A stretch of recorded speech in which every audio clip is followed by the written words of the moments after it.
danger. To save them and our finances, we must find the 4 ATMs before our loved ones see how much we've spent. It is our mission.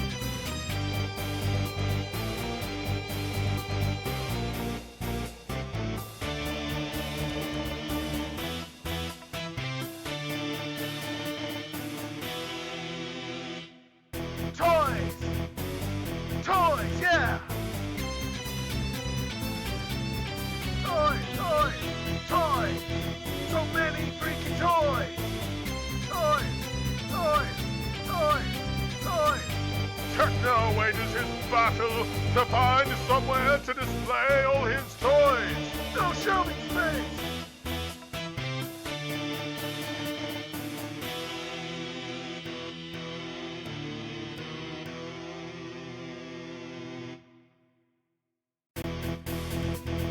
Our wallets are in danger. To save them and our finances, we must find the 4 ATMs before our loved ones see how much we've spent. It is our mission.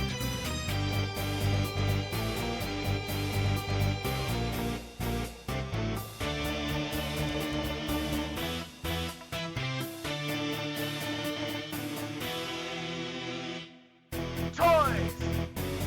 Toys, yeah! Toys, toys, toys! So many freaking toys! Toys, toys, toys, toys! Techno wages his battle to find somewhere to display all his toys. No shelving space!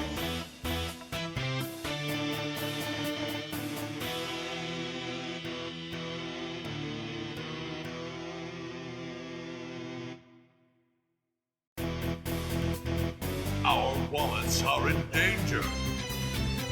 To save them and our finances, we must find the 4 ATMs before our loved ones see how much we've spent.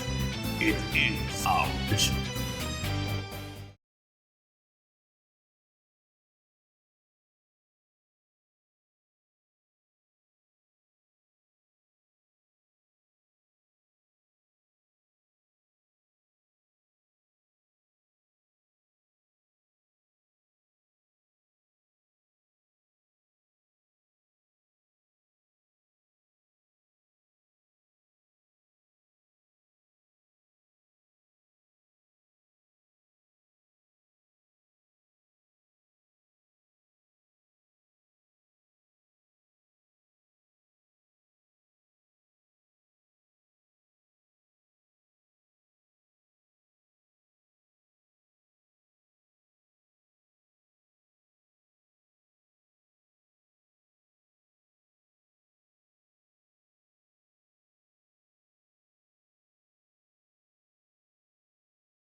wallets are in danger. To save them and our finances, we must find the 4 ATMs before our loved ones see how much we've spent.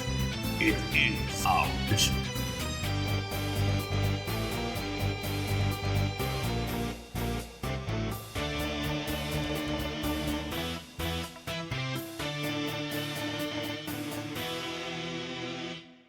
Toys! Toys, yeah! Toys, toys, toys! So many freaking toys! Toys, toys, toys, toys! Techno wages his battle to find somewhere to display all his toys. No shelving space!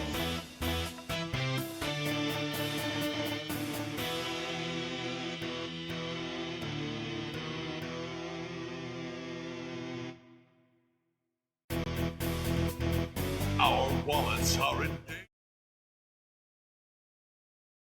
Hello, everyone. It's me, it's Techno, and we have a special guest tonight. Because we are doing a very Hoyo-centric evening tonight. We've got all these Nendoroids that I finally need to open, and I figured for what better time to do this than to do this immediately before a new gacha patch that goes live, I guess, in about 90 minutes or so now. So probably a bit little less. I guess more like 75, but still.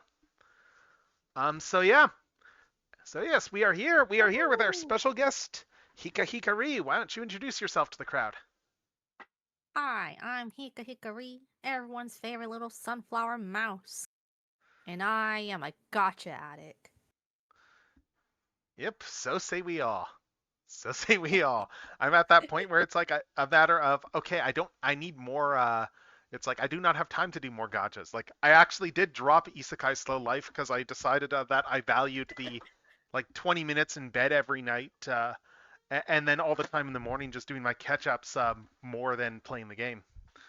Because it just becomes busy work with some of those gachas after a while. It's Yep, definitely. the whole thing of like, it's important to have that moment when you're doing games of, am I actually still enjoying this? I almost had that with Star Rail a while ago. And then of course the Penacony story came out, and I was like, oh, I remember why I like this game. The Penacony story was really good. Oh yeah. And I really it was very good. And I guess before we get into this, I'm just gonna bring up the quick stream schedule for this week, because it's a very Genshin heavy week there. But I guess the big thing though is tonight's stream is gonna have, as I mentioned, it's gonna have a whole combination of things. The big things being that we are going to be doing, we're going to be opening this stuff here with Hika, but then also while we were chatting about planning this, Hika brought up that like you hadn't caught up with Star Rail, and that you wouldn't mind like just a briefing on Amphorius.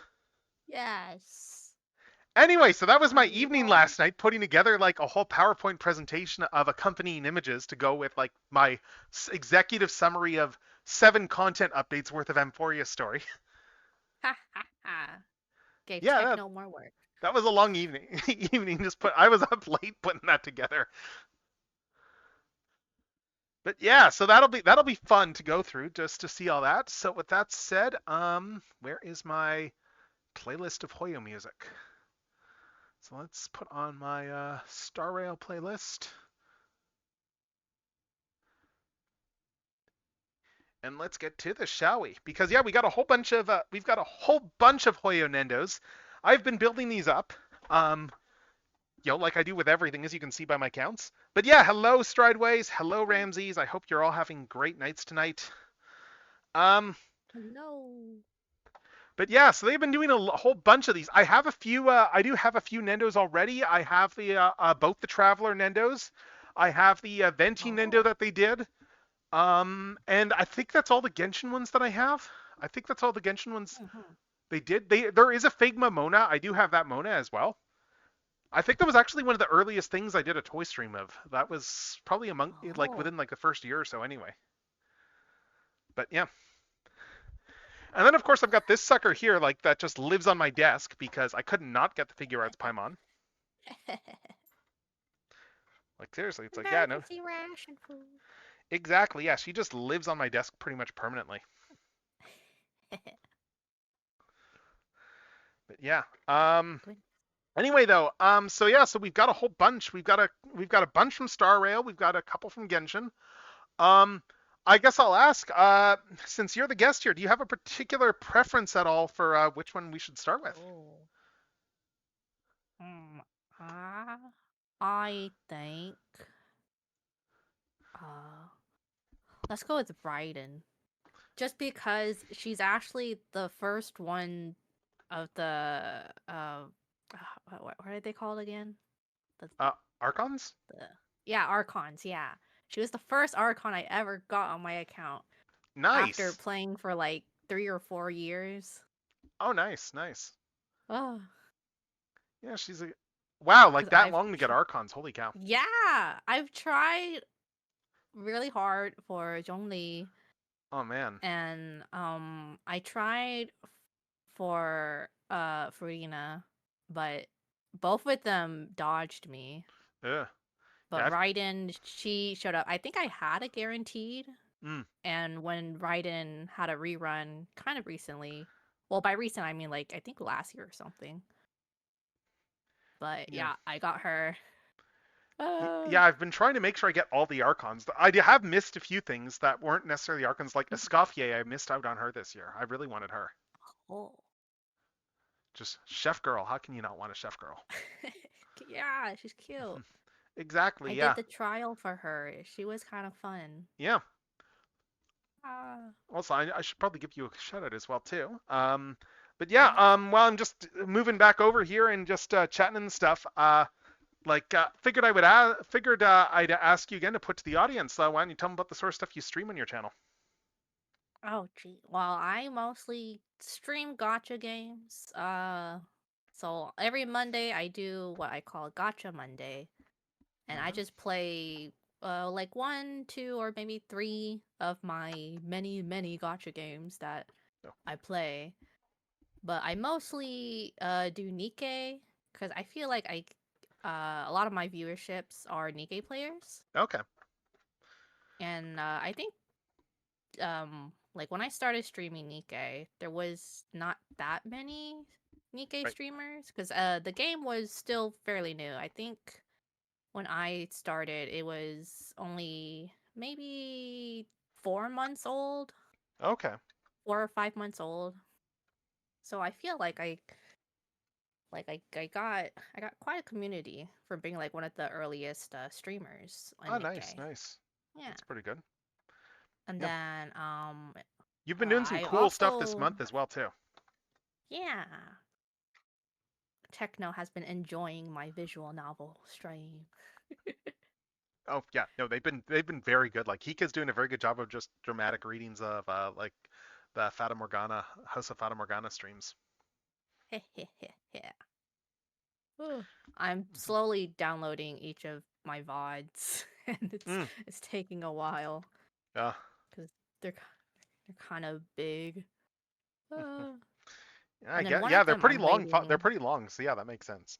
Yeah, one of them I'm waiting to. Well, I have to go see it now, but one of them had like some muted parts Okay. because like someone who made like a personal playlist Oh yeah, you of the mentioned that. Fata Morgana music, like on Spotify, it was being marked as copyright by them. Mm. So I was like, you don't own this.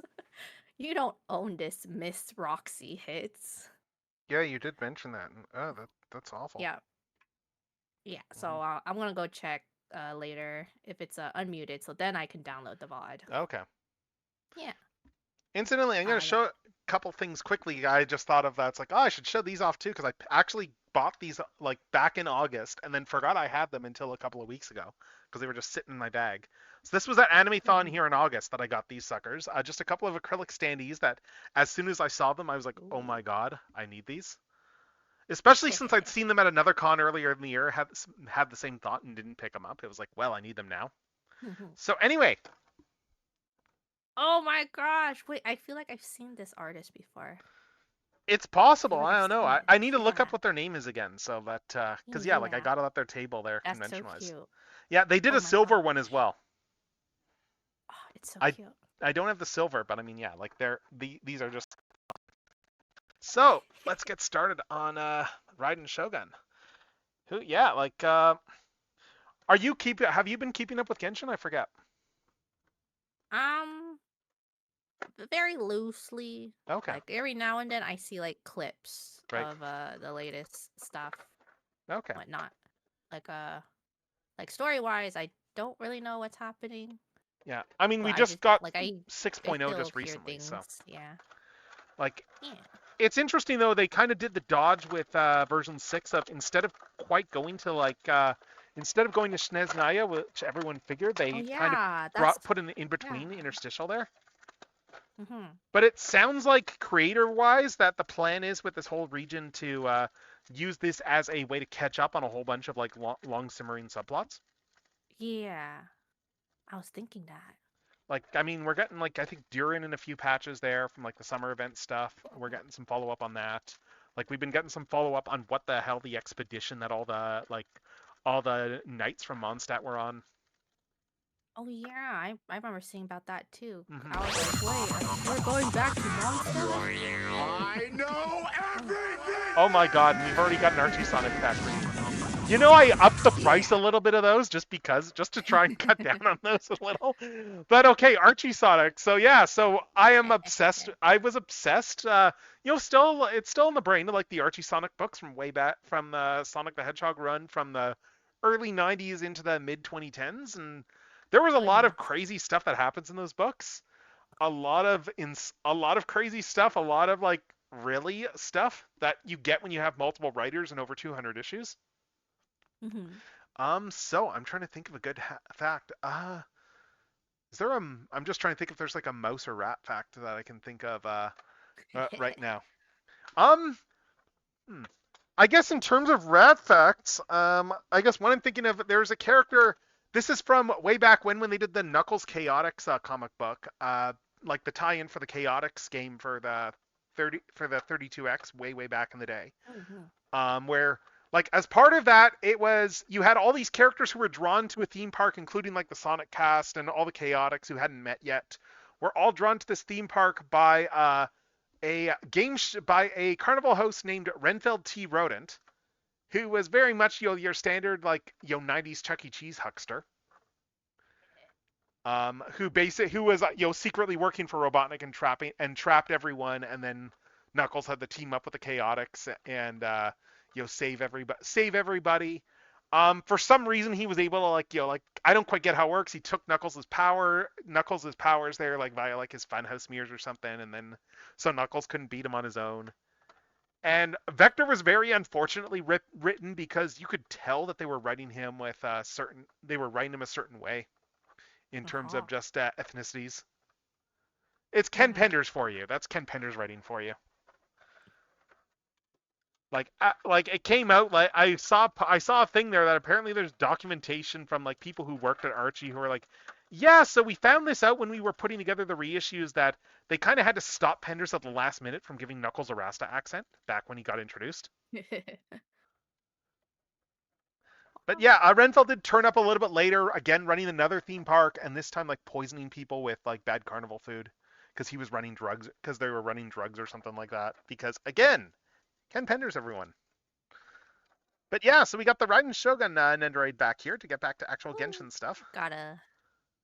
you gotta disassemble them to get all the plastic out. Yes, I Ooh. talked about the time that Renfeld laced chili dogs with LSD another like a while ago. That was another Archie Sonic fact when I was talking about Charmy backstory. Because yeah, that is yeah, Archie comics got weird sometimes. But yeah, interesting though, just looking at where they did the waist cut, like just doing that they have the whole like top I and bottom. see. Yeah, interesting. Yeah. I mean, you can tell that means she has. Goodness. I wonder if she does have a waist actually under the skirt. Let's find out when I get the rest of all this off. Huh. I mean, she does look. Oh my god. Oh, that's cool. Mm. Wow. So this piece here from the front bangs goes all the way around to the back. It looks like for the front of the hair. Oh. Yeah. Does And then that's why they this? have to put a plastic Yeah, I'm just plastic looking at this through and the going, okay, hair. so how does this have to come off separately, or I'm just Uh-huh. trying to figure out how this Oh yeah, that's a unpangs. good question. Yeah. I I'm assume it I'm comes. thinking it comes apart with the bangs. Something is clipped. Yeah, because this is clipped Maybe. on here. Let me just. I put everything back in the box. I might have to actually look at the instructions on one of these things for once and just see what it. Yeah, the instructions might tell you. Yeah, exactly. Oh. Okay. Yeah. It looks like. Oh yeah. You okay? You need to unclip the. You actually do need to unclip this from the back of the hair. Yeah. Oh, It's okay. full on Before pegged in the back. Yeah, it's full bangs? on pegged in Okay. back here. Oh, okay, Yeah, okay. I've never seen an Android like Huh. this. Interesting. Yeah. I know, I swear like they're improving like their Android technology. Yeah. It's still fascinating what happened Awesome. with the boxes late last year. Oh my gosh, yeah. Like honestly, it was a little bit overblown, I think. It's like I understand it if you want to see what your figure looks like when you get it in the box, but honestly, they put a lot into the box design when I actually like opened one of those. Yeah. Like it was very well engineered as as a box. So like with all the cardboard inserts and stuff, they thought it out. And when they were putting out their initial PR, they were you could tell they were somewhat proud of just how much work they put into Mm-hmm. minimizing like the plastic. Like Yep. even here, like the stands are a little bit thinner now, Oh, so like they're a little bit thinner than yeah. they used to be. Ugh. But yeah, so I just brought Oh, this out already so that I can just like put her on so I can put and A then on like this here the and holes are different too. yeah. Or They maybe just it's changed just the positioning. It's the same size holes. yeah. Okay, yeah. Yep. But yeah, it's the Raiden Shogun. Oh, I'm just looking here. It looks like that the peg is all the way down here, so it's gonna be tricky for ugh. actually My least getting favorite this part in. is putting them in their pegs Yeah. because a lot of times they just you have to like really force them You in do, yes. because like the hole might have like shrunk by Yeah. the time you had the box sitting. Oh my Mm-hmm. gosh. Yeah. Ugh. Yeah, and there goes. Oh, that's why they did it this way because she's got an alternate set of legs. Okay. Okay, okay. But yeah, so Yeah, this is makes what she sense. looks like just here in the stand, just as a base figure here. Looks pretty nice. In fact, Right out let's the box. let's do the fancy schmancy things since we can. Where I take out my spinner here and then find the I should get one of those. Yep. Yeah, they have these at EB Games up here. Like it's actually a full-on display case, but it's got the spinner in it. So I just like Yeah. took it out. I've just been using the spinner here and there for streams. But like, yeah, just doing a Fun. quick turnaround of the toy. It looks really, really good. Ah, there she is. Hmm. Ah. Yeah, like she's got an interesting story there too, from the standpoint of just she's essentially what, like she's lives in her sword now, and her body is technically an android of her Yeah. Oh my that gosh, I has its own remember mind. going through the story Yep. on stream. Oh, it was fun. It was Hmm. really great. And she's very much like a little bit socially awkward too. Like Yes, she is. she's, Oh, I would say she's very much on the spectrum, honestly. So, but oh, because she doesn't really definitely. relate to people very well. Mm-hmm. And she only had a few close friends, and then when those friends died, she took it way too hard and just decided nothing is ever changing again ever. Like, yep, I'm going into my cave. She's doing the Amaterasu thing. No, that's exactly what she did. Except her cave was a Yeah. robot of herself. Yep. That is a cave. Ah. So yeah, so let's just look at like articulation and stuff on this. So we got the standard Android shoulders. Comes off at the elbows too for the giant Detached elbows, sleeves. yeah. And then like we got the little wrists in here. What else? Standard swivel. We got the standard ball jointed head. And it looks like that this whole bit of the hair is also on a ball joint. Okay, yeah. Makes sense. Yep, makes sense. Yeah. Let's get this back in. There we go. What else? I'm just going to take her off the stand to look. Let's just pop the legs off and this will be easier. So there's no waist articulation. Okay. They are ball jointed hips, but again, that's fairly standard for Yeah. androids. I do like though that I'm just playing around with this and it's like, oh yeah, you can get her in a good like just strutting pose. It looks like here. So just marching forward. We do have I like that legs are like that now with Nendroids. I remember like way back then, if you wanted different leg poses, they came in separate parts. Yes, they weren't, and like, same with the movable. arms too. I think they still do that with the arms in a lot of cases. Like it looks like she has some Yeah. alt arms. But yeah, oh my god, it's a different upper body. Yeah. Oh my god. Look at this thing. I'm gonna come back to this later because I'm gonna just be gushing over this, and it'll be easier to show that off like after I show all the other accessories. But yeah, she's got a few different accessories. She's got her weapons here. Yep. She's got both her weapons.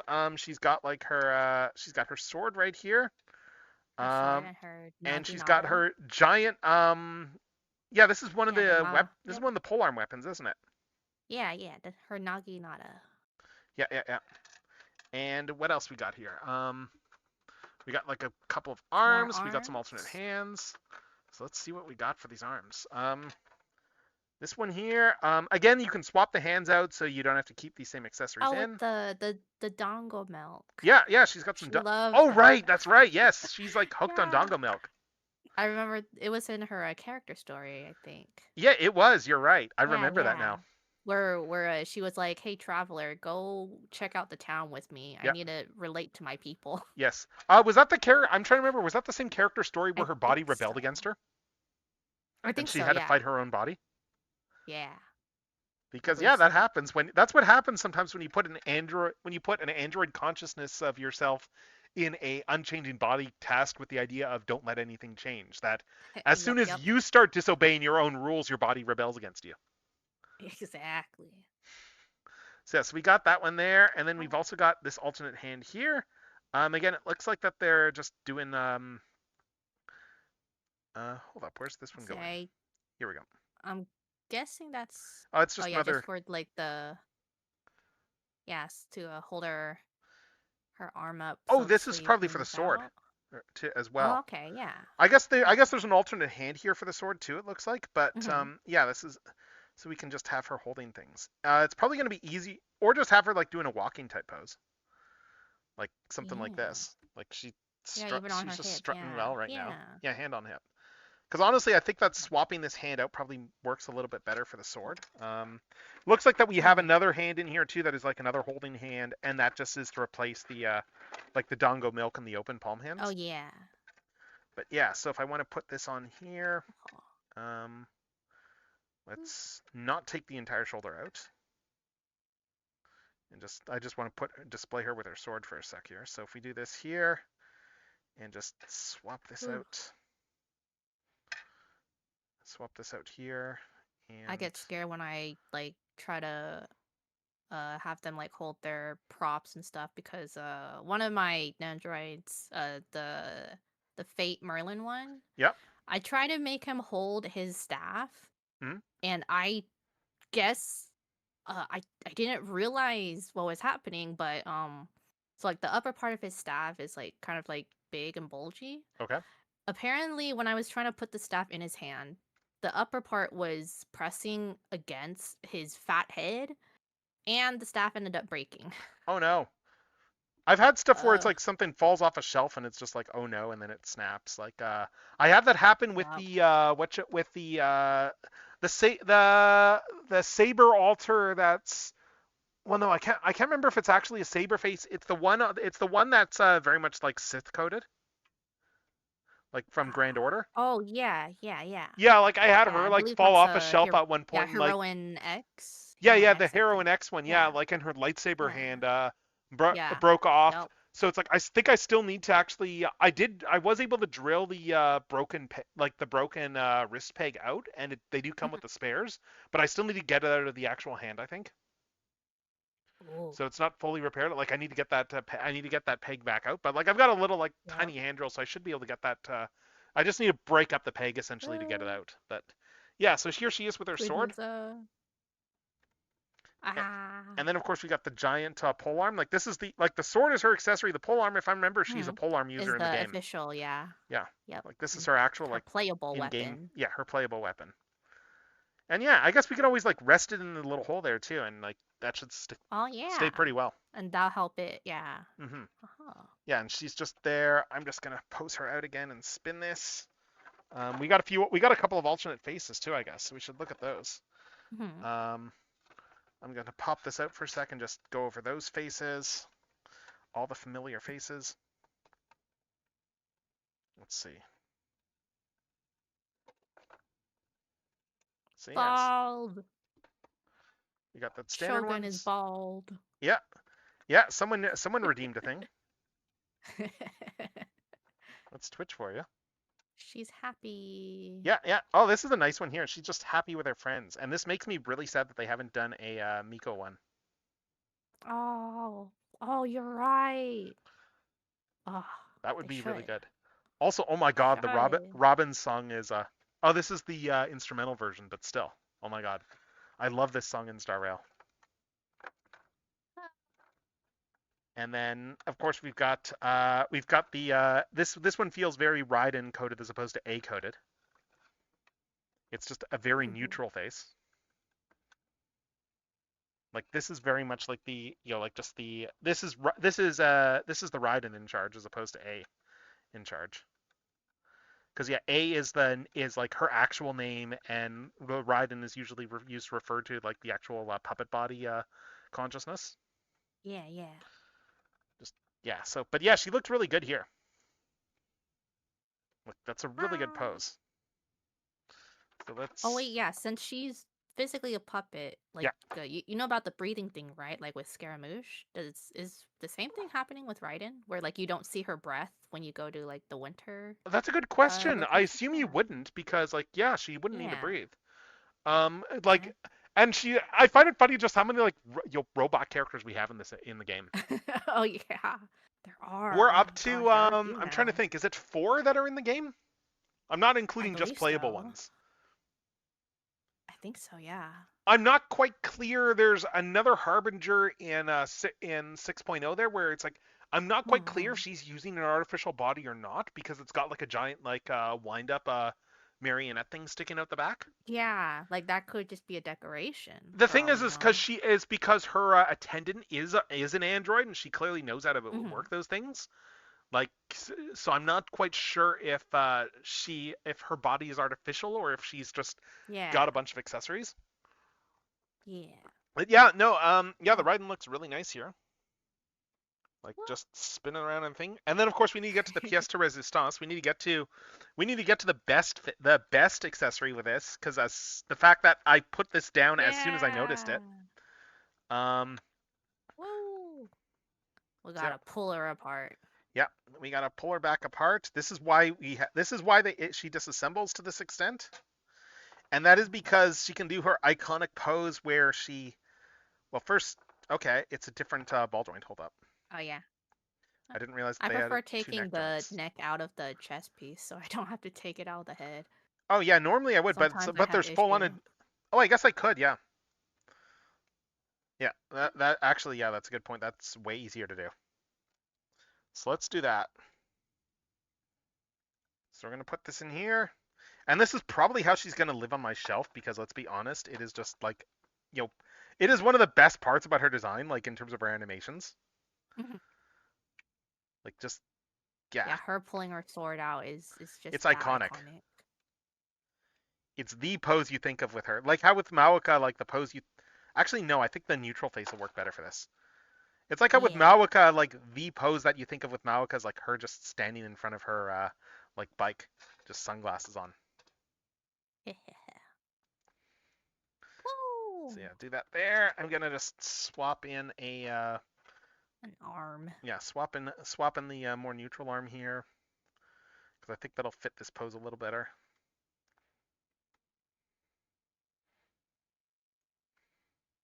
And then we'll put her hair back on.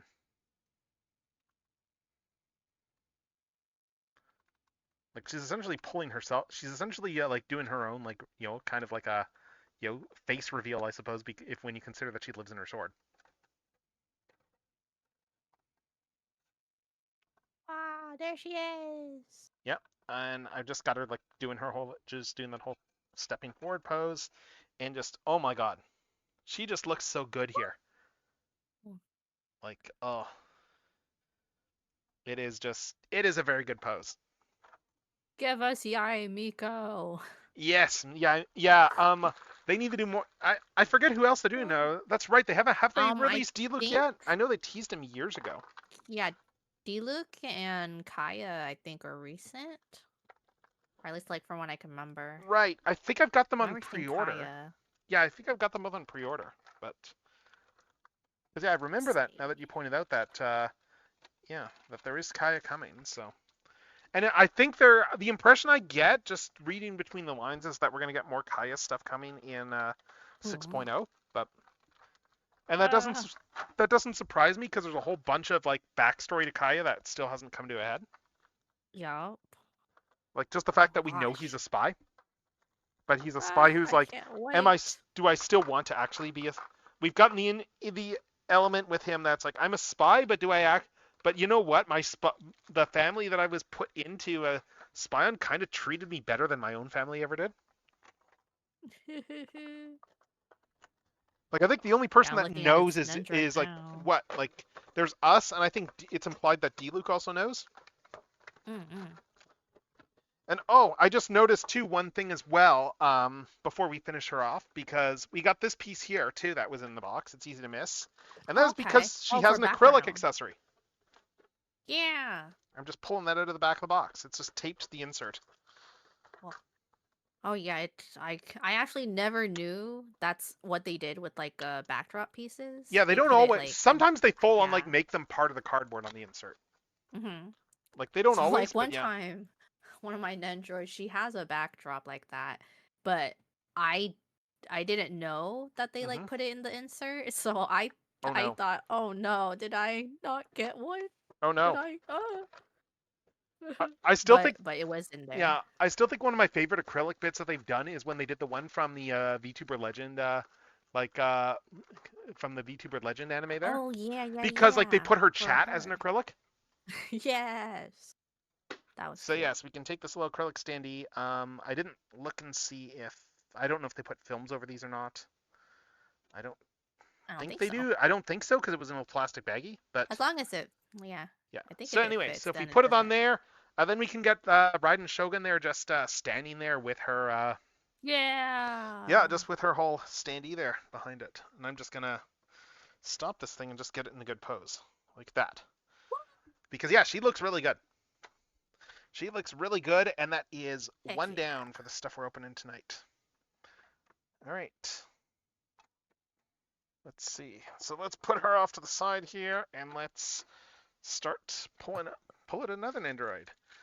Yeah, I had I just saw the other day too that I kind of really want to get one of these now that like someone on Blue Sky posted that I guess they'd gotten an acrylic stand done out of like some of the OC art they'd commissioned, and Yeah. it looked so good.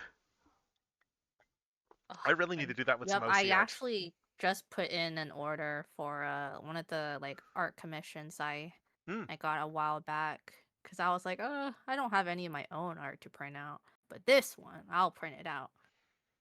So Nice. I'm just waiting to see if like the Mm-hmm. like I sent in the order, I just haven't been like replied back Mm-hmm. if they're like gonna make it or not. Yep. Incidentally, speaking of art, like yeah, Hika does some great stuff. I think you've got commissions open right now. I don't know what you're talking about. But like, I still love the fact that the one I got from you last year there, just how much mileage I've gotten out of that lingerie outfit you designed for my OC Midori there. I love seeing like everyone else's like little modification and Yeah. and Like I had a stuff. point where like I think just the whole fusion of that with the jacket feels like very much this feels like something that like she would actually wear on stream. Heck yeah. Because like that just takes it to a level of oh hey, this is like what happens when someone actually puts like more money into their outfit. Blade. As opposed to just wearing like regular shirts. But yeah, I forgot to show this off here. But the next one here we're going to be doing Blade from Honkai Star Rail. He's not the first Star Rail one they did. Unfortunately, they did the first couple as Good Smile exclusives. I don't know why. Oh yeah. Like I missed out on the March. I did want March, but I missed out on hers. Like they did. I think it was her and Don Hung were Good Smile web shop exclusives. Because yeah, I don't get a lot of the web shop stuff. I just procrastinated on her and missed out. But I did not make that mistake with the Akane Shinjo statue. Sorry, not the statue. The Figma that they're doing from Gridman Universe, because that's a web shop and Ami exclusive. So I did not sleep on that. But yeah, I do like too that they've actually got the sculptor info on here and stuff too. Ooh. It's a nice little touch. Aha. But yeah, so Blade is from Honkai Star Rail.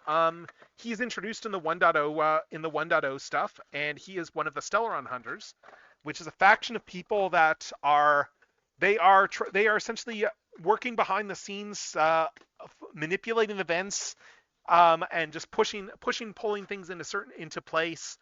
They are all following the script of their unseen leader Elio, who essentially literally has like a script for how everything is supposed to play out to have the best future outcome.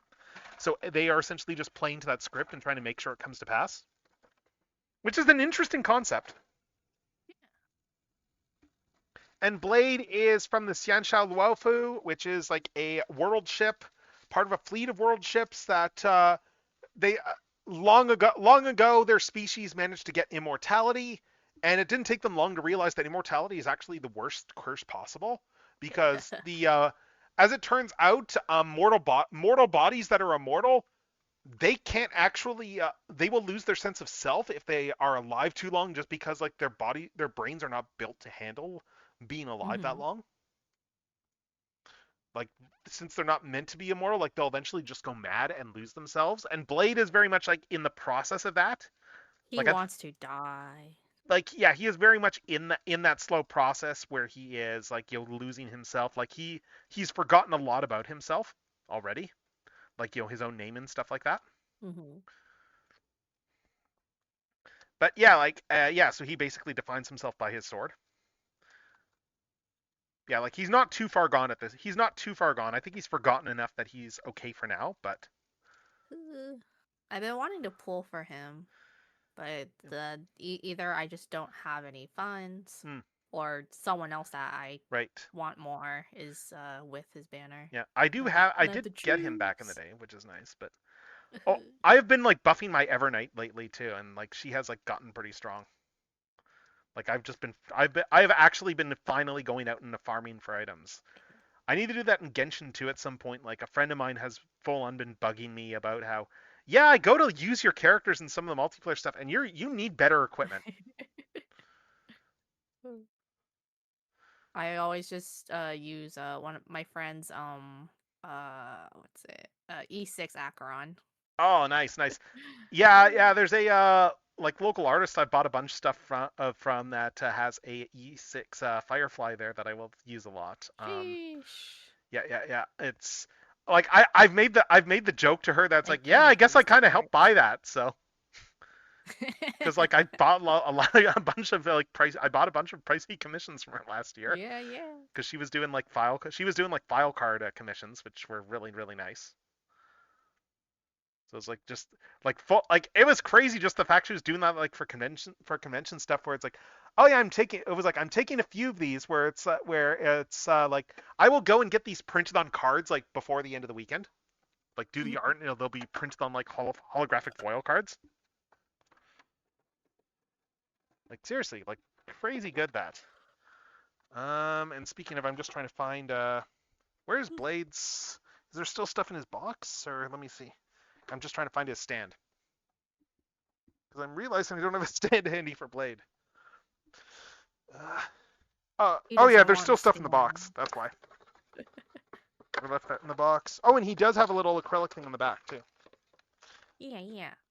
Yeah, that was another thing I was gonna say. Like, because my Nendroid that I didn't know it had its acrylic in the lining. It was before they started putting a note on the flap of the box saying like, oh, there's the backdrop is Yeah. inside the box lining. So that's also why I didn't know, Right. because it was before they had that note. Honestly, this is like the most backdrops I've seen like on Star Rail figures for a while, on just like Nindos in a while, because like usually they don't come with like backdrops and these full-on stands for backdrops either. Yeah. But like I'm assuming that they, yeah, because I'm looking at all of these here. I'm looking at all the boxes, and it's like, yeah, like Sunday's got a door.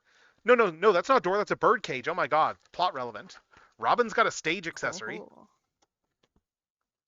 Like that's one of the fun More things. and That's more like looking at some of accessories. these and realizing that a bunch of these are actually like story relevant. It's just Yeah, a I'm fun looking at little some of nod. my Nendroids now. Yep. I'm just getting Blade's backdrop out now, so because I may as well like pull it out now and then just yeah, I just need to cut this open. May as well pull it out now while I'm initially looking at the figure since we're doing backdrops. Though I don't know if these are gonna stay with the figures because these are all gonna have to go on a shelf, and that shelf is full. Mhm. That shelf is pretty full. But yeah, Blade actually, yeah, this is a pretty substantial one here. It's like I think it's from his alt, like when he does like his big whole attack. Damn. Or And other I way. don't know if this is the right way up either. Let's see. Do they have any? No, there was no pictures on the box of how that's supposed to go. Okay, Joy. Joy. I don't know Yeah, if I this think is it goes upside down or not. I think it goes landscape style because I think that's like the Oh ground yeah, there. you're right. You're right. It does. Yes, absolutely. Yeah. Yeah, that is landscape. Yes. Thank you. And okay, it looks like that he's got like a more older school one with Okay, like more yeah, pegs. the one with the more multiple pegs on it. Yeah, it's actually thicker too. And a curve Interesting. too. Interesting. Maybe, and then we got like the copyright and the MiHoYo copyright and stuff on there. Interesting. Yep. I wonder if they sacrifice some of that stuff like for Raiden Shogun just for the sake of the plastic for her like alternate torso. Maybe. Yeah, so we got all this stuff here for Blade. We got a couple of alt faces. We got a bunch of accessories. Let's put them on the stand first and take a look. After we just look at the figure, so we can see here Blade. He has, he's got an eye covered with it from his hair. We got the earring there. We just got it's like the Xianxia Wafu is the standard Hoyo verse. We're gonna put Fantasy China as the second area in the game. Did they do that in Zenless as well? I guess. Yeah. I guess so. Yeah. Because they did that with Genshin like, too, where they had the more Western world, and then they had the like Fantasy China one. Yeah, they have. Yeah, in this recent season, basically, Okay. they've introduced China, the Okay. Chinatown. I'm surprised it took that long. Maybe they know that they get good enough. I guess that Zenless is a more modern fantasy thing, isn't it? So Yeah. so it's a bit more universal. But yeah, it looks like it's the same standard posability there, where we have the pop-up elbows, we have like the standard shoulder cuts. So, so it's like, what if you had something that looked so much better than like a Funko Pop and actually you could do something with and have a reason to pose it outside of the box? Yeah, again. Gosh, one of my friends is really into Funkos. He had like a whole wall of them, and they all because he also gets them signed by voice actors too. Right. And a lot of them don't like signing Funkos anymore, so that's gonna make that hard. Oh yeah. A lot of them will charge extras, or like I've been to a bunch of like anime conventions where like the Japanese guests are full on like, we do not sign Funkos. Like I think it's less the product and more just the actual culture of Funko Pop collectors. Yeah, and I think it's also because the whole thing where people are just using Funkos to get money. Yeah, they're flipping them. Essentially. Yeah. So anyways, why are we into them? Yeah, My friend just I guess like because Funkos were like affordable and he just liked collecting them. But I think he's stopped now. I know he sold a bunch of them in recent years. I know he Funko also uses them for photography. Yeah, Funko has kind of been on the downside the last year or so there in terms of like for stuff. But it's like I always found it weird that of all like the designer vinyl toys that they were the ones that lasted. Like you look at stuff like there's that other company there that's been doing stuff like for a lot of VTubers and stuff like U2s where to their credit their stuff actually looks like the characters that they're doing like stuff of. Like I get Funko has the whole unified design thing, but you can only but it's a very limited unified design. Yeah. Whereas at least with the U2 stuff, I will look at that and go, okay, that's merch of this person. Like it's got more of an idea. Like the Hell of a Boss stuff all does look really good. But that's because they leaned into the actual look of Hell of a Boss. And then of course Nendoroid's doing a Blitz like next year, and that looks really good. And again, Nendoroid. They're very good at just managing to balance the whole thing of the Nendoroid aesthetic with the aesthetic of the thing they're making. Goodness, what's do you know like your oldest Nendoroid by like number wise? Oldest? That's a good question. Yeah. I have the Sonic one. That's probably one of my oldest ones. Like the one that because they've reissued Sonic since, but he's fairly far back in terms of numbers. That might be one of the earlier ones I have. I'm trying to remember now. Oh. Yeah, Because yeah, it's crazy how many I have now. Like it's like just oh my god. Yeah, so we got a couple of different faces for Blade here. So let's take a look at those. We got just the neutral face here. He has 2 eyes. Whoa. Yeah, we've got this smile. So it's like he's enjoying stuff a little bit too much. The smug smirk. Smug smirk of an over-designed character. Like, God, that is like one of my favorite parts. Whenever I've been to like convention panels where people are talking about like character design, that's like, like OC design stuff. That's very much like don't do what gacha games do, because what they do is actually like is actually bad character design by like over designing these characters. Gosh, I know so many details. Yeah, exactly. And same with VTubers too, I guess generally. But like gacha game is the worst. And then yeah, we got these closed eye ones. I think with like VTubers, it's because they look at gacha designs. Yes. That's what many VTubers do. Yeah, so, that's like, probably a lot of it. I will actually like I can actually see it with many VTubers. I'll look at a design and I'm like, oh, you definitely got inspired by like gacha games, Genshin Impact. Yeah, but it's funny though, because if you actually talk to any character designers, that is like the antithesis of what you learn as a character designer. Because for them, that's all about simple shapes and making sure that the character is recognizable and can be drawn a lot. I guess that's the advantage with things like CG models. You don't have to worry about, can I actually draw this thing? Yup. Yeah. Agnes Tachyon, heck yeah. I'll take your word for it because I've not played the Horse Girl game, so like it looks cool, but I've not played it. All of the Horse Girls, they're pretty simple designs, and like they pretty much have like the same uniforms mostly. Okay. But like they're still distinct from each other. Right. So it looks like Blade here on this one arm has like just a divot cut out of it. I assume that's because it's gonna be he's gonna be probably holding something in there. So. And we've also got the because they're not dead yet, we have like the bent knee leg. Oh yeah. Like those are fairly standard still. Oh, there's a smartphone in here. Okay, well I know I'm posing him with this. Yay! Because like characters with smartphones are like kind of my catnip. Oh. Do all the Star Rail characters have a phone then? I wonder, they might. Like his background's not very remarkable though. It's a very unremarkable background. I think that actually like his background. That feels like in character for Blade though, so. Yeah, like it's very simple. Yeah. Like I don't really care. Oh, that's why they did this. Oh, because it's the crossed arm he's pose. Crossing his arms. So you peg these arms together. Well, that's a good way to do it. Okay. Huh. Yeah, that's a good way to do it. Yeah, and I because I think in other Nendroids I've seen with like crossed arms, it's just one piece. Yeah, usually it's one piece. Maybe they did that just because of the gotcha detail. But yeah, you just peg these together, and that actually looks pretty good. Yeah, it looks really nice. Just good good look for that. So what else do we got? We've got a sword. No magic helmet. There's my What's Opera Doc reference for the day. It's still crazy like when you actually stop to realize like how old some of those like Looney Tunes shorts are. And even just like how much of like I've thought about like I've seen it marked like just how much of like tropes for characters are defined by things that the audience has long forgotten because they're too young to know. Like stuff like like stuff for instance like there's stereotypes there for rich people and stuff for the accent, which largely comes from like Gilligan's Island, like stuff like that. Because like the one character in Gilligan's Island, like the millionaire. Yes, we can give him a smartphone here. I definitely see it like in the K-pop community, because like in K-pop community there's like certain bands that like we call the blueprints.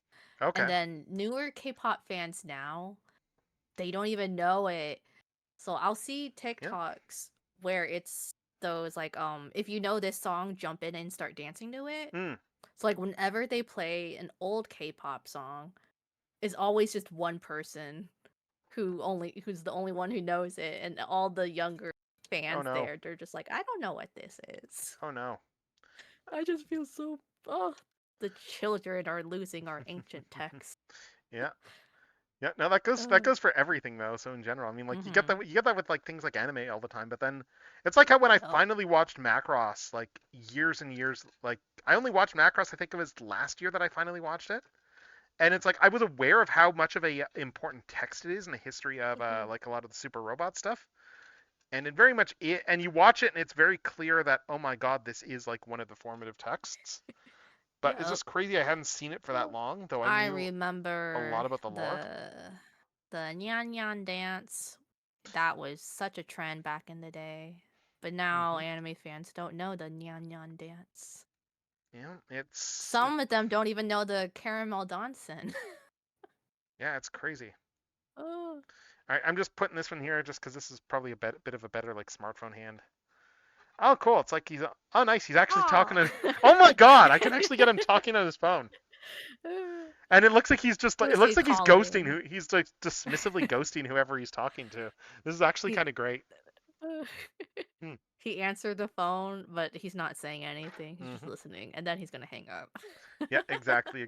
He's like, yeah, whatever. What do you want me to do? Okay, whatever.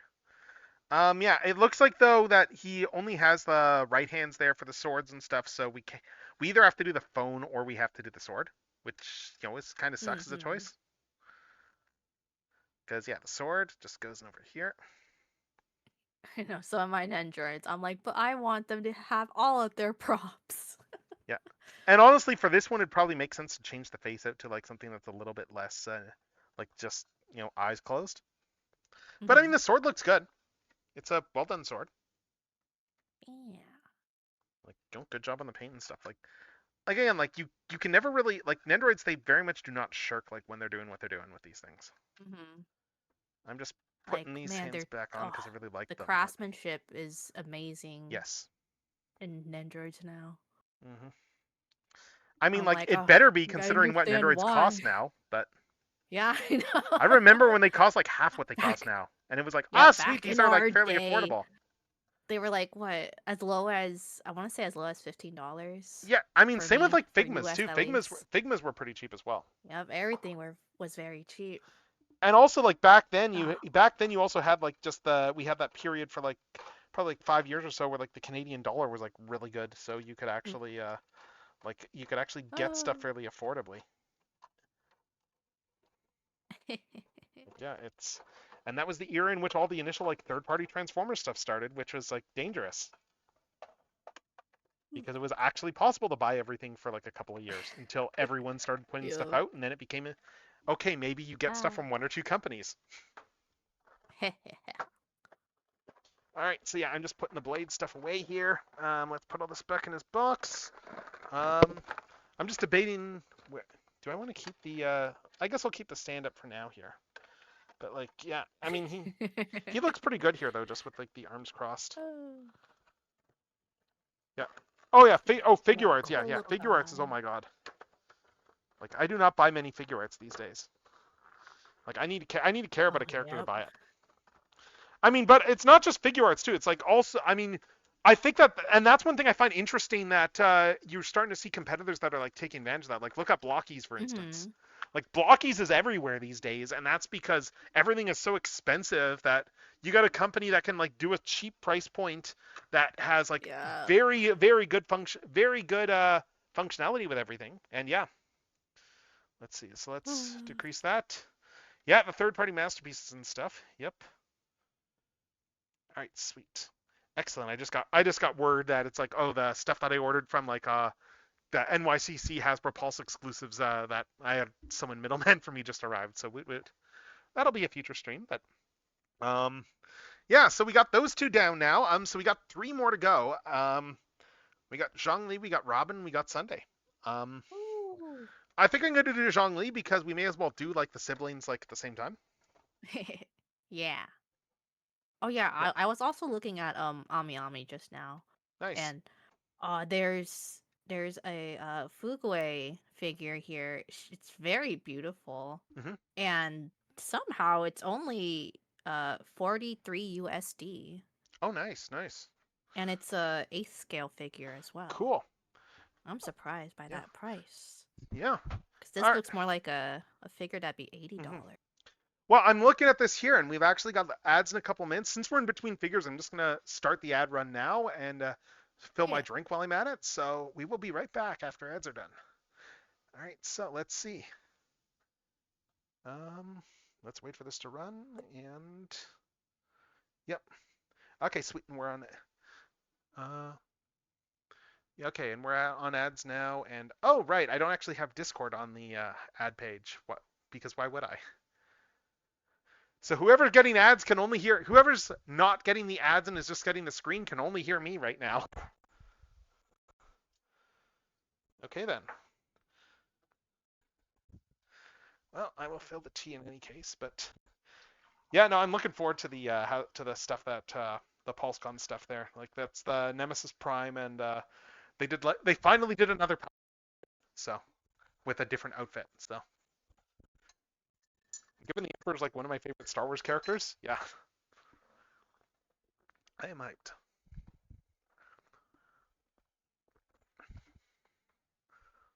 Let's see.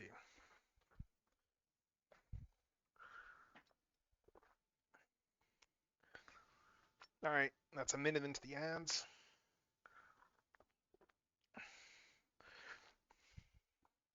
And once we are done with ads, we will get back to Zhongli, and that'll be a good one. So, also while I'm checking, okay, good. I do have the patch installed for Genshin, so not that I'll be starting it anytime soon, given there's going to be the Star Rail stuff as the Amphorius briefing, but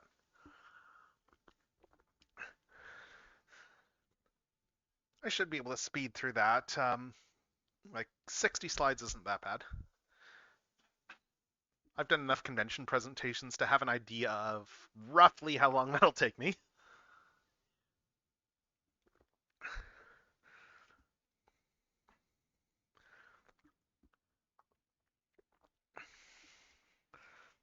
Let's see. Also, God, with the music I've got going right now for like my ad in between stuff, I should get someone to like properly orchestrate this stuff, considering it's like a tune that has been in my head for like half my life anyway. And then I just finally actually like scored it like the other year.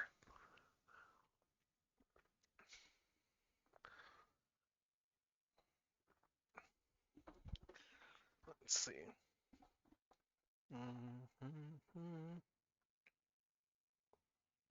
All right. And I think we've still got another probably 30 seconds or so of ads. I'll know once the music stops, but oh yeah, okay, ads are almost done. Good.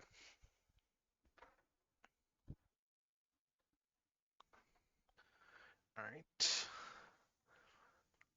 Yeah, okay, and we are done with ads, and we are back, everyone. We are back to this toy unboxing, and we are now at Nendoroid Zhongli, and I'm here with Hika Hikari. Woohoo! So yeah, so Zhongli goes back to 1.0 of Genshin. I guess not 1.0 directly, but like the 1.x series of patches. And he is from the second region in the game, Liyue. He is the Archon of that region. Woo!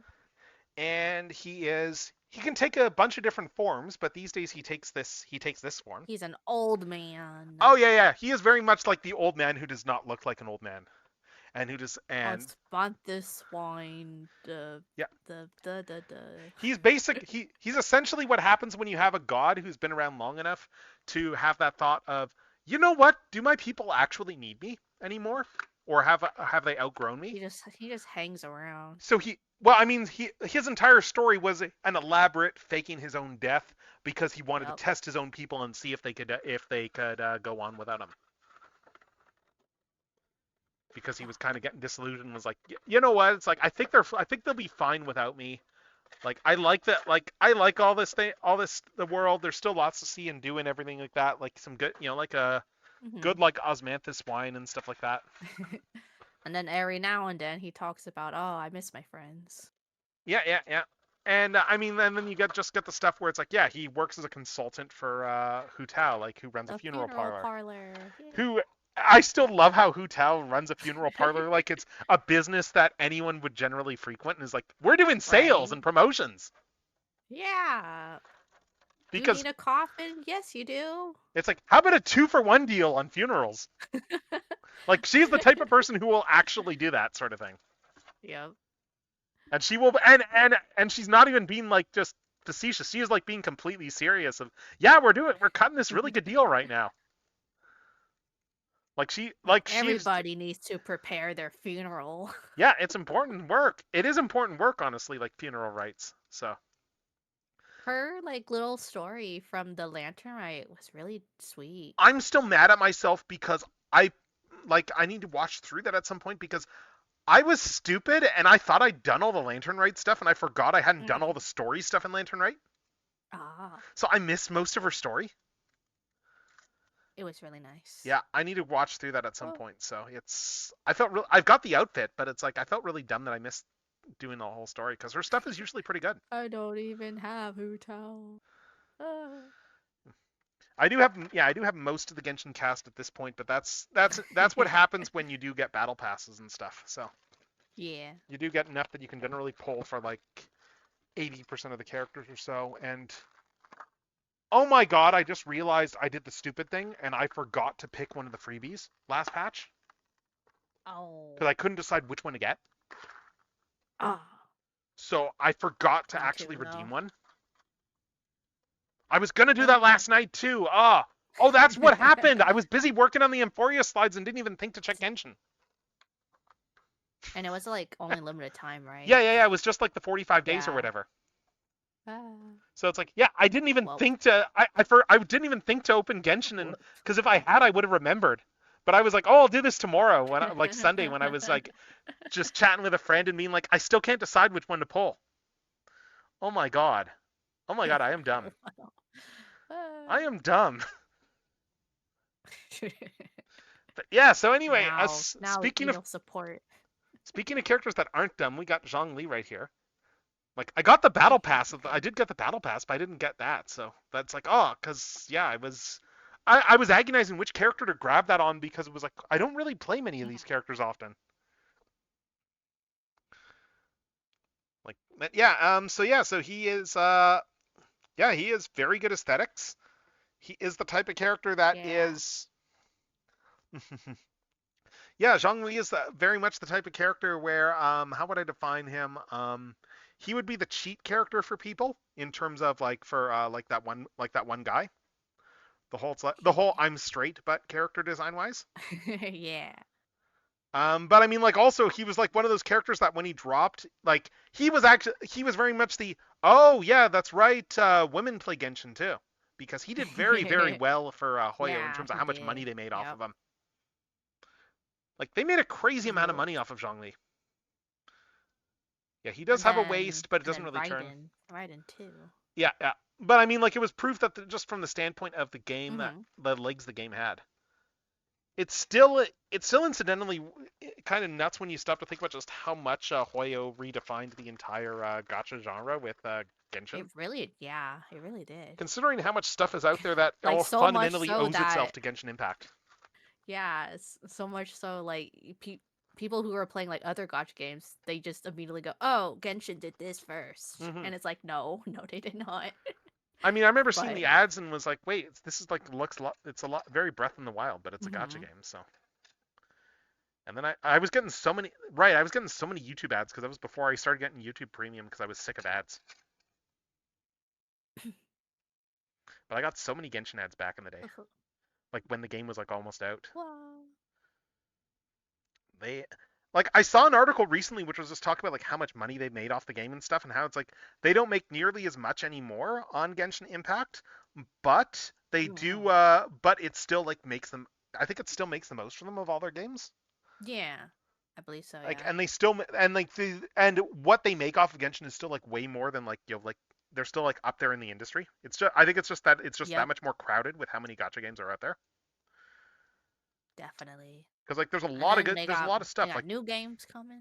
Yeah, like I know like a lot of people moved on to Wuthering Waves when that came out.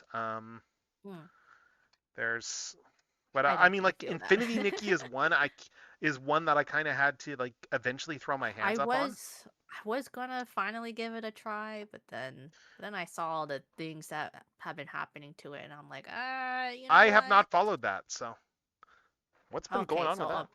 Like have you heard about how they basically retconned the story?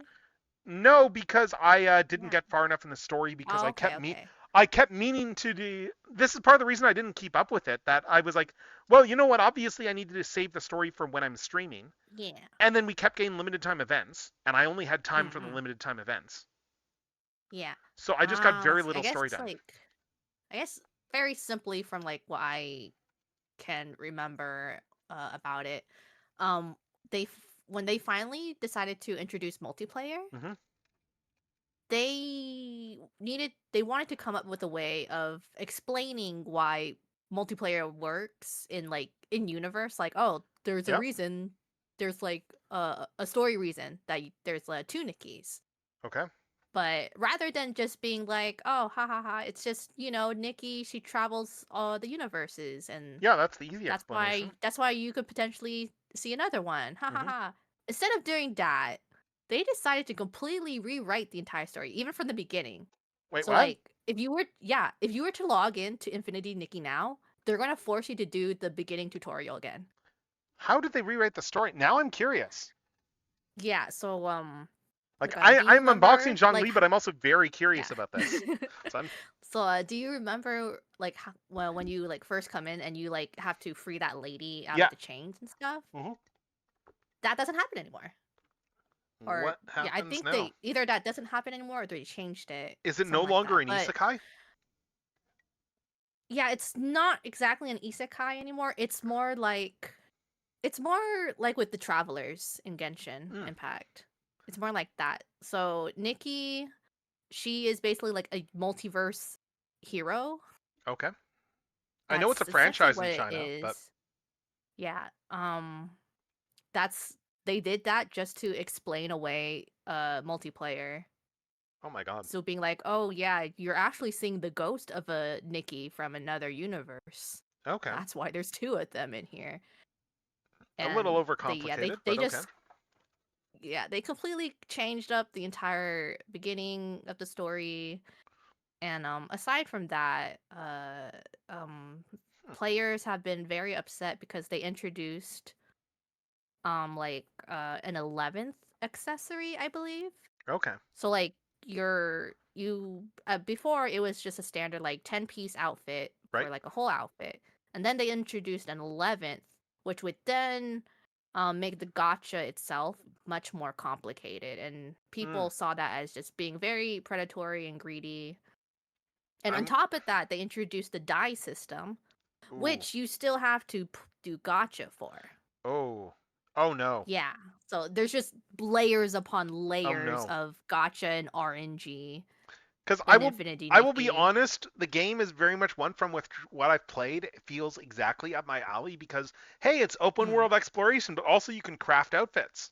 Like that feels like Yeah. exactly the type of thing that I love in a game, and it was when I like from what I Yeah, played of it. definitely. I just did not have time because like That's why I I had all wanted the to Genshin and Star try it Rail out. story to keep up with.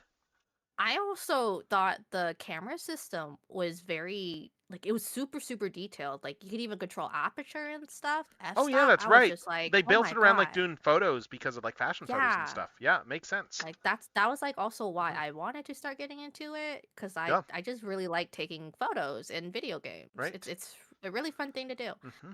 But now I'm just like Right. uh, And it takes much more work just to right. even complete an outfit for Hmm. free. And So speaking of that's why games I'm that like, let you take photos and we'll have photo challenges, we have Zhongli right here. And you know, we got woohoo! his ponytail. I did the turnaround already. We got the his little dragon form right here because He's a he little did, you know, because little he is an guy. adeptus and he has this like dragon form that we like never really see. Yeah. And then of course we got a little what you call it? This is that one boss, isn't it? So Yeah, just in his this miniature. That yeah, I one think like so. Or his cube thing. right. I think this is in the cinematics and Yeah. stuff too. Yeah. It's a shame he doesn't have like the giant like obelisk. So, but he's got his polearm weapon right here. And we've got a whole bunch of accessories in this little thing as well. So it looks like he's got the what you know the leg that goes out to the side too for the bent poses, you know, and for doing the weird Marge Simpson pose there from The Simpsons, the animation. Actually he's got a bunch. Let's see what he's got. He's got a few different hand Does arm he have variants here. tea? It doesn't look like he does. He's got a couple of faces. Ah, He's got a few arms. lost. He's got. Oh no, hold up. What's this? He's Oh, got like an oh, arm there's. here Oh, that's oh, holding. Is that I think that is the T, or that maybe, a T? It's a or no, box of something. that's like some kind of gift box. Yeah, I'm he's trying to holding a remember gift box, it what looks was. like. What is that? Yeah, let's see. That goes on this hand here. I can't recall Hmm. anything where he's giving you a gift. I can't either. Is this the right? No, I'm doing the wrong Or arm. other arm, yeah. I thought I had it right and then I didn't. So yeah, yeah. I can't remember but that actually looks pretty good though. He's just holding this little gift box. A gift from God. Yeah, pretty much. I found it kind of funny there, like when they, because we've gotten some stuff there with, yeah, we got a bit of stuff actually with, what's her name? How am I blanking on it? The lawyer one there. What's her name? Oh gosh, oh. We've gotten some stuff with I'm her in blanking Nod too. Cry. We've gotten some like vignettes of her in Nod Cry recently there because they're doing more of those vignettes. And that whole Yanfei. yeah, Right? Yanfei. And it's like, Yeah. and we gotten a bit there, and there's the whole mention that's like, oh yeah, so like we generally are not supposed to like talk about like Adepti outside of Leeway because she is like part Oh. Adeptus. Oh Like, yeah. mhm, right. I think she was like, oh yeah, Madam Ping told me that it's like not to tell people about that. So I didn't even realize like those were like antlers on her. yeah, it's It, easy to miss I that. like I don't think I realized that until like her story. Hmm. I think so. Yeah, I'm just looking at this crossed arm there and going, oh, I see. This is meant to be in a pocket. Oh. Right. It's under Okay. his jacket. It's meant to be under his jacket there. Oh, okay. So it looks like that's how they did this here. So it's like, Oh, so I think huh. it's meant to be tucked into his Mm, jacket, and then he's just got like the whole just pose right there. a little Or bit odd, a bit weird, especially yeah. when you look at it from other angles. Hmm. I'm just seeing what else we got for our hands. This is the one we did already. We got this one here. Oh, this is just a bent arm. It's just an elbow bit, but it's also no. This is just like an extended one here, but oh, that's not the pole arm hand. Or This is the pole arm hand over here. I want to like give him his pole arm. So let's get this hand out. Oh, is this hand built into this hand? Oh. hmm. Well, no, it can't be because the hands do remove. It just must be in there pretty good. Huh. Oh yeah, there we Yeah. go. Just probably a little stuck. So yeah, so we can take this hand here. We can give him his pole arm, and then yeah, then we can just have him like just holding the pole arm like that. We've also got a couple of faces for Zhongli as well. Yeah, I really like his voice acting too. Like it's just very like just chill voice Yeah. acting, where he's just It fits someone him who's lived a long very time. well. Yeah. Osmanthus wine. Yes. Tastes the same as I remember. Mm-hmm. But where are those who share the memory? Yeah. Great quote. All right, so there we have that. We have a face there that really feels like it goes well with that expression, with the closed eyes. And then we've got another one that's just like a smile, it looks like, as opposed to a neutral one. Like a very, very subtle smile. Yeah, it's a very Zhongli smile. Yep. I mean, I love the fact that it's like with some of these Nendoroids where it's like sometimes you will just find yourself going, okay, what the heck? How do I want to do? And okay, that does look pretty good. That's a good smile. Yeah. That's a good smile on him. I think I do like the neutral face a bit more on him, but well, I don't know. Like if you give him the gift box, I suppose. If I take this one out, I think that with the crossed arms, it doesn't really work well. But say if I have him like holding the gift box, like that feels like a very good Zhongli pose. I'm actually gonna look this up. Like, why is he giving you? I'm curious now. Let me see. Unless that is like a box of tea or something like that. Could be. That'd be in character.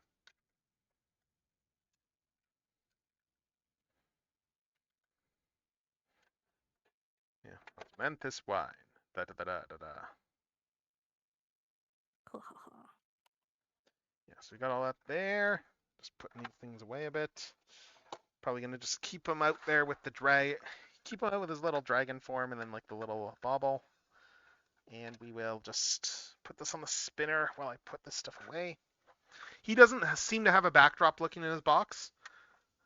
Yeah. But I mean, I imagine it's very much a character by character thing. Like with Zhongli, there's not. Yeah. It doesn't really make sense to do a backdrop. He just drops a giant rock on them. Yeah. Yeah, he just drops a giant rock. And speaking of dropping things, I just dropped. Oh, there's his hand. It just fell on the floor. Like from like I was putting an arm back in the box and then dropped the hand on the floor. So there we go. All right. So yeah, so we'll let that spin while I repackage this stuff. Ooh.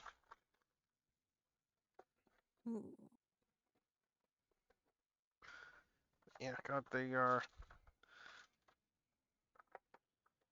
Yeah, they have done a good job on these so far. I'm just realizing too. I'm trying to think like what the last Nintendos I opened was, because it's like most of the ones I've had recently are like this pile of Genshin ones. I've actually got a couple others in my pile too that I need to open, but they did not fit the theme of gacha stuff. Gotcha. Like I mean, I've got the Takanashi Kiara one as one of the ones I need to open. Oh yeah, didn't that one like take a while It did, yeah. to come out? Yeah. Yeah, I'm still honestly really sad that in terms of stuff that with I assume that graduations are going to cause like cancellations of certain things. Oh yeah. Like we probably will never think see that's like a the risky Figma. thing We with- will probably never see a Figma for Ames, even though like Yep. it got to the prototype phase. Yeah, that's the thing with Mhm. making merch for like VTubers. Yep. You just got to be like timely on all that Because either stuff. it like if they don't like put it out like immediately and just let it sit, then by the time it's ready, the VTuber might graduate. Yeah, exactly. And then sometimes you get like weird stuff like I'm trying to remember which one it was where it's like that they did the announcement and then it came out that oh hey, so you know that her model is not actually one that she owns but that she bought like on a marketplace. Oh yeah. Filian. Yeah, there was that whole thing where that came out and that was and it was just a case that of was bad. yeah, that was a whole thing of like the license of this says don't commercialize these. Exactly. Yeah. Because it was meant. She didn't even actually buy the Model 2. She Right. It admitted was to implied that ripping she it. probably didn't actually pay for it, and Yeah, even then it was like only one of the. $20. Yeah, it was one of those priced for people that are just starting out there. Yeah. Yeah, like I know you get a lot of those models and customize those sorts of things, and you do a really good job on customizing those. Yep. And oh my god, okay, cred. Yeah, that was. What are the earrings popped off of Zhongli face? Damn it, I need to get that box back out. I just spotted that now. Whoop. Because I got the earrings on the individual faces, so. But it's just pegged in, so it's not like broken. It's just like a tiny peg. Okay, that's good. Yeah, I know. Like one of my Nendroids, her earring is like in the ear, so when I saw like it came off, I was like, oh, you like actually broke off. Oof. Fortunately, my brother had like a cement glue, so I was able to stick it back That's on. what model glue is for. Yep. Yeah. I've had that in those instances. I had to re-glue a Marvel Legends figure the other day because I noticed that's like, oh hey, a horn broke off, but clean break. I can just soft plastic. I can glue this. Yep. My brother wanted to get into model kit, so that's why like he had stuff.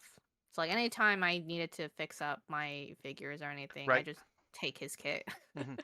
Oh, and speaking of model kits, I'm still working on the art for this, but I'm fully planning. I may as well mention this. I'm fully planning to do once I do art for it, adding to my redeems, which I did add a couple of redeems the other day actually, like for just some quick video redeems. But I am planning on doing a gacha redeem that is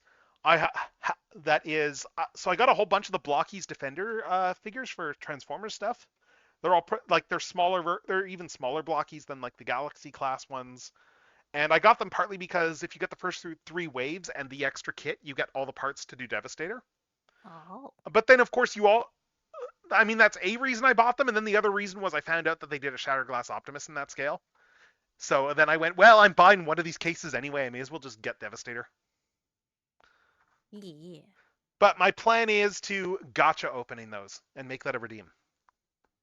Gotcha. Because they're blind boxes anyway, so why not just turn it into an entire redeem? I just need to do the art up for that still, because I have an idea. But next up we are going to start. Yes, they did announce Bruticus. Yeah, they've been teasing him out. Yeah, that'll be pretty nice.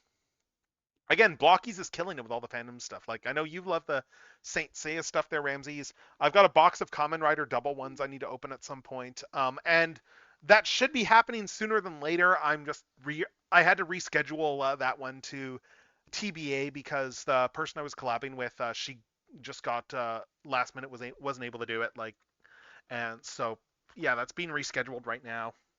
That'll probably be part of my birthday stream stuff, but Ooh, when's your birthday?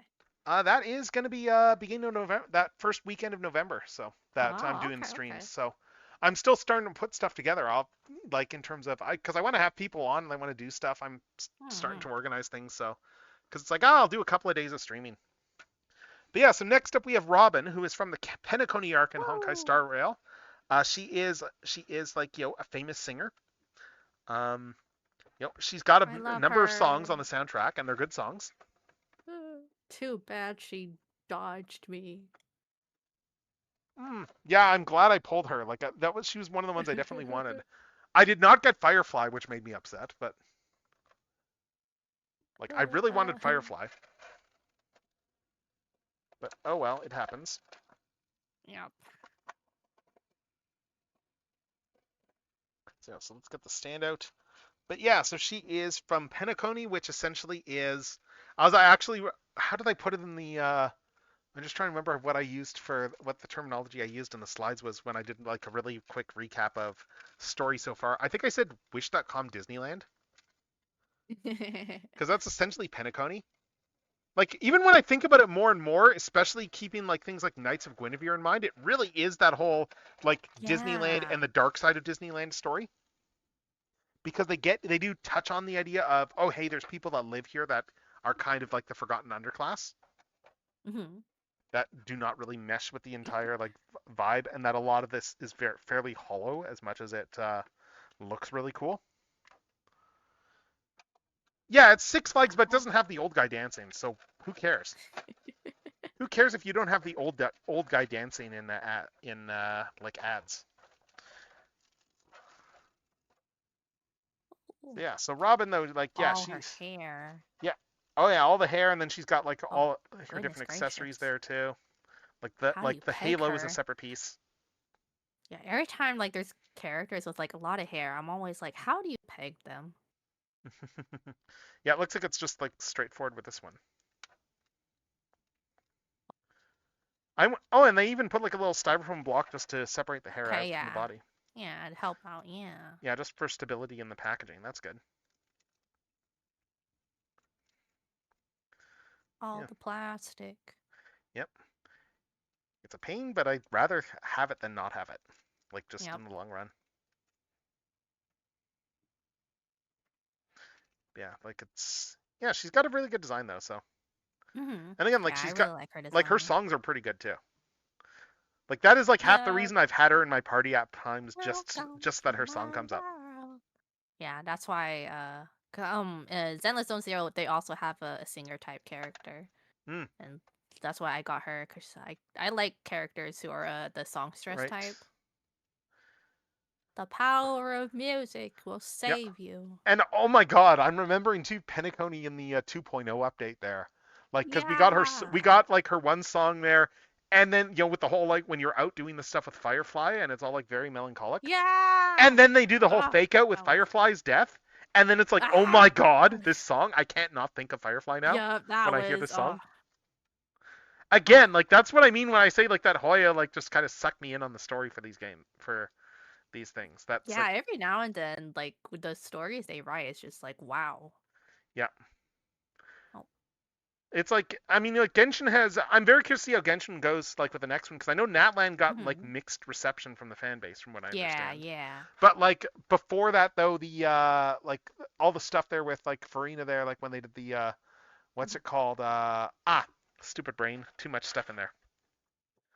But like when they did that whole region there, like that was really, really good storytelling there. She doesn't need a peg. She can stand on her own. I guess not. No, she doesn't really. Because of her hair. Yeah. And actually, she can kind of just lean on her hair. And it's probably going to be a little bit easier to just do this too. So let's just let's take a look at we got just the whole singing face here Yeah. just to start. So that looks pretty good. I'm just gonna put her on here while we do that. She's got. I guess I need to take her halo out as well too. Oh yeah, her halo. Yeah, it's just separate in How's here. that attach? Oh, there's just a little pig on the back of the head. Okay, okay. And yes, she does come with a cell phone. Wow. Then Yeah, I'll and it does to have her little thing. I'm gonna assume Sunday also has a phone. Probably. I mean, like that's kind of a running thing in Star Rail that everyone's got phones. Everyone's got a phone. Even in Amphorius, everyone has phones. They just call them something else. And oh, this is actually. Oh, this is gonna be a tricky Ooh. one to peg in. It's the peg's Oh, at yeah, a weird angle. the hole might have even like shrunk a little. The hole's at a Or- little bit of a or weird the- angle too. Is Oh, there okay. is there a photo here?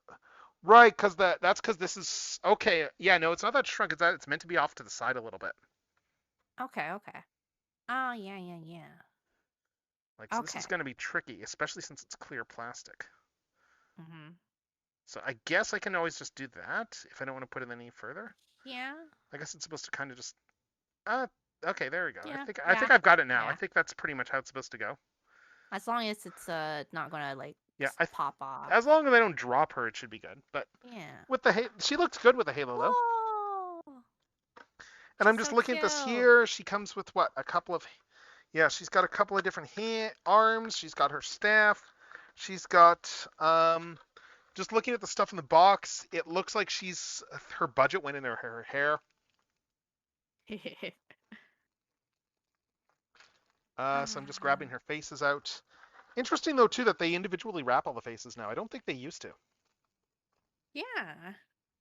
I've noticed that in this definitely box. not. Yeah. Huh. So yeah, so we got that there. We've got let's just some alternate faces on Robin. We got the singing one is a good base face, mind you. And we got this happy. Oh my god, this happy one looks great. She's happy. Mm-hmm. I really like the themes of her story there too, in terms of just the songbird elements there, like with the bird in the cage. Just with how, and yeah, we just got this happy face that looks really good. Wow. Just with how both her and Sunday have very diametrically opposed views on the entire situation, and it's hard to say who's right because they both have points. Yeah. I mean, heck, when they did that with when they went back to the Luofu back in 2.0, there, and we had the whole story with Hule. Like once they started, like the one Borison leader. I don't know if you played any of that. I don't think so. Okay, that was later in 2.0, like when they were going back to older areas. But yeah, and there she is with just the blushing face here with a smile, and this one looks really good too. Like it's just no, she's got a really good design. I'm just gonna let's see if I can highlight the eyes a little more here, just with the camera flash, so you can really see the eyes now and just the sparkle. Yeah, they're sparkles. Ooh. And her makeup. Yeah, exactly. She looks great. I'm probably gonna go with the singing face though, just thinking about because I just actually no, I don't know if I want the. She has her microphone, right? That is a mic stand. Yes, that's right. That is a mic stand there. So I'm gonna put this here. Welcome to my world. See, I'm thinking of the one from the final boss fight, like the Rise Up one. Yeah. Like I forget what that one's called, but like that one's like probably like that. I love the energy in that whole boss fight is perfection. It was very, very like yes, we got. Speaking of boss fights, Wildfire's playing right now, an instrumental. Whoa. Again, Star Rail nails its boss fight music. Yeah, like she looks really good with her mic there. Yippee. But like just that whole boss fight there where we get her theme playing there and she's just telling off her it was very anime, like while you're doing the fight and she's like telling off her brother's worldview. It was very anime. It was anime as hell and I love it. It's almost like the company was started by a bunch of anime nerds or something. Yeah. Yeah, so we got a couple of hands here, alternate hands. I'm just pulling them out. She just has like these alternate like forearms here. It looks like that one here, I think one of these is probably for phone and one is probably for the mic stand. And let's just do a quick close-up on the phone as well.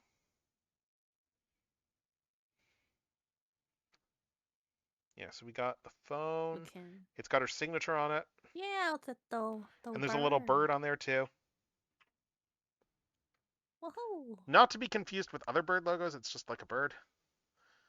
And yeah, it looks like it just slides into this. Ah, nice. So she can just hold her phone out front like Okay, this. okay. Yeah. Cool. That works well. Yeah. So as opposed to, so this one's probably the mic stand one. So I guess this is good here. Say if you want to have her like snapping a selfie or something. Like I'm gonna have to take at least one of these figures and give them a phone because like characters with phones are catnip for me. It's like how like characters with like soft good outfits are catnip, and that has been informing a lot of my like 1/12 scale buying decisions. Where it's like, I just really like the like there was one that I got recently there where it's just like it's just the character like where it's like the main outfit is just like an oversized tee, like t-shirt, just the idea of like just Yeah. bedwear sort of thing.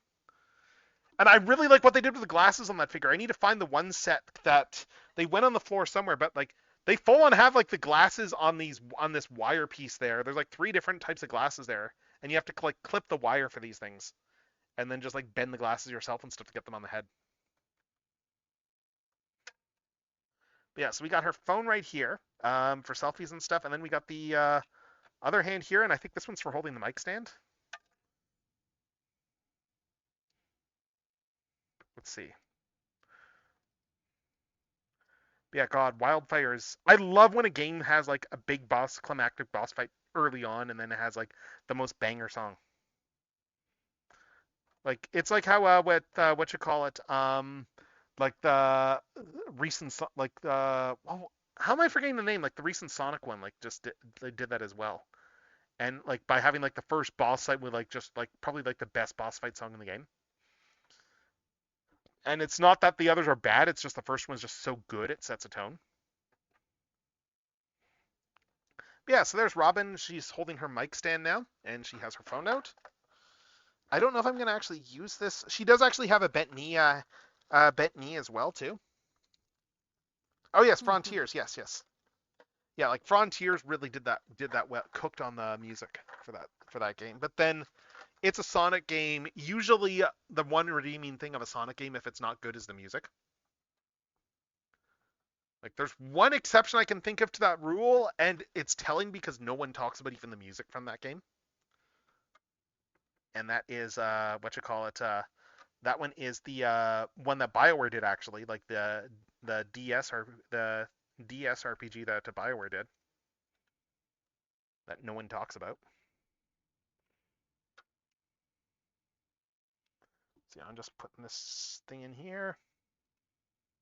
Just put her on the stand, and I'm gonna change out some of the hands here.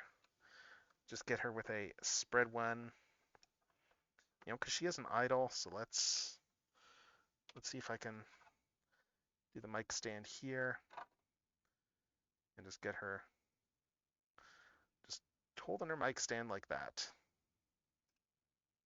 Oh, actually, I'm gonna do a couple of arm changes because I want to still get her with her phone, but let's get her holding her phone like with the outstretched arm. Yeah, so she's taking a selfie. Exactly, yeah.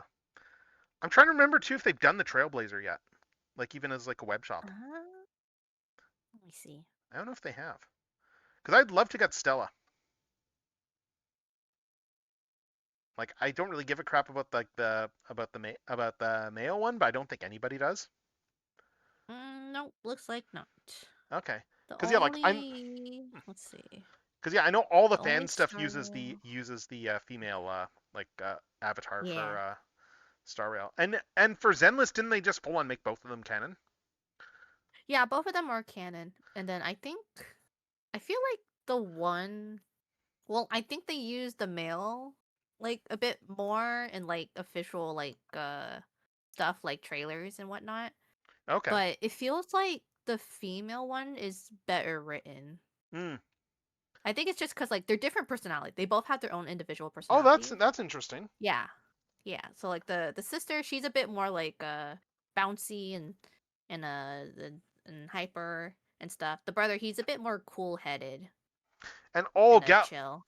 Iron Samurai Art Fires. That's the Iron Factory one with the samurai aesthetics, right? Strideways. Because just for context, Tika, like for third-party Transformers stuff, there's a lot of stuff out there. One company that does a lot of pocket scale stuff, Iron Factory. Yeah. They've been getting a lot more unique with their designs of late, and they've been doing stuff like a lot of samurai, like just samurai themed Transformers designs. Like they still fully transform, I but they've think got I've like seen that, all yeah. these samurai aesthetics to them. So, and yeah, like Artfire. Oh, that sounds cool. He's a retool of Inferno, and like the character's a fire truck, so I think they went the whole Japanese firefighter route with the aesthetic, Oh, because he's got the big pole and oh, stuff like look at that. this. The Oh, Japanese I see firefighter that. pole thing. Yeah, like it's a really Yeah. cool aesthetic. I need to get the Beast Wars Megatron they're doing in that style because it looks really good. But yeah, so that's Robin. Oh. That is Robin here, and just standing there taking a selfie. And her mic stand just fell out. I'm kind of putting these into the poses that they will probably end up on when I put them on my shelf. Let's see. I'm just gonna. Yeah. Let's. All right, yeah. Let's see. I'm on the Good Smile website yet. Looks like the only Star Rail Nendroids they've done. Let's see. From I know Kafka's coming up. from first to recent. Let's see. These are all the ones that Okay. came out, I think. Right. So March was the first one, and then it went Robin, Sunday, Blade, Aventurine, and then Aventurine also got a doll version. Oh right, and they're doing that of doing Yeah. a doll version of Sunday as well too. Yeah. And then Ratio got an Android afterwards. Oh right, yeah. I don't think I bothered with he him. has a bathtub piece. Oh where my he's God. in the bathtub. That's cute. Mhm. And then after that, Feynman was Oh the right, yeah. next Finance coming Android. in. Yeah, right. Yeah. Yeah, and then Hersha. Oh yeah, Herda. Yeah, I've It definitely got looks like- Herda pre-ordered. She's great. And yeah, I assume you've seen Promare, Yeah. so I assume that goes without saying. So like, it's only like Hell one of the big anime yeah. touchstones. You're I like, love. I Yeah. watched Promare 7 times. God. 4 times in Japanese, 3 times in English dub. The English dub is pretty I good. I did even- see that eventually I when I even had bought friends like over. the official soundtrack, so Right. I have. Yeah. I Yeah. love Premiere. God, I remember both major times I saw that was I think I've probably watched it like at least once just on my own, but like I had people. Mhm. Both of them were with people there. The first one was was when they did the actual screening for Promare like locally, and that was insane. There was a big line, like there was a big Hell lineup to get in, yeah. and it was like it was a packed house, like it was a 2-theater screen, and like they had both the upstairs and downstairs screens filled, Crazy. and it was Promare noisy as was hell just- too. oh. Like because you have a whole crowd full of people that are reacting to things like Mhm. like the moment in the third act, which everyone just screamed at, for instance. Yes. Oh, I And remember it's just that. all the energy. Oh my God. And then when I had friends over, I got like a lot of the same reactions because like I had friends over like after Pride, and I was like, come back over. I'll put on Premiere. That'll be a good Pride viewing. But yeah, anyway, we're It doing was Sunday so next. I forgot to talk about him before I open this up. Yay. He is Robin's brother, and he is very much, and he is kind of the main person in Penacony. Who was even an antagonist. Yeah, he is an antagonist. He's a final boss fight. And then after the Penacony story, he actually ended up like, because he lost so badly, like he kind of had his whole worldview like kind of challenged, and Mhm. like his whole worldview was challenged in the fight there. He was kind of humbled. He kind of like essentially like snuck out the back way and like went with the Astral Express and is like a passenger on the train now. So yeah, so he is. I was wondering about that. Yeah, he's shown up a couple of times in the story there just as supporting cast. He's just hanging out in the Astral Express with everyone. But yeah, because he doesn't really have anywhere to go because they'll pretty much just lock him up if he goes back. So they essentially let him like sneak out the back way. Because it was like, well, he's not really gonna do anything. He's not gonna be trying anything anymore anyhow, and Yep. he's not like an evil person or anything either. He just had a very like specific worldview that kind of like involved Mhm. enslaving minds for the sake of like unity and stuff.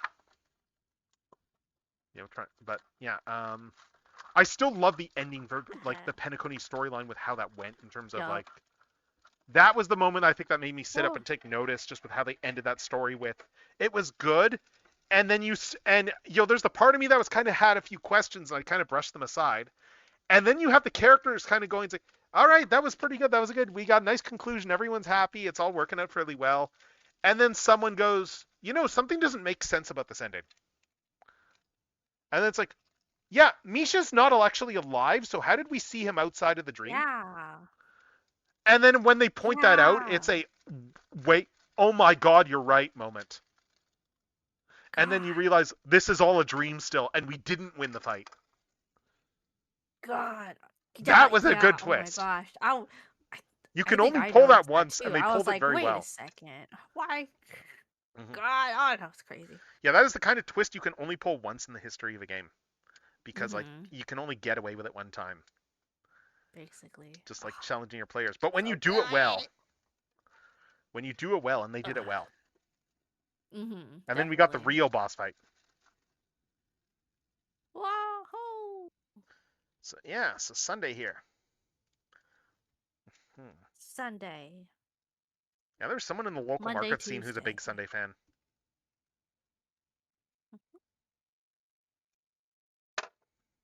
Bald Sunday. Oh, yeah, I guess. Yeah, so I didn't even think about that when I was pulling this stuff out. But yeah, so we got this. Let's get all the plastics out and stuff. And let's get the plastics out. Let's unmean girlsify him. Woohoo! Yeah, like the whole Penacony story, and it's pretty good. One thing I'm not going to be touching on, because I think you did play it anyway, is like the Fate storyline, because it's not really part of the Amphoria story. Yeah. They just presented it as oh, hey, remember that time? Like, hey, remember that time when we played a game? Remember that time when we summoned heroic spirits from a planet that doesn't actually exist in our world? Huh? And the When did spirits we do and the that? spirits Oh, even you're went, so yeah, it's kind silly, of weird that we're Trailblazer. here. You're so silly, Trailblazer. We literally played it like last month. Yeah. You don't remember? Yeah. And then cue the flashbacks. Like, oh. Yeah. Like, oh, you say so. Yeah, I do love though with the whole thing with oh, nice. I just saw what you're teasing there, Strideways. Yeah, but I do love though how with just they handled that, even just acknowledging the fact that the characters are all kind of less powerful because no one knows their story because they're not from the actual world. Yeah. And then they went, but we're going to true. take advantage of that, and we're going to make characters that are part of Penacony's lore. And then they will have stories. It was actually pretty interesting. You do Yes. know how to drive, right? Please, what moves can't drive the automobile? Oh my god, yes. Oh, brother. Never said I could drive it well. Like that, I quote that. That is a scene that I quote. I was like, I need to put that in here. Because, yeah, like, what kind of moves can't... Yeah, anyone can drive. It just doesn't mean that you can do it well.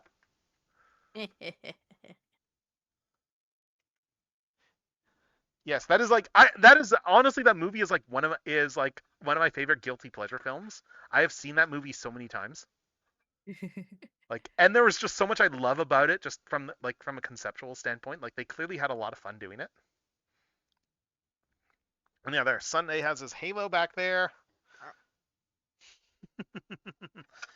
And I forgot about Robin's display base. That's still in her box, I guess. But yeah, so Sunday's got his wings here, like on the back of the hair. Interesting. This one's posable. Is this one? Oh yeah, they're both ball jointed. Huh. Okay. It's just this one's a little bit stuck here, and this one's not. So I'm not gonna play with the other one, but they're clearly meant to be posable. And again, I'm not really touching on posability because they're androids. You see one, you see pretty much all of them. Yep. But yeah, he looks pretty good though. Let's just do a quick turnaround as I look through his accessories and such. Yeah, George. Yes. Jason Alexander is Boris Badnov. Yeah, no, he is full on dedicated too. It's great. Like, and then I think one of my favorite scenes. There's so many great scenes in that film. Like, there's a bit where you've got Fearless Leader walking in, like with everyone, where it's like he's like, there has been no way to destroy a cartoon character until now. Like, as they're walking through his research labs, and then someone goes, it's like, what about Roger Rabbit? Shut up! That is a completely different thing. As I was saying. Yeah. It's just a great one. Like, that whole bit is great. Like there is so many bits in that. Like I mean that whole movie is like just madcap fun. But yeah, like it's just been Jason Alexander doing like a Russian accent for Boris. And oh, cool for the tiny little accessory. He comes with the bird. Oh. He comes with a wounded bird. I know everything. Yeah, it goes on this piece here. Oh, okay. And I guess that's where the birdcage base comes in there too, so you can put the bird up against the birdcage. Oh. All right, and we got a Transformers fact there. So, you know what? I'm going to. I think I'm going to start. I think I knew a Transformers fact there. Let's talk about. We're talking about birds, so let's talk about one of the birds from Generation One, Buzzsaw, who is one of Soundwave's tapes. He's. I forget if he's ever. He's only in the show very briefly, but like he's the tape that Soundwave was originally sold with in the 80s. He's like the yellow bird. And they did it that way because that, even though Laserbeak's the one he uses all the time in the show, they did it that way because then they could sell Laserbeak's toys separately. You know, the whole clever, oh hey, let's get people to buy this toy. But yeah, Buzzsaw, he like in his tech spec bio, he is a bit of an artist. Like he's very much a destructive artist, I suppose, but he considers himself to be an artist. You know, and the worst types of people are the people who think of themselves as artists, but maybe aren't necessarily the most artistically inclined. And notably, his claim to fame in the original Marvel Comics is the time he took down Omega Supreme. Yeah, they had like one of the smallest Decepticons, like taking out, murking one of the bigger ones, one of the bigger Autobots. So yeah, go figure. But yeah, anyway, so Sunday, we got his alternate faces here. So let's look at all these familiar faces. We got the neutral face. We've got, and I love as well too that like with this whole boss fight, they very much are like just like during the whole boss fight, they're very much paraphrasing Genesis. Like not the Phil Collins band, but the actual like biblical text. Mm-hmm. Anyway, this is an aggressive one here. He's a little bit more aggressive. Angry. Mm-hmm. So let's see. Let's pull that one out, and then we'll take a look at the other one. He actually doesn't come with a lot of stuff. A little bit surprised. I'm curious how that works with Nendoroids, because it doesn't really have much bearing on the price. And this one has a little bit of a smile to it. Bit of a, I guess it's a smile that's like, you know, it's pleasing, but there is a little bit of like loaded menace behind it, looking at the eyebrows. Yeah. Like it's one of those things where it's like, yeah, this guy, and even just if I'm posing him out here, it's like you got the whole welcoming host pose right now, but it's like, but there is that ominous level behind it too, in terms of can we really trust this guy? I mean, that fits well for Sunday. Maybe they'll do his playable version as an android. Oh, isn't this his playable one, or? No. This is Penacony. Right, isn't it the same outfit there for the? No, the outfit's a little different. Oh, It's okay. a little different. Yeah, he's got like this sort of like sash, I think, if I remember right. Oh yeah, you're right. I guess he and does. then there's all kinda. the thorns. Right. So yeah, so we've got the bent elbow one there, which actually looks pretty good here. We got one that's like just this is for holding something. It looks like he doesn't come with a phone. He does come with this little. What is this? What is this piece? Is this a? I think this can go on the stand as well. I'm not sure what this is, unless the bird can go in his hand, but and this can go in the stand too, because it's got a little peg hole for the stand. And then yeah, then we got another bent hand here. I guess him not having a phone is because he wasn't playable. Yeah, no, he was very late. He was very late playable. Like he was like in the last arc in the We're Leaving Penacony only the arc. playable ones have a phone. Yeah, he was in the We're Leaving Penacony arc in terms of for the stuff. I'm just putting this one in. I'm just curious now if the bird can go in his hand or something. So somehow doesn't. No, there's not really a way to peg it in. Let's just look at the back of the box here. Like I like the look of him, but I mean he does feel like. Yeah, no, it doesn't really look like there's much to that. Like, bit of a shame. Like, I like the look of him, but it doesn't really feel like his hands, he's really has a lot to do with his stuff. Like, yeah, little bit of a shame, honestly. I'm just trying to see what I want to do here for poses. I think I'm going to go with the other hand here, the open palm one. Like, I like the design, but yeah. And come to think, that's probably what they're doing with for Sunday with the other one. I'm guessing the other one is his other outfit. Like the other Nendoroid they're doing. Yep. Yeah, and this piece here, yeah, this goes in here. So I forget what this is referencing. I'm not sure. I'm just glancing at the box here. I Oh, feel actually, like I oh, I recognize see. it. Okay, I think it's showing that hovering in his hand and the actual stuff here. Mm-hmm. Which boss fight was this one? This was a good one. I'm trying to remember now. This is a good one. If only I could. I mean, if only it said on the side of my thing which track this is, like over on my PC, which it does. But then I would have to get up and go look. But yeah, I guess you can just put it over there and like just have it like hovering a bit. But I think the bird looks more interesting visually though, like thematically speaking, because it goes with both of them.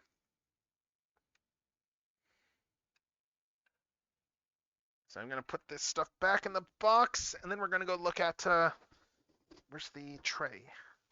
Yeah, I'm gonna put these back in, and then we are gonna take a look at the background.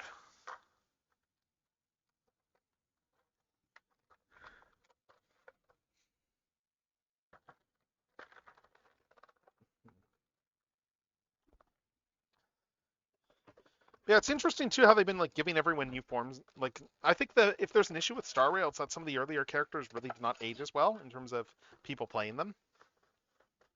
Yeah. Like I don't play March. I don't play with March. Well, I mean, if I use March, I'm using like the sword master form. I haven't even used that one. Well, just a matter for I don't like just for who I've got leveled up with those abilities. Like she's not bad as a support character. Like that particular version of March. Yeah, so we got the bird cage right here, so I'm just getting this out.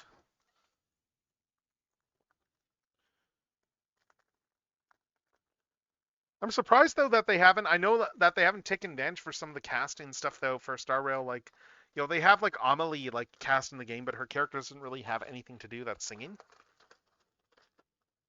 Oh yeah, that's true. Yeah, she's she's the Jing chick Liu, with the yeah. blindfold. Yeah. Yeah, we've not really gotten a lot with her, like in terms of her arc. So like it feels That's like her true. arc kind of concluded with the Hule stuff there, because that was kind of like the Borison were kind of like one of the main things that were going on there, like for the threats. But like the guy who like because they dealt with the whole thing of the prisoner that was like in the shackled prison there, like the immortal Borison down there, that whole story. And again, I really liked him when he broke out and we started getting his worldview articulated, because I was like, this is a horrific worldview. I completely disagree with it, but you are doing a very good job of explaining where you're coming from with your worldview. So I can't actually hate you. I can only hate you so much because you're wrong, but you have internal logic to your mindset. And those are some of the best villains there. Like when you can actually go, I can understand you, even though I think that you're awful. Definitely, yup. It's nice that in some places we still have that. Like, villains that are not just like horrible. But yes, there's the birdcage. So we can just put the bird there. We can have Sunday just stand in here. And then we can just have him just with the birdcage right there, which looks pretty good. And then we can bring Robin up and put her in here too. Yeah. Let's just put the siblings right there, and let's put the little bird over here. Whoa. Yeah, they look good together. Wow. They look really good here. All right. Yeah, that is. So that is, yeah, I guess I can decrement that there. So that is like all the Nendoroids we were opening tonight. That is the first phase of tonight's stream. That we have gotten through. Aha. And good, and in decent time too, considering looking at the look. I was wondering, Nendoroids are generally pretty fast anyway. But yeah, I'm just looking at the time. And it's like, okay, yeah, ads start in 2 minutes, so that's decent timing there. Because what I'm probably going to do is I am probably going to once again start the ads early purely because then I can get the slideshow set up for the next phase. I can get set up for the slideshow in which I'm going to be going over Amphorius there, and that is going to be just me going through an entire storyline in Honkai Star Rail and trying to explain the entire thing. I got like 6 pages of notes in my Google Doc there of just trying to summarize the whole thing. Explain everything to me. And it looked okay. It looks like the ads are gonna just begin on their own shortly too. So I'll just wait for those to start. I finally I found the other night I got linked just info on like the widget that you can put into OBS there for keeping track of ads Oh and yeah. how long they have to run. So it's like so that's nice. But yeah, that is the first phase. So I guess I can start. I'm gonna just I'll just hit the ad button, start running that nat. Well, no, it's running in a minute. We may as well just let it run at its own natural pace. Yep. And I will start getting a drink and stuff, and then while the ad is running, I will change out our screen. But yeah, that is those 5 Nendos. They're nice figures. They are really nice Nendoroids. They are going to go up on what is a very crowded top of my shelves. Like seriously, I don't know how much room I have for Nendoroids up there. So it's like the shelves above my big bookshelves there. I've got like Figmas and Nendoroids and stuff up there. Honestly, I probably could stand to get rid of the Overwatch ones because I'm a lot less enamored with Overwatch these days. But like I got a bunch of them back in the day, and they're good and they're nice figures. But yeah. But yeah, I'm just waiting for this to shift over, and once it shifts, and we should have ads starting any second now. So we will be back after ads with different stuff. Ad time. All right, and I'm just waiting for the screen to switch on my end to the ad screen, and then I can start up the presentation and stuff once that gets going. Where's that screen?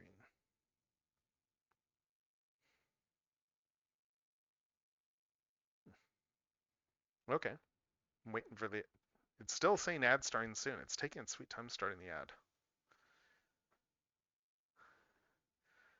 Taking its sweet time starting the ad, aren't you? Of course it's a watched pot. Yep, I do. Like, there's no point in switching scenes until then, so.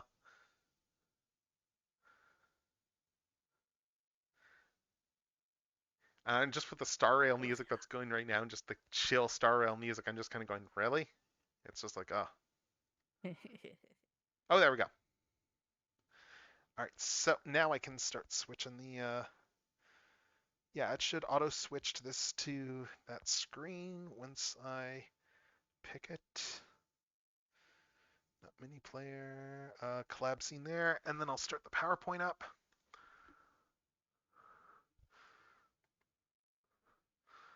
Get my notes up there, get OBS up. Yep. All right, so I've got the. Yeah, okay, yeah, I've got the PowerPoint ready to go. I'm just going to go refill my drink and we will be right back. So take the opportunity to stretch yourself.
Right, let's do the social posts too.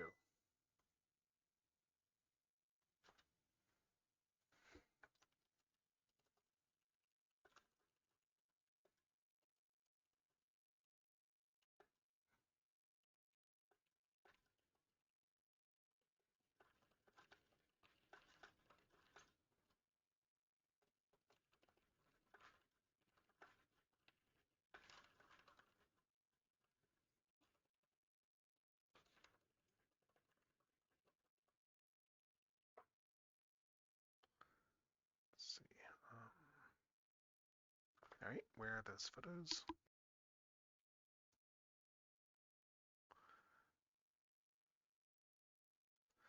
All right, welcome back, everyone. Welcome back from ads, and I assume the screen loaded Wow. up properly. Oh no, it went back to the other screen. Okay, I guess it went back. It automatically did previous screen as opposed to what was in preview. So let's fix that up then. Let's bring in the screen that we were going to do after the Nendoroids, which is this screen over here. I'm just making my post right now. Wow.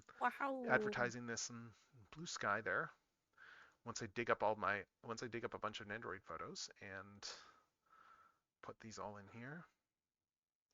So we got the ride in there, we got Blade there, we're Zhongli, and then I'll put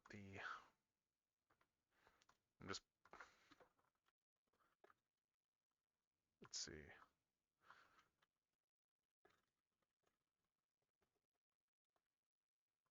And then let's see. But yeah, this is going to be a fun one. All right. So yeah, this one came about here because of just the initial conversation when I was chatting with Hika about asking if she wanted to come on for the Nendoroid unboxing stuff there. And you brought up, I believe, just it'd be, you hadn't played at the Amphoria stuff and you'd be up for a summary. Yes. So I need yeah, to like, be told everything. right. So I know you did the Fate event, but like, have you been up to in Star Rail otherwise? I'm just kind of curious. No, I still never continued after finishing Penacony. Like I did try to do like some side stuff. So like I Okay. did that Banana University thing Right. with Rappa, Mm-hmm. and that was pretty much it. Okay. Yeah. Cool. All right. So we have this whole presentation here that is like just an all about Amphorius, which, as the subtitle says, it is a techno attempt at summarizing what some very complicated lore. Like seriously, holy cow, so much. Wow. And I am just gonna move stuff over so that I can actually see my notes and see chat while I am walking through the PowerPoint. Because yeah, I have a whole like PowerPoint for this thing. That was my last night. Again, that is why I accidentally did not grab one of those Genshin heroes to pull because I forgot about that because I was up till like almost 3 last night, putting this slideshow together. So yeah, so we are gonna start talking about Amphorius there. So let's start going. Oh, let me make sure I can actually see my notes here. So, yeah.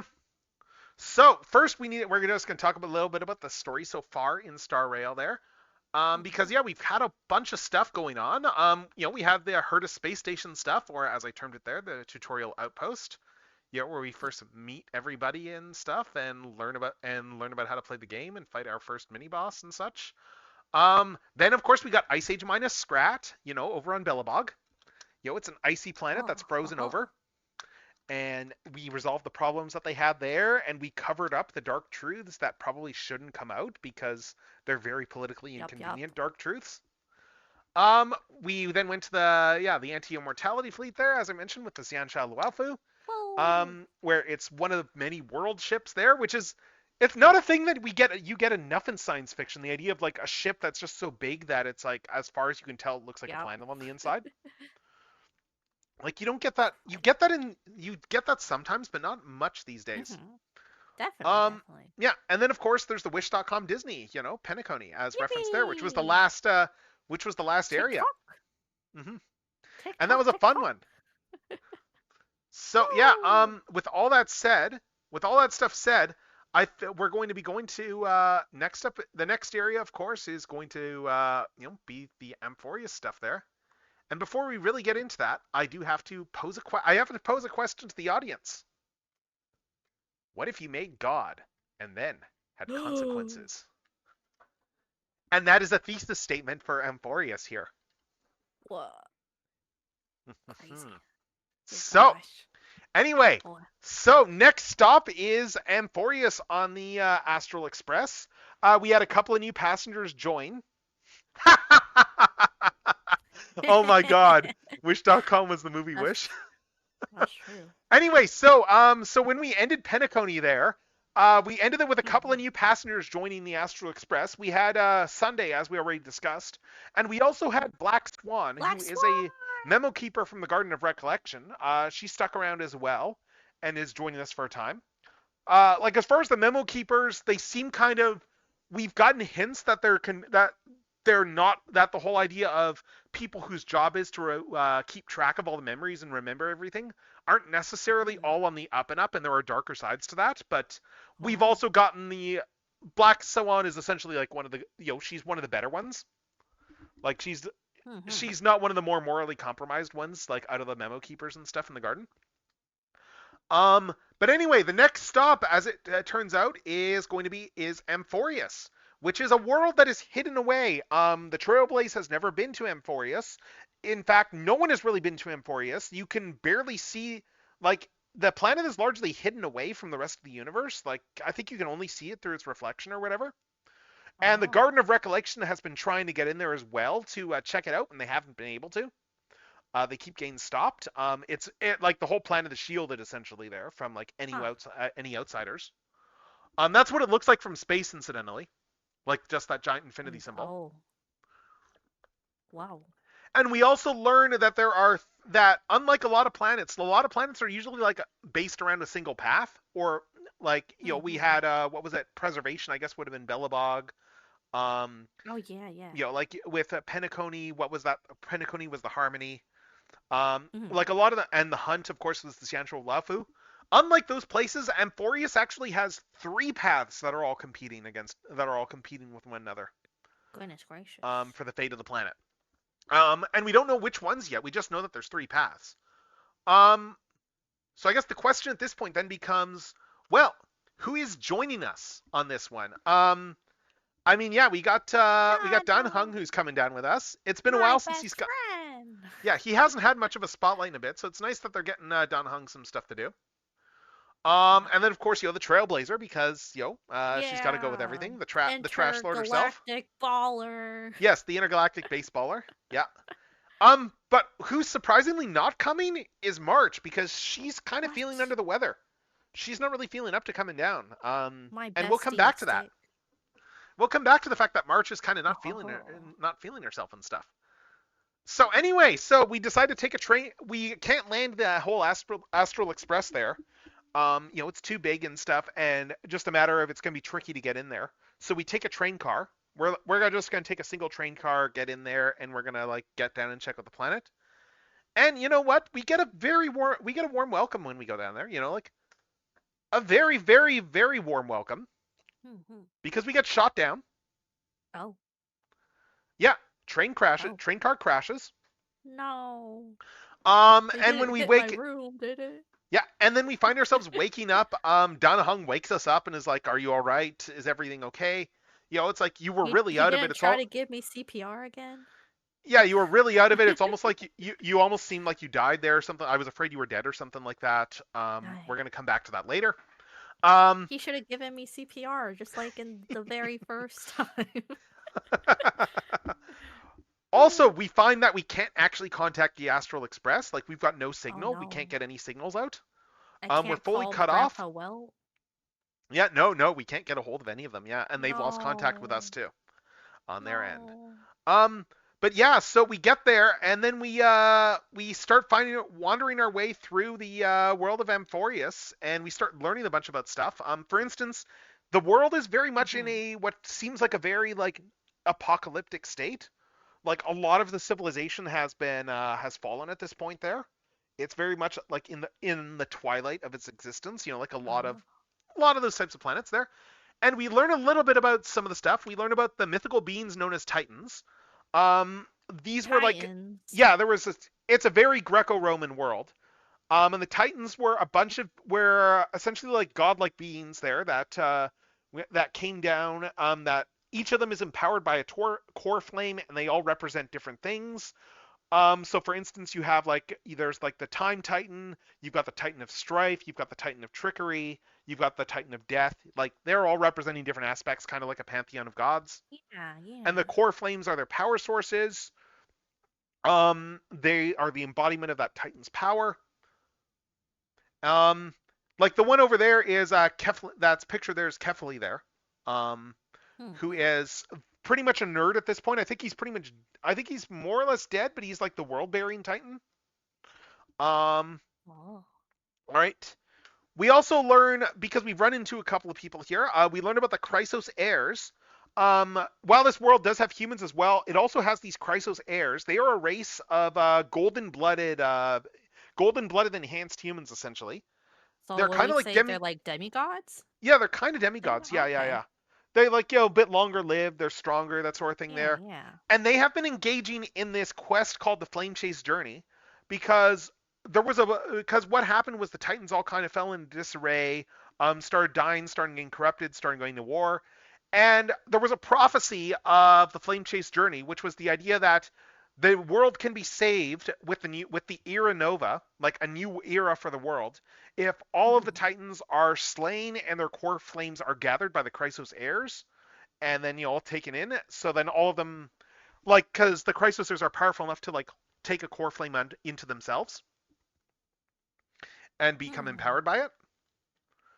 And yeah, we meet a number of Chrysos heirs along the way. If I remember, the first one we meet is Finan.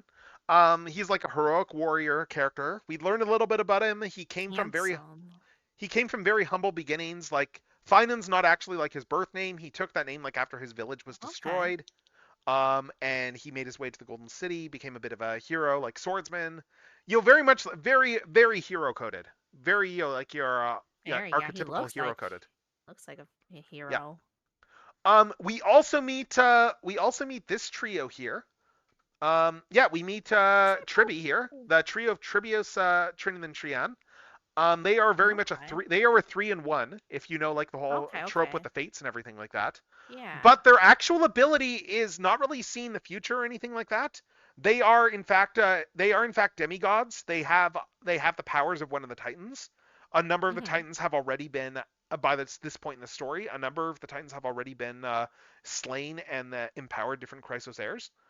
And hers, she is empowered by which one is it? Did I write down which one?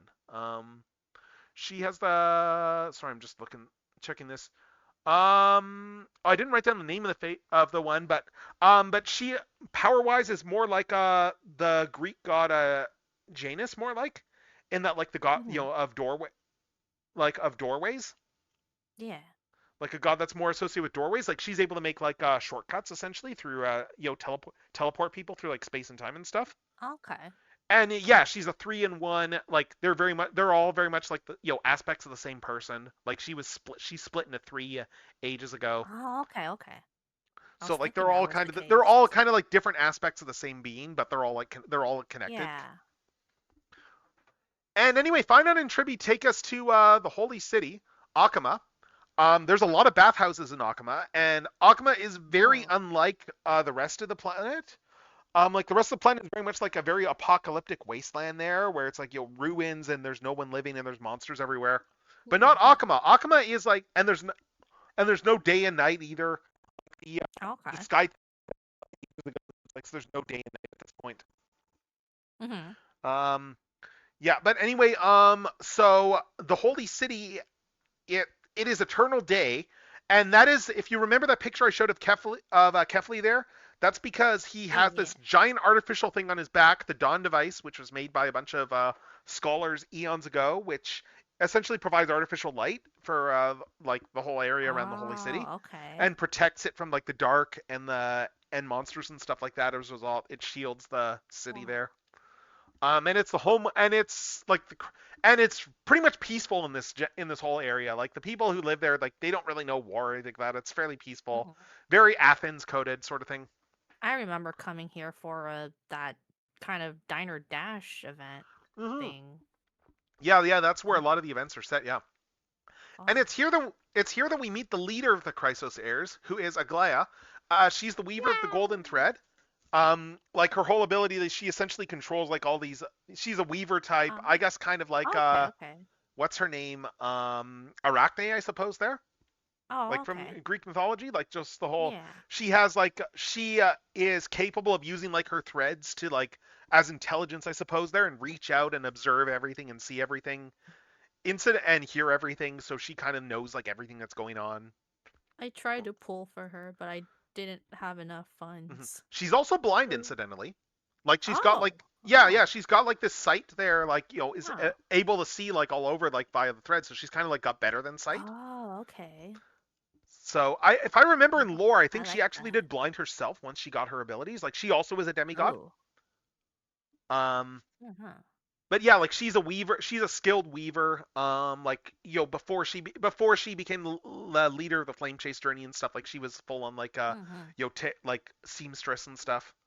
Um, and she is a character there who is she's been around for a while. Like she's been around for centuries and centuries. And she very much is like at the point where she is starting to question like whether or not she's getting like too callous just because of like her dedication to the journey. Like has Mm-hmm. her humanity kind of been fading with time, sort of thing. Which is good to have that level of introspection in your leaders there, with the whole idea of like, am I getting out of touch, sort of thing there. Yeah. Um, I see. we also meet in the city there while we're going around. We meet another one of the demigods there, Casterus. She is empowered by Thanatos, the god of death, like the Titan of Okay. Death. And they don't actually have the core flame for Thanatos, if memory serves. But they do. But she's a very isolated person, and that is because anything she touches dies. Oh. So she can't really get too close to anyone and stuff like that. Like she's a very isolated person.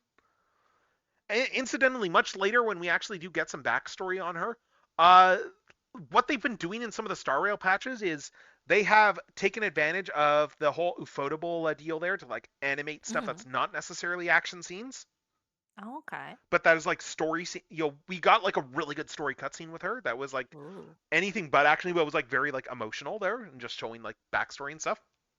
Mm-hmm. I really like Casterus though. Incidentally, she's kind of a bit OP in that if you have her Yeah, yeah. if you have her pulled as a character, you get a free revive. Yeah, I remember people complaining about that. Yep. Saying Hmm. like, oh, that's so unfair. Yes, I will Hydrate. hydrate. Me too. Thank you for the hydrates, Aaron. We are just going through the story here for Amphorius and Honkai Star Rail with Hika. She has Ow. yeah, she was interested in learning about this stuff. Like when I offered her to come on, I went, okay, sure. Yeah, I'm learning. Mhm. Yeah. Yeah, and then we of course there's another Chrysos heir that we meet who's fairly significant. He is not a demigod at this Mhm. point. And that is Mighty Mouse, or like who I kind of call Mighty Mouse because it sounds similar enough. Like, yeah. Anyway, he is the Wish.com Gilgamesh. Gilgamesh. Because it's like, yeah, you look at him, it's like, yeah, no, this is pretty much just Gilgamesh right from Fate right here. Like, Yeah, definitely. yeah, like even just the whole like 100%. the tattoos on the chest, the gold armor, the haircut. 100%. I Like it's tried very to get him, but then I was like, oh, I should save for the fate No, event. I don't have him either, unfortunately. I was trying to pull him, but I did not get him. God. But yeah, we do learn a little bit about him as well too. He's very much an Achilles stand-in story-wise. Okay. His whole thing is that he does have the ability. He was blessed by the gods years and years ago. Like there was a prophecy about him. I guess there's some Oedipus elements to him as well, and that there was like a prophecy about Oh. him, like killing his father there. So like he got thrown out, so, like thrown into the sea, and then saved by like the Titans there, who essentially made him unkillable. Like Achilles, he's got like one specific weak spot, and if you were to pierce that, he would die. But otherwise, he can't actually be killed. Oh. Like Huh. he is just fairly powerful warrior there. Um, yeah, and yes, that's his whole thing. And he's also the crown prince of Castrum Kremnos, which is we Ooh. will get into a little bit later. We also learn All about the right. thing that is fading the world here, the Black Tide, which funny I said fading the world because it's essentially the fate mud in that it's like it's this Yeah. corrupting stuff that spreads Yeah. all over there and that corrupts everything it touches there. It It's like it really turns is. beings into Oh monsters. my It corrupts god. their mind. It's part of the reason the Titans kind of had their downfall as well too, because they started getting corrupted by the Black Tide and going Dear mad God. and declaring and going to war against the people that they were supposed to protect. I Um, guess we had a failed Holy Grail war here. Yeah, I was wondering if the Fate event would connect to it, honestly, with the whole Black Tide Definitely. stuff, Oh but it yeah. didn't end up connecting at all. So Hmm. they just kept it. Maybe maybe if they like did another Fate collab, but make it specifically Fate Stay Night Heaven's Feel, because Ooh, that's where the Black Mud is more seen in the that's Heaven's true. Feel route. That's true. And in zero at the So end of Zero, I guess too. yeah, yeah. But yeah, yeah. Anyway, incidentally, when we actually got to Akuma, Akuma was under siege by. We learned that Akuma's been under siege by Nikador, who is the Wrath Titan, and he went fully mad and has been leading forces and against them, and they've been trying to take him out, especially since they need his core flame as well. But he's just really powerful. Hmm. Um, yeah, and then we get into some of these aspects here as well. In that, one of the things we learn when we start going around Akuma and talking to people and stuff is that don't say anything about being from beyond the stars, because as far as people know, that's not possible. The whole you can Oh, check in anytime you like. You can never. We can't actually get out now that we're here. goodness Like no one. gracious. People have tried leaving. People have tried seeing if they could get out there, and then they always die because the Sky Titan takes them out. So like no one Dear is actually. God. So the idea of there's something beyond the stars. Actually, we're told don't tell anybody about this. We don't want you to create a stir and disrupt everything and stuff. And then of course someone sees our we March didn't come with us, but March did. We did get March's camera though. Because she was like, take pictures for me since I'm not going to be there. And yeah, and so we handed the camera to someone to take pictures, and he saw the photos on the camera, and then kind of went, "Oh my God, it's the mythological Rosie Celestial Maiden from our own myths." What? What? What? And then was all like, "Oh my God!" And these people are actually from beyond the sky. What the hell? This What? challenges everything we know. And that was a whole Oh fire we had God. to put out. Oh dear. Like early in the story, the whole it's like, especially since we just told Aglaya, like, don't worry, we won't tell anyone we're from the sky. And then this happened. And Whoops. we are like, oh crap, oh crap. We don't want to lose Oops, her trust daisy. so soon. Goodness All right. gracious. Yeah, so that's the essentially the main players here. So now we get into like the main 3.0 story stuff here, which has to do with, as I mentioned, Nikador, the Titan of Strife. Hmm. Um, he is off in Castrum Kremnos, which was the city-state that Mighty ruled. Essentially think Sparta, like it's a warrior city there that would often go to war Okay. with other city-states and stuff. Yeah, And yeah. eventually their Titan Nikador got corrupted by the Black Tide, and he went mad, and he is pretty much unkillable. And that has been a Oh. problem for them because they haven't been able to stop him because he hasn't been able to be killed. So the quest line involves finding out how the hell you kill this guy. Because as we find out, he Dear. essentially did Oh. the lich method of, in order to fight against the Black Tide, and be able to do it effectively, I'm going to split myself into all these phylacteries, and then I will be immortal. Except then he got corrupted anyway, and then just became an immortal mad god. Welp. So we had to figure out how to kill him so we could get his core flame. And we actually did run into like an aspect of his spirit as well, Nias there, who was Oh. kind of helping us along the way with figuring out how to help to take him out so that we could get his core flame. Kill Along the way, him. we actually needed the help of Aronix as well going through this, the Time Titan. And Oh. the Trailblazer actually gets the ability borrowed from Oronix to be able to rewind elements like for time and Oh. see the and Wow. so we can see past events and stuff like that. So that lets us do all these flashbacks. Or like say rewind Nice. an area to before it was an apocalyptic ruin, and then we can traverse certain areas and stuff. And anyway, after all these flashbacks, we run into this thing. Oh God. Mem. That thing. Yes. And when I say not furry March, no, seriously, no. I mean as in like, no, this isn't actually Already March. It just Paimon? looks a lot like March. And she doesn't really know who she is. You know, it's got a similar voice to March, but again, like she doesn't really know who she is. We kind of call Oh. all she says when we first run into her is Mem. Like she Mem. understands us, but like she can't really speak. She can't really speak proper English fairly, so she just speaks through like mems for the longest time. Kind of rabbitish there. Yeah, she's like a Oh. face sprite, I think, if I'm remembering correctly.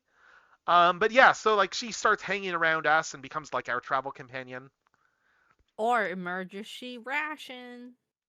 Yeah, I suppose that too. You never know. That too.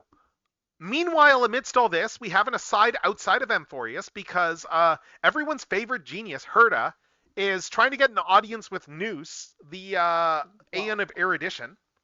Noose, as we Thanks. learn, like is actually an artificial being. Like he was a created, Mm-hmm. like someone created him as an Aeon, and he became like the Aeon of all knowledge, and like all the Dear God. geniuses kind of follow him. They're all like in his shadow, and Herda's The trying to Genius Society? yeah, the Or Genius Society, like the oh, like okay. like the number one, the genius number one was the genius that made Noose. Oh, okay, okay. Like so many years ago, and like the Genius Society, they're not as a society, they're not really the most affiliated. Like they all kind of like it's like they're Yeah, geniuses, but they're yeah. not. But they some of them like Doctor Primitive's a genius, and his whole thing is he wants to turn everyone into monkeys. Yeah. And then there's another genius that's been mentioned, Poka, who essentially goes around and kills anyone who learns too much. Oh God. With the whole, it's like, oh, you're potentially risking like instability of the universe, so I'm gonna kill you. Dear God. Mm-hmm. And there's no records of Poka too, like visual records. Like she's made Oh, sure that there's no visual records of her. But anyway, so damn. Hurt That's is trying to get crazy. an audience with Noose here, like off on the Herta space station, and yeah, and then she notices that there's people that are poking around that are kind of prying where they shouldn't be, and there's a whole bunch of memo snatchers that are meanwhile sneaking around in her systems, trying to like witness this whole thing themselves, like this whole audience with Noose. And so she essentially goes, yeah, screw that, traps one of them in her mirror, and like kind of beats them all. Um, and then of course, Sunday and Welt turn up on the space station because they need some help from her because yeah, we can't get out of that. We're stuck in Amphorius. But that's not the only problem because remember how March wasn't feeling well. March. Yeah, she is now like crystallizing like in phase 6 ice in her bed. And we Dear don't really know what's going God. on. Yeah. And that's how they ended 3.0. Oh my God. My 3.1 bestie. meanwhile.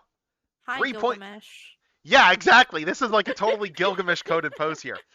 Yeah, 3.1. We're getting into trials now.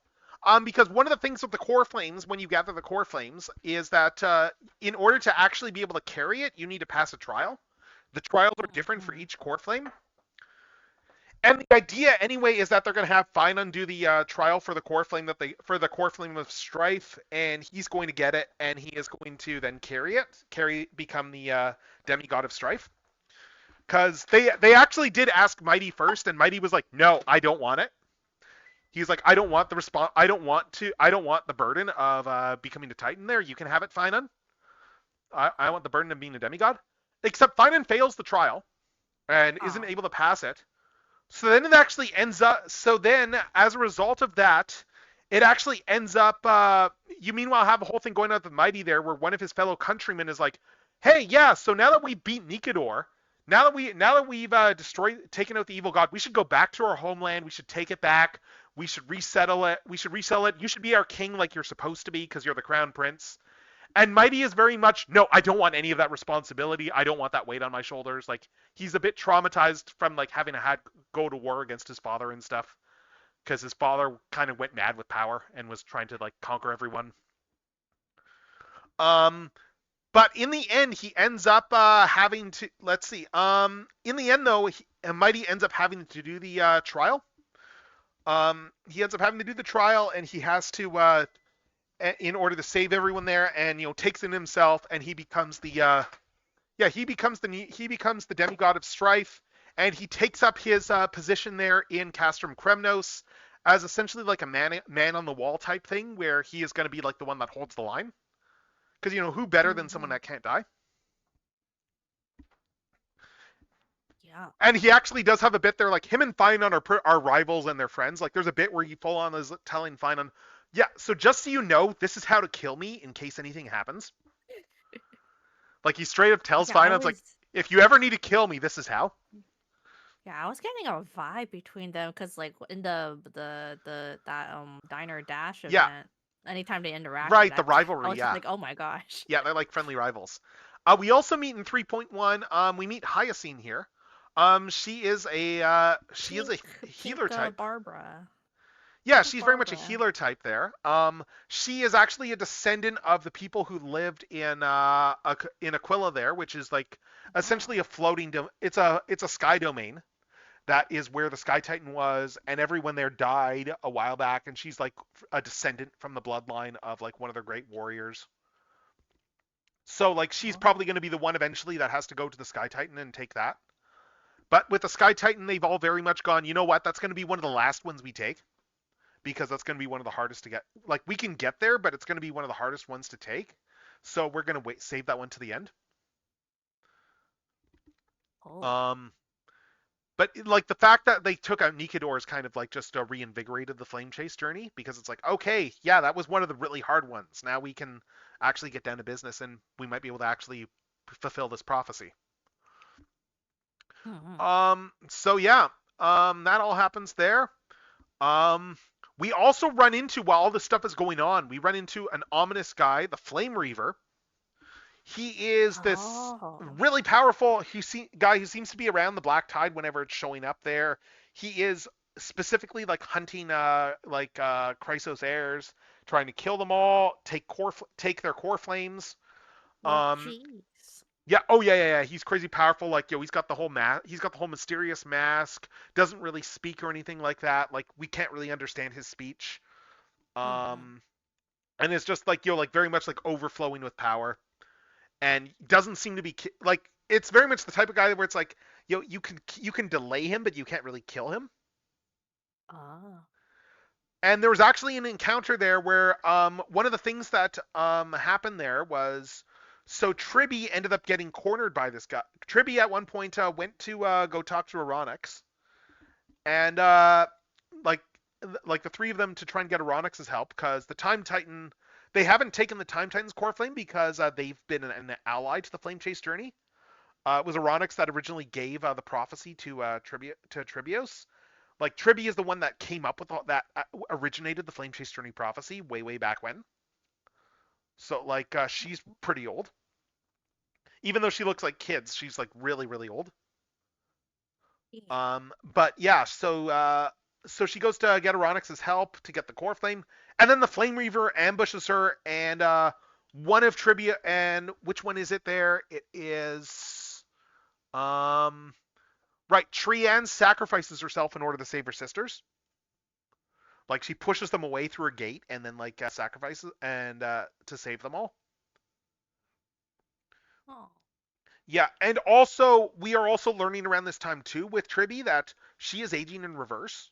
And whenever she uses her powers, she is, like, aging a little bit more, so like she is becoming more and more childish as a result. And some of the aspects are further some of the aspects are further ahead than others. Oh wow. Yeah, it's sad. Yeah, it's not a happy story. The Amphoria story.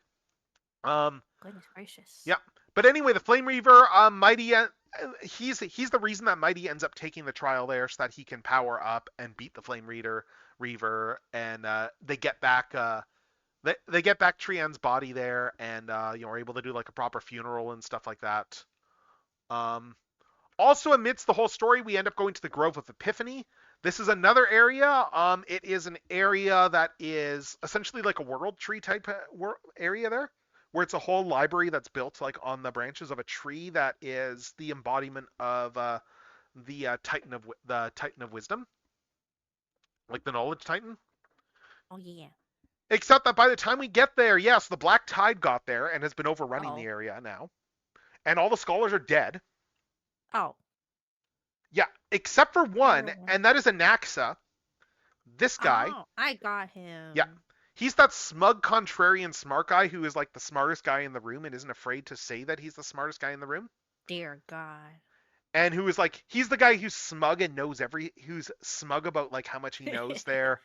And in his own time, to be clear, he was the person who was like not part of the orthodoxy in terms of like his ideologies. Like he was like the outlier in terms of like his theories about the world and stuff. But he survived by essentially like taking the core flame of the Knowledge Titan into himself and merging the two. It's an imperfect merge. Like, it's brought up that he's probably going to die from this soon because it's just the way that he did it. Like, he's kind of just prolonged his life, but for how long, sort of thing. And he actually is able to hallucinate and see the Wisdom Titan. So we get a bunch of backstory from the Wisdom Titan standpoint as well, too, like through his own eyes. They're essentially a companion for him throughout that whole stuff. Mm-hmm. Also, though, we get Tribby's backstory in all this stuff as well. We end off with Tribby's backstory, and yeah, that's what she looked like when she first made the prophecy way back in the day. When I said that she's been getting younger, that's what I mean. Oh. And like that's what she looked like way back when she was the priestess. She was the daughter of an oracle, in essentially like it was an area that, like the oracle, like there was a whole cult built around this oracle, and the cult eventually decided, as time went on, that it was like, you know what, we don't want the oracle leaving us. We want to make sure that they're there. We want to kind of control the oracle. And they ended up actually killing her mom because they thought she'd be easier to control. Oh. Yeah, like they full on like killed her mom because they thought Tribby would be easier to control, and she was able to escape. She ended up splitting herself like into all the different forms, like during that whole stuff there, and splitting across the multiple bodies. There's an implication that she's split into many more, and that the 3 that we've seen are the 3 that are left. And also, one little bit of note there is that we know that there was somebody who helped her escape, but she doesn't know what that person looks like. She was never able to see that person. She just knows that someone was there helping her. And that is 3.1 stuff there. That is 3.1 in a nutshell. So now we get to 3.2 and more trials. Because remember how I mentioned that whole bit there way back with regards to the train? Uh-huh. So yeah, I am actually, the Trailblazer actually is dead. Oh. They're like a memory at this point. And you are already dead. Yeah. So the decision that had been made there was like near the end of 3.2 was like, okay, we're going to give you the you're going to take in the power of the time Titan Aronix there, take the core flame and become like the demigod of time, because Stellaron, so I've got the power that can actually manage this stuff. Like I may not be a Chrysos heir, but I've got the power in order to actually be, the raw power to actually be able to handle this. If I've got the power of a core flame, if I can handle a Stellaron. Yeah, except that then they're like, yeah, so no, you're actually dead, which means that we need to go and find you. Your trial involves getting your life back. Like in order to get, that's the whole point of your trial. So we need to go and find the Death Titan. And we need to go, which no one knows where the Death Titan is, but we need to get the Death Titan's location, and we need to go and find them and get their core flame and stuff, and that'll be your trial. And then you'll be able to get properly back to life once you resolve that whole limbo situation. Yeah. So anyway, so we go off to we go off to Styxia as a result of that, to find the Death Titan, which is where Castris is from. Also, amidst all this, we start getting into politics stuff, because there's a lot of humans running around this world too, and they don't like and they have been increasingly disillusioned with the whole prophecy. They are like, well, what good is this doing us? The world is still ending, and they essentially see Aglaia like as a dictator. I mean, she more or less is a Oh. dictator, but they don't. She's like, oh yeah, like the Council of Elders is there too, and we consult with them. We consult with them as a nicety, but the Council of Elders really doesn't like the fact that they are not the ones in charge, and that's the demigods that are running the show, and they are kind of trying to like play the political game and turn the people against the Chrysos heirs and stuff with opportunities and stuff. Dear God. So yeah, and incidentally, there's a whole as part of that whole debate, Anaxus switches over to their side because he wants to get access to Kefli's memories. Kefli, the giant titan there, because Kefli is in the council's sphere of influence, and he wants to get access there so that he can get through the memories, so he can confirm some theories that he has. And because he's got the core flame of reason at this point.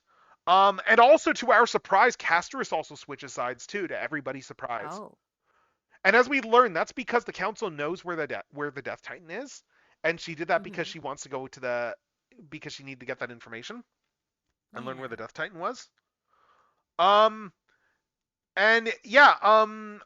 anyway, so we also run into in this area there, we run into this the Theros Ligus.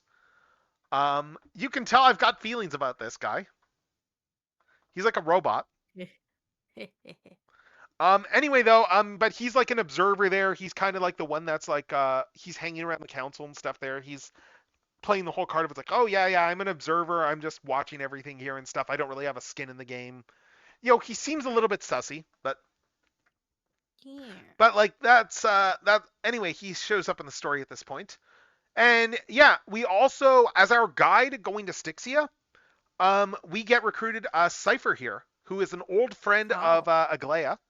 She's the trickster cat girl demigod. She actually does have the core flame of trickery. Okay. Yeah, and the whole thing with the core flame of trickery in terms of powers, and this will be very important, like as we get into her stuff later, is that it involves lies, and the idea of making lies real as long as no one knows that they're lies. Just the like as long as people like she can essentially weave fiction into reality, like as long as no one knows any better, just with the power of the god of trickery. Goodness. Yeah, so it's a pretty useful thing, and she's very much like your standard cat thief type sort of thing there. Yeah. They actually did mention at one point, like I think it was Aglaia that made her outfit there. So way back in the day. Oh. Like the hooded outfit and stuff there. So like they go way back. Like the two of them.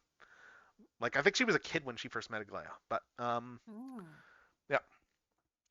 And anyway, we go to Styxia there, which is it was a place that the Black Tide hit very early on, and we learn when we go there that Thanatos, like the Titan of Death, is supposed to be the one that's guiding everyone into the afterlife, except that hasn't been happening. The dead haven't been crossing over.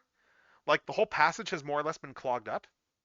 So like the dead haven't been able to cross over, and that's not good. So you got all these ghosts all over the place, like in Styxia, because that's where they're stuck.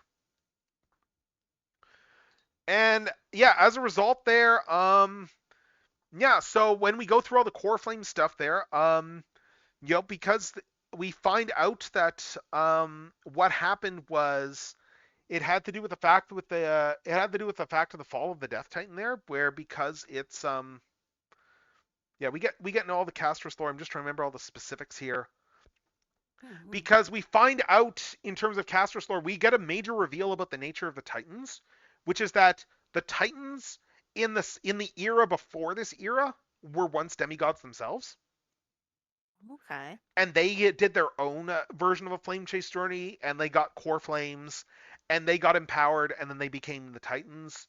And in fact, for the Death Titan's trial back in the previous area for Thanatos was that they were twins, and their sister had to die in order for the trial to be completed. In order to pass the trial, like they had to sacrifice a life. So their sister had to die. But that sister is Castress, and she was reborn into the next world. But Ooh. that rebirth created an imbalance, and that is the reason that everything's out of whack. So Oh. Castress, in order to actually like take the core flame, she has to sacrifice herself, and she has to die. Oh. So she ends up going to the afterlife. Going to the afterlife. Like she's no longer like she gives us the core flame to bring back like to the vortex where we're trying to unite the core flames. But she's the sacrifice in all this there, so she has to die. So she dies. Oh. It's a fulfilling death. During all this stuff, Anaxa also dies. Like he's the one who figured out the whole thing with the Titans there by looking through Kefli's memories, Mm-hmm. and he dies. But he also essentially was like the whole reason he switched sides was so he could get access, so he could prove his theory, and he kind of like just you get a whole bunch of politics stuff out of that there, and and he kind of sways the crowd again on the idea of of going through the flame chase journey, because the Era Nova is the whole idea that the Era Nova is real and it will be an actual reset that will save the world because this has all happened before. Mm-hmm. Like Goodness this cycle has gracious. happened before, so this will all happen again. This will save the world. So it kind of screws over the culture, the council there. Meanwhile, so Herda and Screwlum have been off doing their investigations because they got recruited by us. And they're looking into Amphorius themselves, especially since they saw that the Memo Snatchers are really interested in Amphorius. And are like, interesting. And they managed to hack their way into the system. Dear God. They managed to hack their way in, and they run into Ligas. And he seems like they're just projections into Amphorius at this point. And Ligas is seeming like incredibly sus here. And he is essentially telling them, you don't want to stick around. Like he knows, it's very clear he knows way more than he's letting on. Something's very suspicious about him. Anyway, that gets us to 3.3 here. Which I've got labeled as Journey's End because it is the end of the Flame Chase journey.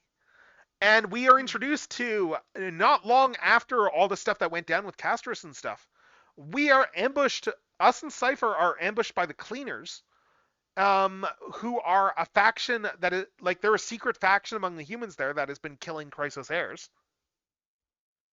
And because they are like, they want to stop the Flame Chase journey, so let's kill all the Chrysos heirs. And we managed to stop them, but then we realized that no, they were just there to distract us. We weren't their real target. They were just there to keep us from stopping them from going after their real target. Huh. Then we learn Aglaea's dead now. Oh. Yeah, they killed Aglaea. Oh. Oh. The heck? Yeah. So but the thing is that she kind of saw a lot of this coming. She saw their whole schemes coming there, and she was kind of ready for it. So she decided to make herself. She was like, "Well, if I'm gonna die, I'm gonna make myself into a martyr." Damn. Like she was like, "I'm at this point to finish the Flame Chase journey. I'm gonna be more useful as a martyr than I am at like actually leading it." So she put Finan in charge kind of posthumously there. He did a whole dramatic speech to the crowd and won over the masses. Like she full on sacrificed herself with a whole. It's like, well, we're getting really close to ending the journey. So like, and that's more important than myself. So anyway, so we're getting down to near the end of the core flames, and I think about the last one we need at this point is there's just a handful that we still need, and one of the last ones that we need is Aquila's, like up in the sky. And that was one of the ones that they left for last. So anyway, so we go there with Hyacine to the Eye of Twilight, which is like the floating city up in the sky. And we learn a whole bunch of stuff up there. For instance, Celios, who Hyacine is descended from, like the ancient warrior there who who had escaped down, when the Titan went mad and stuff. So we learn that a lot of that history is not actually accurate. What actually happened back there was so they got very very cultish up in the sky. The people got very cultish. Celios was their greatest warrior. She did take the core flame from the Titan there, except that she then decided that, you know what, I don't like my people are kind of nuts. I'm just gonna wipe them all out. She kind of went mad with power and got corrupted and stuff. And so Hyacinth's not actually descended from her. She's just descended from some like anonymous, like unknown person. They just built up all this mythology around it. And so you have to actually fight like the hybrid of you have to fight the hybrid of Aquila and Cilios there in a boss fight in order to actually like get that core flame. So that Hyacinth gets it. Mm-hmm. So yeah, so we get it. Meanwhile, Cypher is trying to get the Cypher's there. Cypher needs to get like her core flames back. She's been tasked with that posthumously by Aglaia.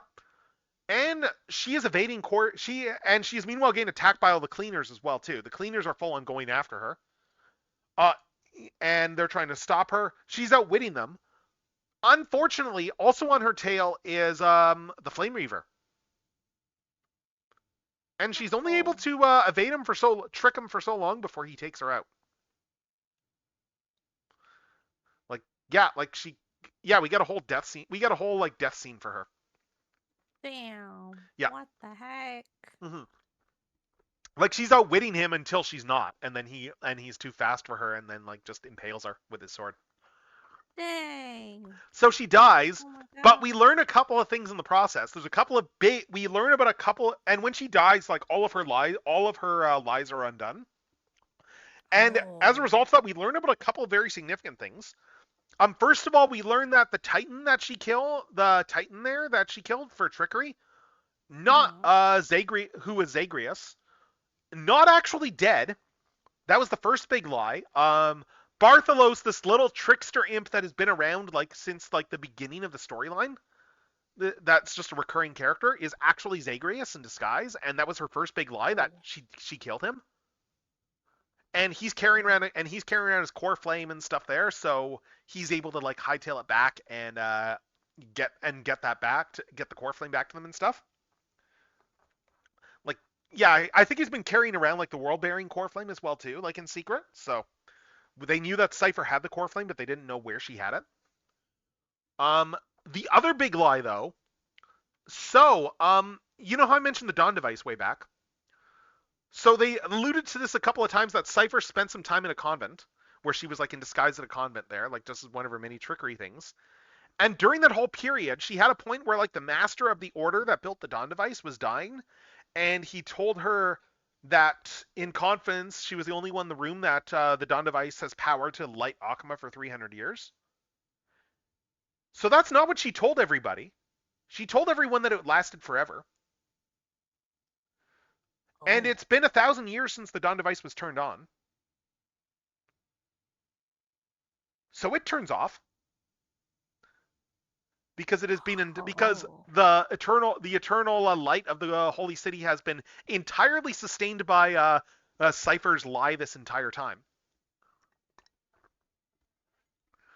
And anyway, yeah, so the Black Tide invades Akama because the lights are off. And Aglaia's dead. Yeah. So like her line of defense is down. The darkness has fallen. So yeah.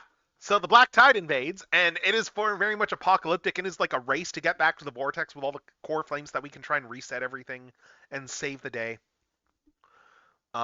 We are just it's very much just like a race to the finish at this point. Finan's with us. Finan is joining us with all this. Dan Hung's with us as well. It's turning into a whole thing of us and Finan at the very end going to like the vortex there, where we're going to reset everything. We're going to bring all the core flames here. We're going to start the Era Nova in the vortex of Genesis, and the day will be saved. And we get down there. So we get down there. We're gonna start the Era Nova, save the world. Except, yeah. So guess who's there? Lygus is there. And he is very much smug, and he is very much insinuating that there is more to this whole thing than we know.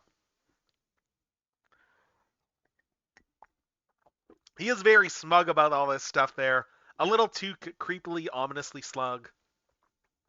And that brings us into 3.4. That brings us into 3.4 where we got all the Finan backstory. And the Kazlana, there's a reference to how like Finan's name, that was Finan's birth name, which I think had come up a couple of times, but it comes up a bit more in this. And this is the one where they gave Finan like the big story push in 3.4. And we also get a big reveal about Mem at the beginning of during all this stuff there too. Mem. Yeah. If you remember Mem, because she's been joining us, she's been getting increasingly like able to talk and like just coming in her personality more. Anyway, reminds me of Sailor Cosmos. So we learn about an old friend of Finan's who died way back in the day, like in his original village. This girl named Cyrene. Does she remind you of anyone? It's that Mem? Yep, that's Mem. That's Mem. Mem This is like a feels just rebirth of like Cyrene. Sailor Cosmos and Sailor Moon. Sailor Oh. Cosmos and Sailor Moon. Yeah. Because Sailor Cosmos is Sailor Moon in the distant future. But then when she Okay. goes back in time to help herself, going back in time drained her power and she became a small, tiny thing. And all she could say was, I forgot. She could only say like one word. But then gradually, as she spent time with Sailor Moon, she started speaking more and regained her memories eventually. Okay, that literally sounds like what they did with Mem. Oh my god. Like, yeah, okay. I mean, like, again, these are all these are all anime nerds. Of course, they're gonna know all of these Definitely. references. These people are nerds. These people are turbo nerds. And we're gonna be breaking for a sec there because we are just coming around again to another ad there shortly there. So that's gonna be so we're gonna start going more into 3.4 in a sec. But yeah, no. How are you enjoying this so far though? Oh my god. I hope that this is. This really is all anime. Yeah, it is anime as hell. Like, this whole story is like crazy in Oh. terms of all the twists and turns. I thought it was going to end with 3.3, the main story, and then it didn't. And then we kept going on. And that is the story of Amphorius that you think it was going to build up to a conclusion, except nope, there's another twist. And then you get it to be continued and have to wait 6 weeks. And then you get me on stream yelling, "What?" Yeah.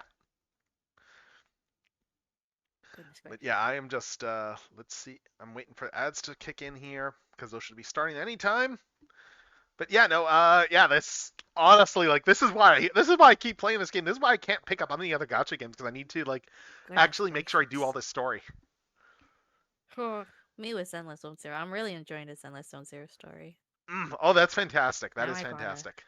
Yeah, it's important. I'm glad that all these gacha games like actually have like a good enough writing to keep people coming back. Right. Oh.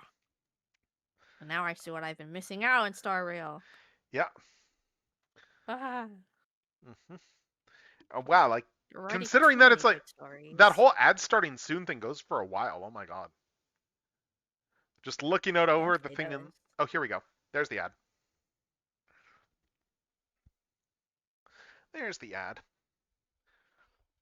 And it's also my excuse to just show off a whole bunch of artwork on my break if anyone is actually like not in the actual ads. I'm kind of debating whether I should turn down my ads a bit there in terms of turning them down to like more frequent but shorter ads. Because 3 minutes is a long time.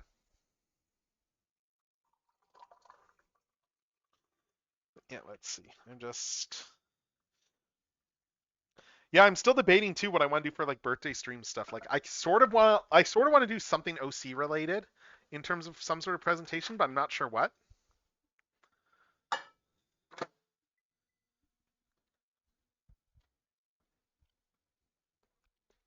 Right. Yep. I was like, well, I've got affiliate now. Let's throw myself into this and have fun with something. Have a bunch of guests on, and I'm putting stuff. Yeah. One thing I'm definitely going to be doing is I'm going to be doing a magma stream. Like, I want to start off with, oh, hey, here's a magma. We're going to have this open for the next couple of days and just keep coming back to it. Because, yeah, I had so much fun last time I ran one of those back in January. That was like too much fun. But yeah, there's that. I've got I've got a lot of options. Like I've got some toy unboxing stuff planned already. I just need to work out times for that, all that stuff. Yeah, I'd love to do some sort of like some sort of like games or something like that too. Like whether I host stuff or just Jackbox or Gartic Phone or something, I don't know, or just one of my own like Wheel of Fortune things, I don't know.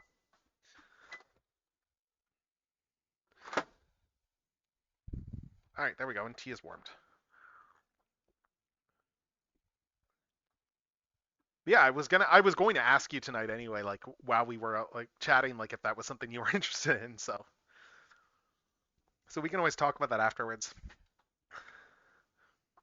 Yep. Let's see. How long until the ad? Okay, 30 seconds or so still.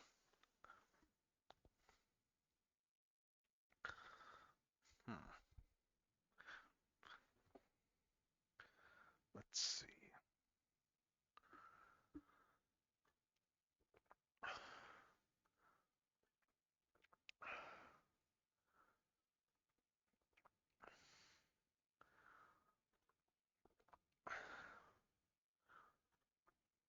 Okay, I think we're almost done now, so we should be back very shortly. And we are back. We are back to more of this, going over the whole Star Rail story, and we're on three. We just started 3.4, so we're over halfway there now, which is good. This is taking a while. Yeah. So anyway, we had just talked about Cyrene there, who is like from Finland's backstory, and Mem is a reincarnation of Cyrene that like and as this whole thing is going on, she kind of remembers like her full self, comes into her full self and remembers who she is and stuff.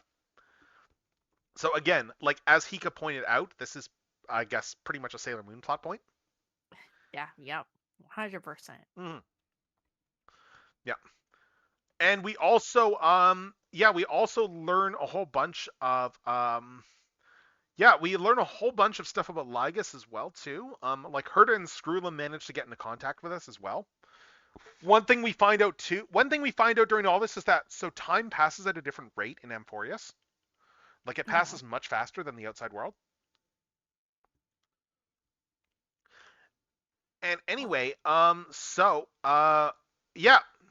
we get the big reveal about like what the heck Lygus has been up to all this time in terms of his plans and stuff. And that is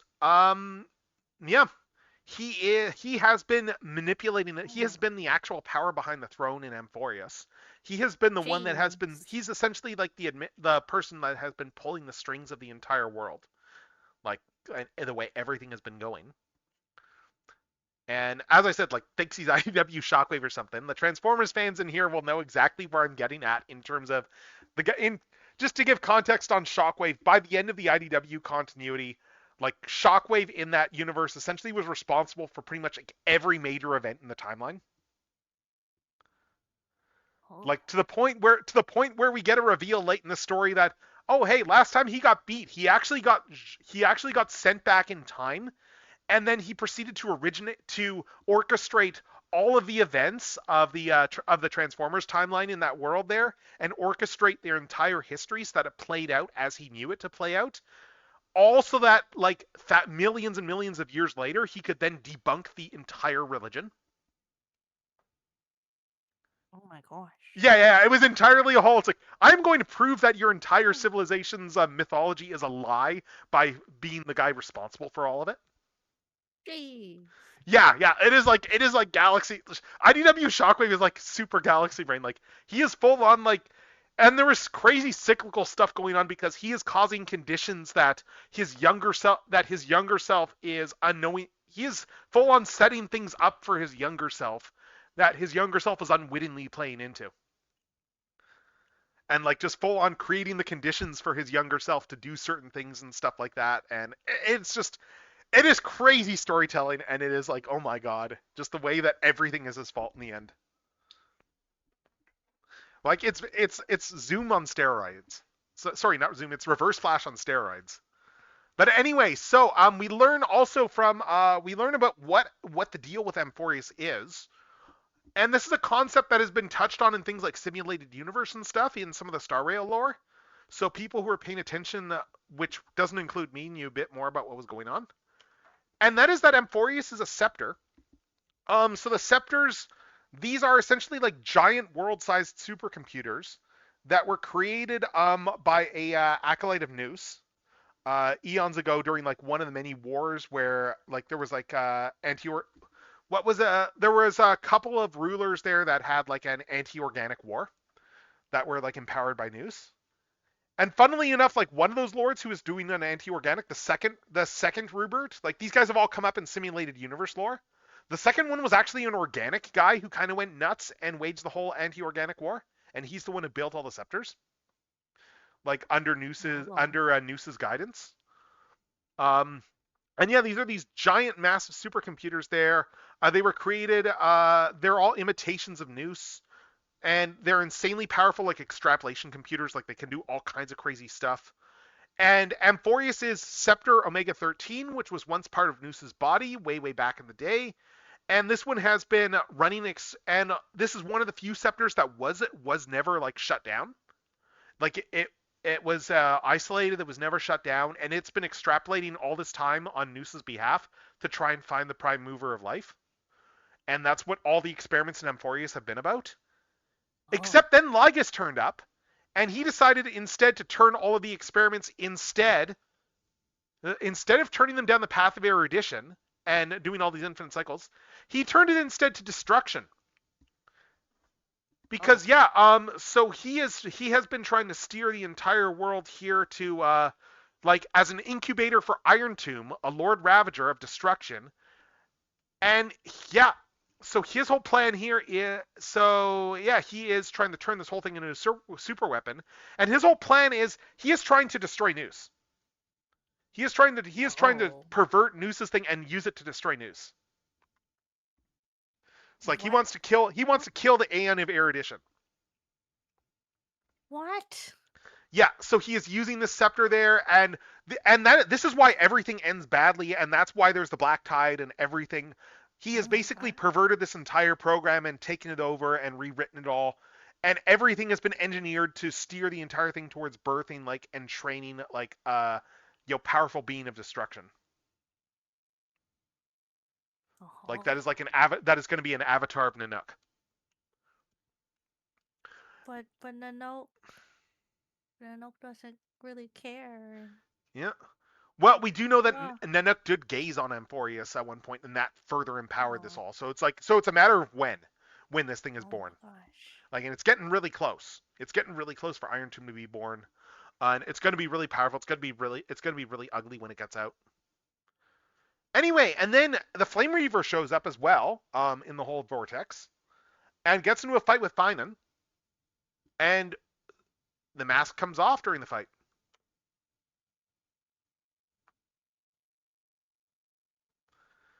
And yeah.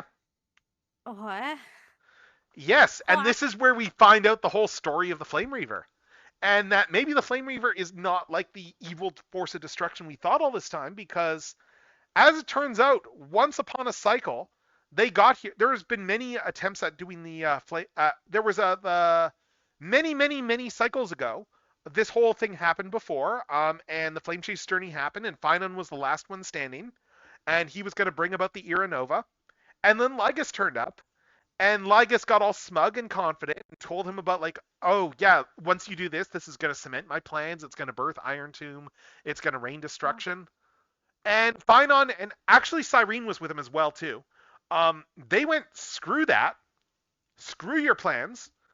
What we're going to do instead is I'm going to take all the core flames into me. And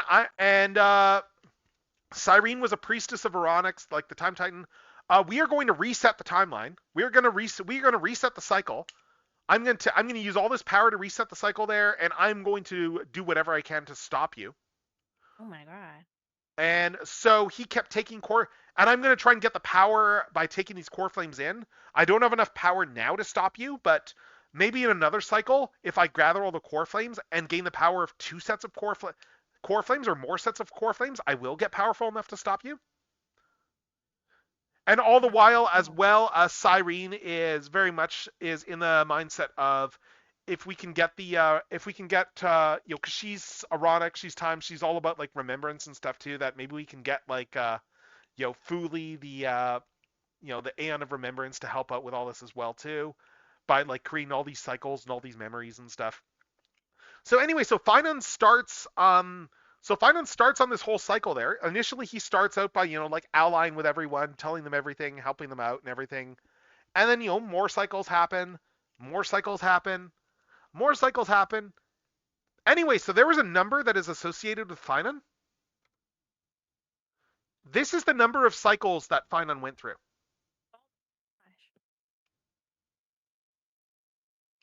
This is the number of times. Oh my gosh. Yeah. This is the number of times that he has been reborn and resetting the cycle, all to stop Iron Tomb from being born, because Iron Tomb has been 99.999% done all this time. Oh my god. And Finon has single-handedly been resetting everything until he gets the hopes of being strong enough to actually fight Iron Tomb and stop all this stuff. He is a hero. Oh yeah.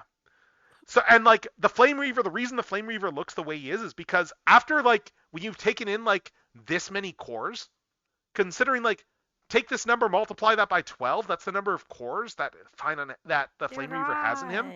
So he is very much like at the limits of like how much he can sustain. His body can barely sustain all the power he's got.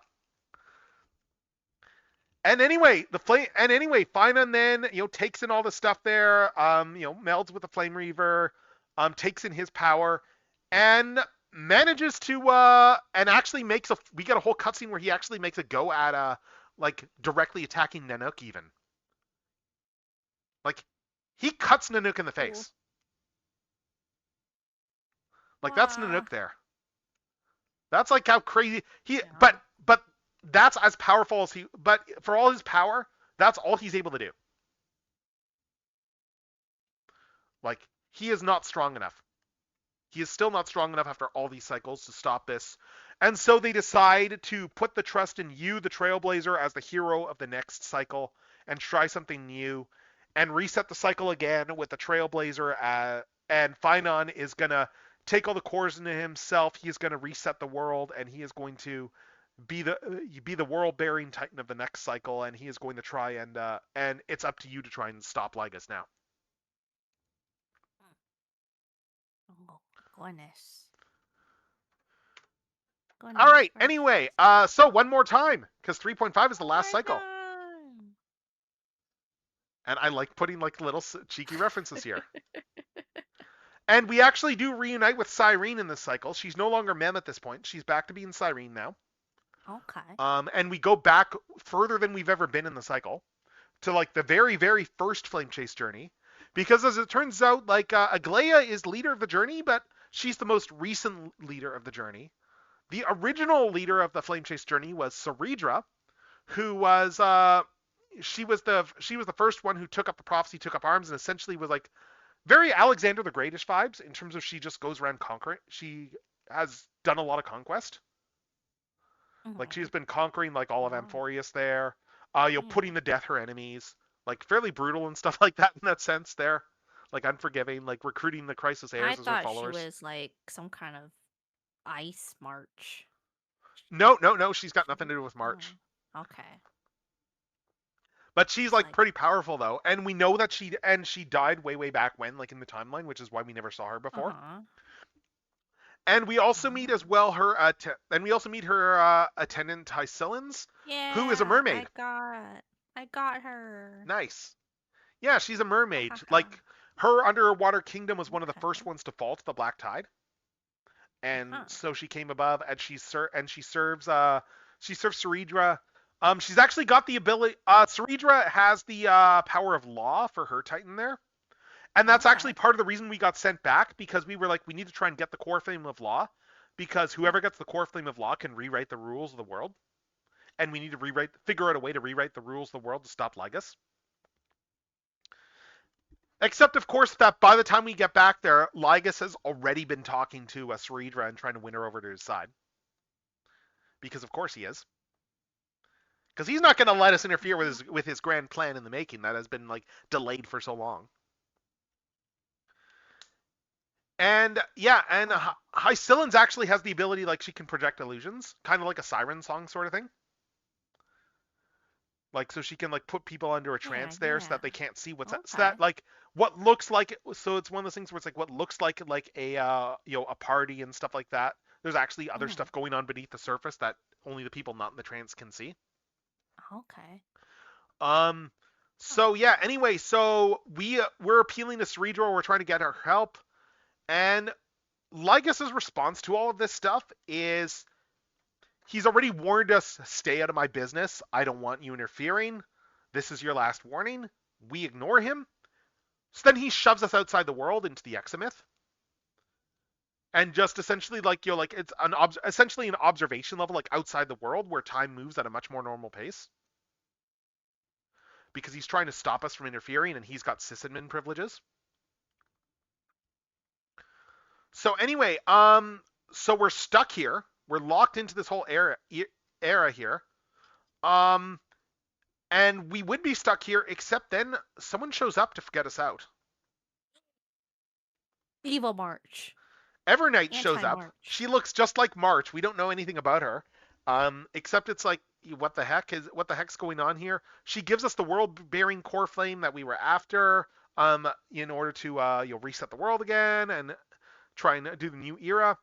And she sends us back.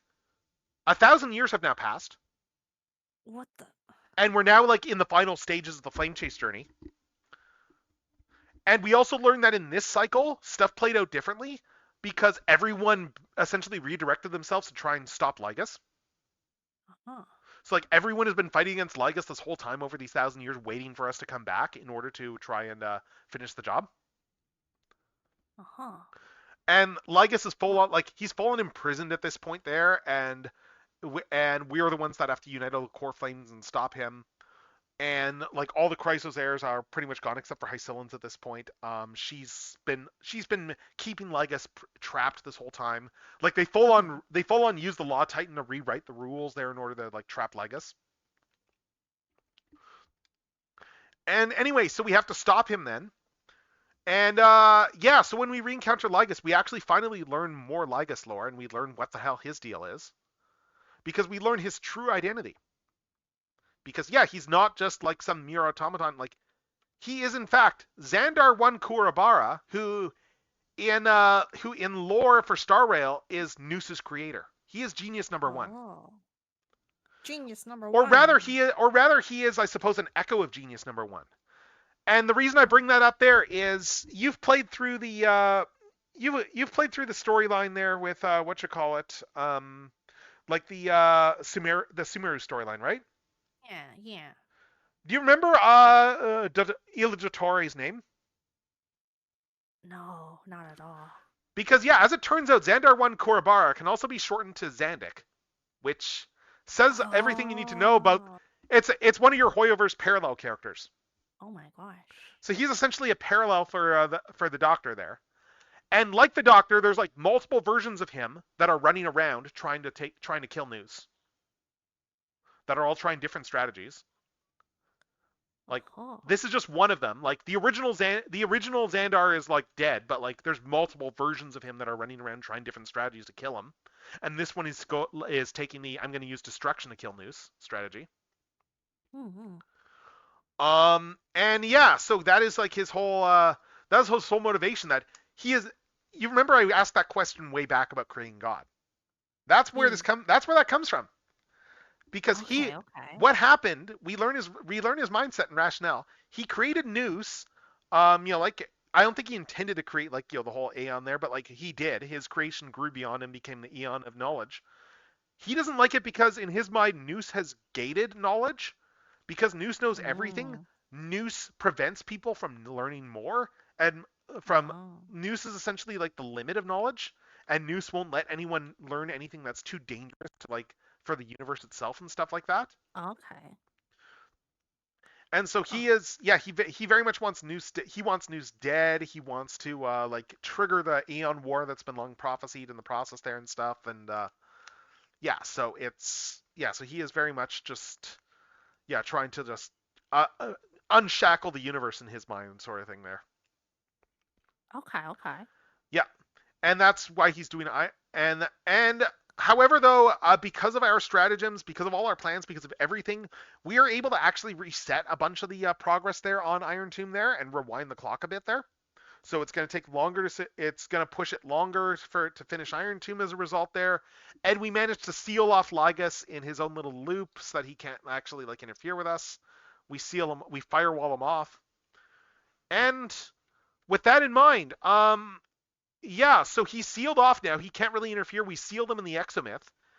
And so then we have Herta and Screwlum, they're talking with him. They're learning more. And we find out from Xandar there that he starts pointing out, yeah, you think you've won. You think you've won by beating me. But here's a question there. Do you really think that, what about that third path? What about preservation? They can get in now because you have stopped me. They can get in now. There's nothing stopping them. What makes you think that they're going to be on your side? Oh. And that brings us into 3.6. The idea of like the third path, preservation. Sorry, not preservation. Preservation's Quiploff. Remembrance. Remembrance may not be as altruistic as we think. Huh. In fact, yeah. Anyway, remember March's coma in 3.6 there. So we've been getting flashbacks all this time, like some brief scenes with March here and there where she's like stuck in some unknown area and just marching forward. There's been a doorway to Amphorius there that she has been reaching there, and we do learn that like something is warning her away from going in. That's dangerous and stuff like that to go in there. And she ended up, and she was being warned. She goes forward. She's like, well, my friends are there. When we're together, we can do anything. So I'm going to go through there. I'm going to find my friends. We're going to save everything and stuff there. But, so, she did not arrive at the same time that Dan Heng and the Trailblazer did. She arrived centuries before us. You remember how there was all those legends about that Rose Maiden? Yeah. Yeah, that's why. So she arrived that far back in the timeline. She arrived very, very far back in the timeline in the cycle there. And spent 97 days trying to find us. Oh. And was not able to find us. And not just that, but no one was really able to see her either. Like, she was the one that helped out Tribby, incidentally. But again, no one could see her, really. Oh. And as a result of this, she sacrificed herself to, like, there was an alternate personality, like, within her, Evernight, that she essentially let subsume her to take over. With Evernight being the one, I will help you, I will protect your friends if you hand over control to me, essentially. And to be fair, like, Evernight was not necessarily a trick. Like, Evernight's got her own plans, but Evernight was very much, I am going to safeguard your friends. Like, she was being, like, forthright about that. But it's like a person, kind of like, it feels like it's a buried personality within March or something like that, like a buried entity. We don't quite know everything yet. But anyway, Evernight, she's all about Evernight, though, is, meanwhile, we have not gone back, touched on Dan Heng in a bit there. Because at the end of 3.3, the idea was that after all that stuff, he was going to go back to the Astral Express. And then we kind of learned when he tried going back there, that's like, technically our bodies are somewhere else. Like, like we're all kind of like projections in Amphorius. Okay. It's weird. But like, he ended up going back, like with, on behalf of Herta and Screwlum there, in order to help out and stuff, and help me out. And he's still in the story, and he gets involved in this new cycle there, because, yeah, I guess that we're still getting cycles. We're getting another cycle, I guess. That wasn't the final one. So, yeah, so he helps out there, and he actually then, in this timeline, ends up finding the Earth Titan there, and he gets a new dragon form from the Titan there, and goes to rescue the Trailblazer. Yeah, meanwhile, in all this thing, like, there was a thing that got realized in that last cycle, which was that the Time Titan had never really shown up, and it seemed like there might have been like a 13th Titan as well, which we didn't know about. So it's like, what the hell? And we're trying to figure out, like, there's a lot of stuff that's kind of confusing. It was getting late when I was, like, making these slides too. Yeah.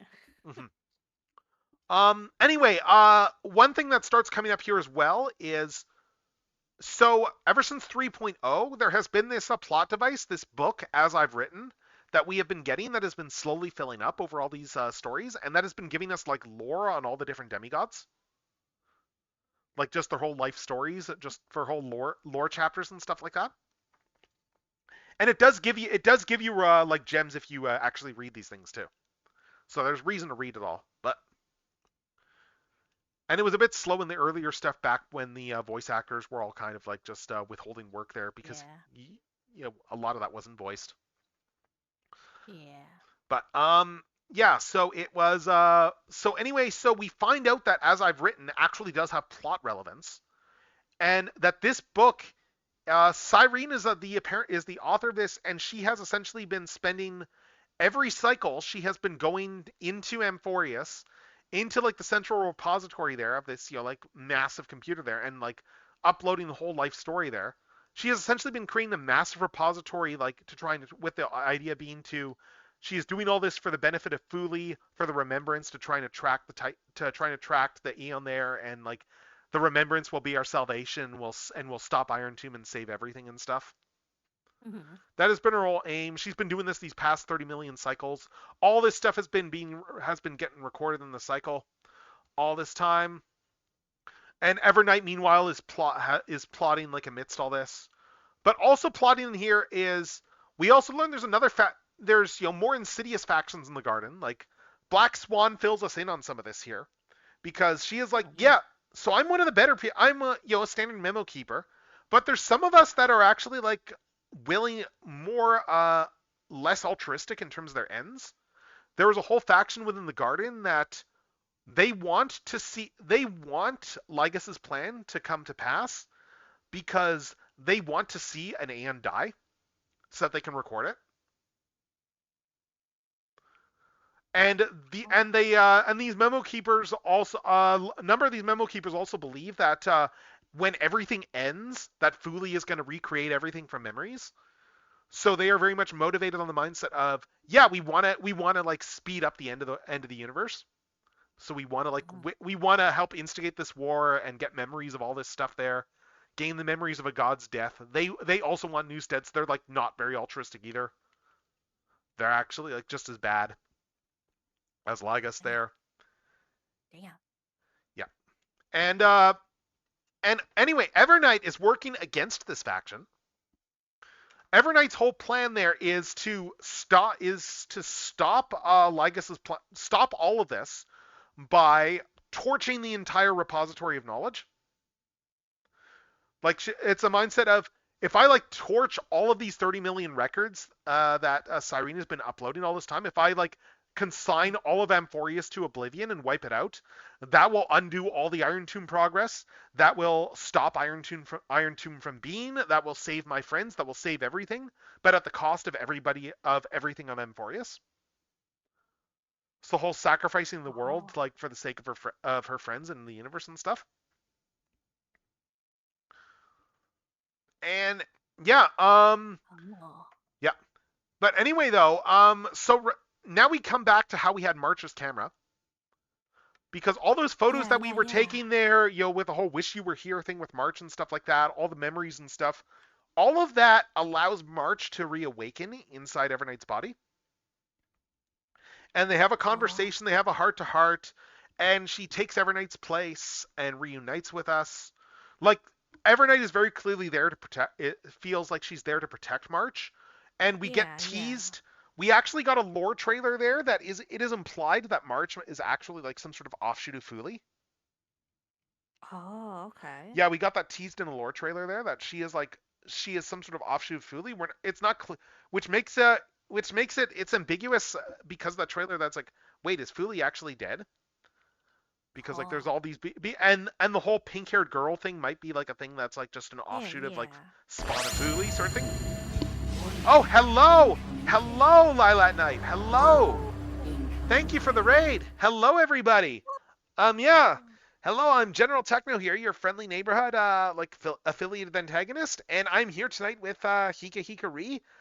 We opened a whole bunch of figures earlier. we opened a whole bunch of Nendoroids, whole bunch of Genshin Star Rail Nendoroids there. There's a couple of them there. And then after that, I have been filling Hika in because she's fallen behind on the Star Rail story there. She asked me to give her a summary of all the Amphorius plot, and that's been what we've been doing like the last like hour and a half or so, I guess. Like just recounting the entire story of Amphorius. Like I made slides and everything. And we're coming to the end of that actually, and after that I'm gonna jump in, do some Genshin stuff because we got a new Genshin patch. But yeah, so where were we? So March reawakens. We get this like beautiful scene there where where we're reunited with March. Like it's a very heartwarming scene and stuff there. It's great. It's great. And anyway, now that we've got all this stuff resolved, we do learn a little bit more about Xandar's plans too, in terms of how he's killing Iron Tomb. And part of that has to do with it's a little bit confusing, the analogy that he's making there, but like the whole 13th Titan thing is like a myth. There's a whole argument he uses there. I'm trying to remember exactly how it all goes. Like with regards to someone who'd raised a being there with the idea that it would and simulated a head for it or whatever there, and it continued to grow and stuff. And then when he turned off the head, he expected it to die, except that instead it then reached out for the next nearest head and took like the researcher's head for itself. It's a weird analogy there, but essentially that's kind of what he's doing, like just a body, like creating a bodiless entity that would then go after Noose and essentially like subsume Noose into itself and like kill Noose in that process. It's weird. But yeah, anyway, we have another to be continued after all this. So it's not quite clear how all this is going to resolve. It's crazy, complicated lore and all this stuff there. And I guess we'll know 2 weeks from now when we get the new Star Rail patch. Hopefully we'll get a conclusion there with 6.7. So, but like, yeah, like it's very different than it's very different story than Penacony, because like if you recall, Penacony I think resolved by 2.3. Oh, yeah. And then we just got side stories. But no, we have been getting like the single unbroken thread of this Amphorius story this whole time. Goodness gracious. Like the only real break in that was really like the Fate stuff. Mm-hmm. And even then we still got Amphorius story in that patch. We just got Fate stuff as well. Yeah, England was there. Or King Arthur. Yeah, we got Saber and we got Saber, we got Archer, we got what's his name as well, like Lancer as well. I wish it was Pele. I know, yeah, I was sad about that. So I was definitely sad about that. So I did really like that whole Penacony story too, especially just the whole bit with how like what's his name like summoned himself as a servant. That was kind of fun, where it's like, well, let's summon myself to see what people of Penacony think of me. Oh, they think of me as like a parasite. Okay. All right then. Wow. Okay. And you've been talking to that parasite this whole time. Gosh. As opposed to like the real me, you've been talking to Lasuran version of me. Like it was a weird story there, that whole thing. Yeah. Still enjoyed it. Yeah. Let me see if I hope like they do more of it. Yeah. Nice, oh yeah, I'd love to see more Fate. The banner is still ongoing for Fate. Like it's a long-term banner. Oh, I thought it was over already. Yeah, that's what I thought they were going to do. But yeah, you can still pull on that for Saber and Archer and their light cones. So interesting. Yeah. So I mean, like that's not bad, I suppose. Yeah. So that is all the Star Rail story there. I'm just that is the slideshow that I prepared. Wow. Yeah, I am just okay. Good. It's on the Ox thing there. Good. I'm just meanwhile just shuffling around, getting things ready for the next phase of this stream there. Are we near another break, or no? We still got 20 minutes till the next one. Okay, we still got a while for the next thing. So, so I've got the new Genshin patch already installed. I've got that all good to go. I am just I just figured as well, like, because we got new characters, may as well look at some of the character trailer stuff too. Yeah. So I've got Nefer's character trailer. I haven't watched it yet. I've got it loaded up. I am just, let's see if I can find the. I'm just making sure that it's displaying the right thing here. Yeah, here we go. All right, let's just let's transition over to this view here. let's transition over to this view where I've got the Nefer trailer ready to go. And let me just, I'm just trying to maximize all this stuff. There we go. All right, so let's see how this goes. Let's see how this Nefer trailer goes.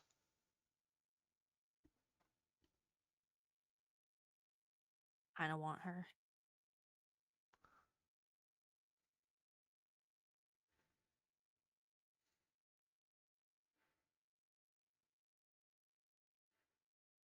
Damn.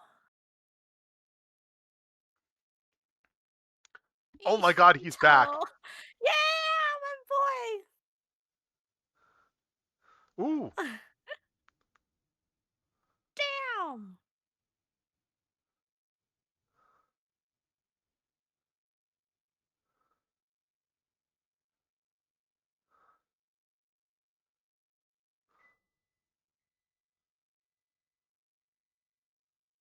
Hmm. Okay. Oh, Huh. interesting.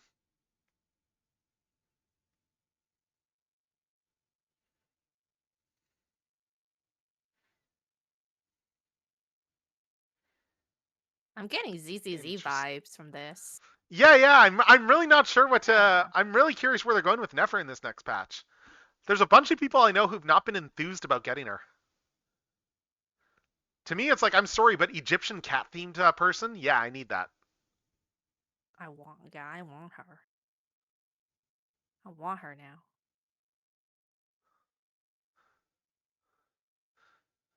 But yeah, like the way the video is going, it makes me think of us, and Oh yeah, their trailer editors are very good. they're really getting better and better.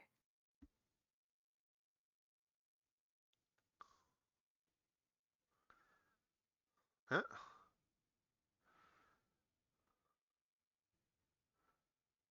Uh, Ugh. Ugh. Now I'm thinking of the me. yeah, the music is very zenless. Oh.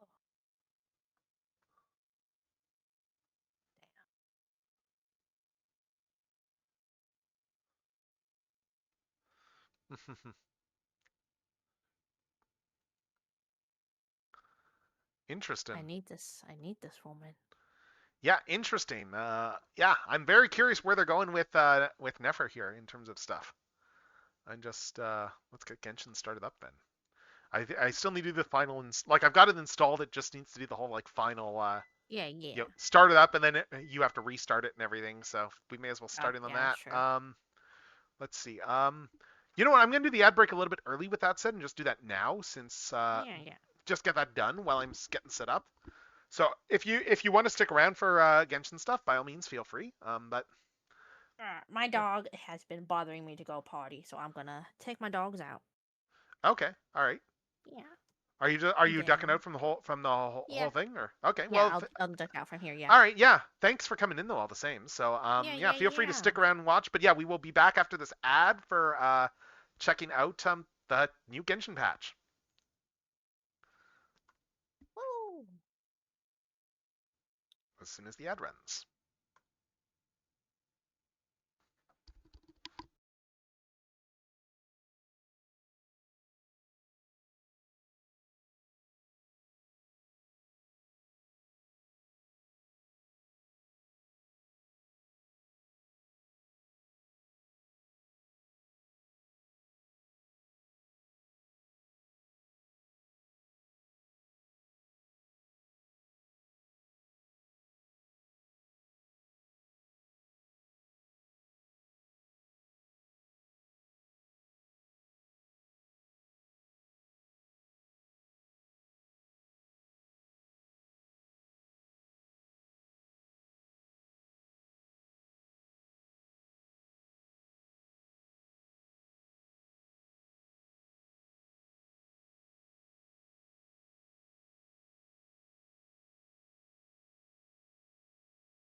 All right, and we are back. We are back from ads, and we are ready to start up Genshin. So just let me just get this going here. And okay, I'm not sure if Hika's still hanging out or not.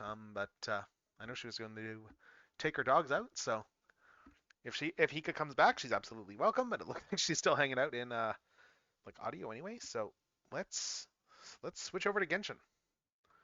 Let's switch over to Genshin where we have like our Welcome Moon reveal. We got our Welcome Moon stuff. And then we will start in on things. Alright, so let's see. I'm just getting set up here right now, and let's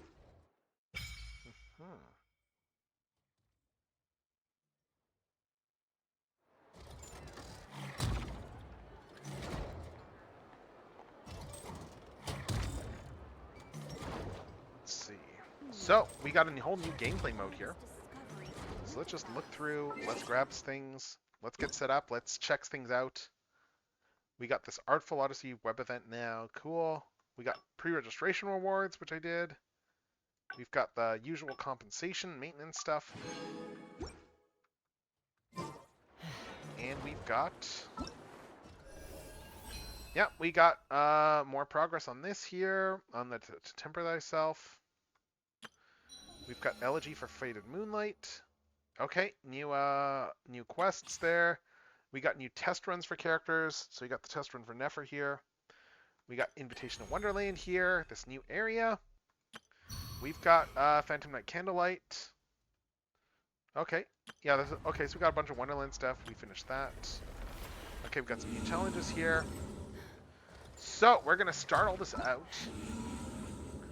We're gonna start all this stuff out by doing some polls, because why not? That's what you do when you start a new Genshin patch. So we are gonna do a bunch of polls, and we are gonna try polling for Nefer. We're probably not gonna get her. We are probably not gonna get Nefer. I'm not close enough to pity. But we may as you have to start somewhere. You gotta start somewhere down the path to get this Temptation of the Crimson Sands. So let's go. 4-star. Let's see what we got. Oh! Yeah, sweet. And I will eat these cookies. Well, I'm at it too. Okay, so just a yeah there. All right. Let's do another 10 poll. All right.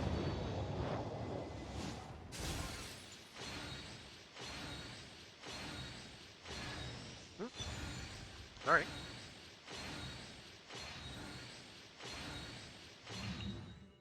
Okay, that was just a weapon pull.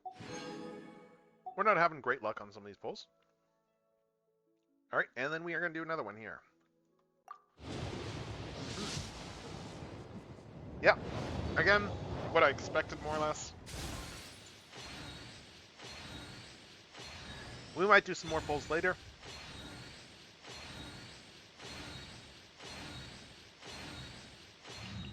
Let's see. All right, I need to move my chat so I can see chat. Where did I put that window? Here we go. So, let's keep this going. Okay. Gotcha. Yes. Yeah, I just did polls. No Nefer yet. But, Dang. yeah. I'm not surprised. Let's see. I'm just seeing what I can grab. Yeah, so we'll need to... oh, let's do the poll in this banner, too. Oh! Whoa! What? What? We got a 5-star in the regular banner? Okay, another Lynette. Yeah, hold the phone. It's gonna be Chi-Chi. I wouldn't mind if it's Chi-Chi, but we'll see. I wonder if we'll get a weapon, actually. Let's see, Harbinger of Dawn. Making me wait. Oh, another Jean. Okay. All right. I think she's probably C2 now, then. Let me just check. Yeah, I've got a couple of Jeans there. Let's see what we got for Jean. we have her at? Where's her constellation? Oh, and Lynette got one too. Okay, so Lynette is up here. Oh, didn't even close it all the way. And let's see. So, constellation. Oh, she's 3. Wow. Three. Not bad. Not bad. Do I have her? More healing. I forget if I never actually. Wow, I never triple crown Jean. Really? Wow. Huh. I used her all the time. I'm a little shocked. I mean, I'm not that shocked, but yeah. So we've got. I think I only triple crown 2 characters. So let's see. So we've got so we got some Archon Quest stuff here. But we've also got. It keeps telling us to open the new game mode. So you know what? Let's just comply and let's do that. Dear traveler, welcome to Genshin Impact, Milastria Wonderland. To ensure a positive community and that you have a safe, enjoyable, and healthy experience, please review the following rules before you begin. Okay, this is all TOS.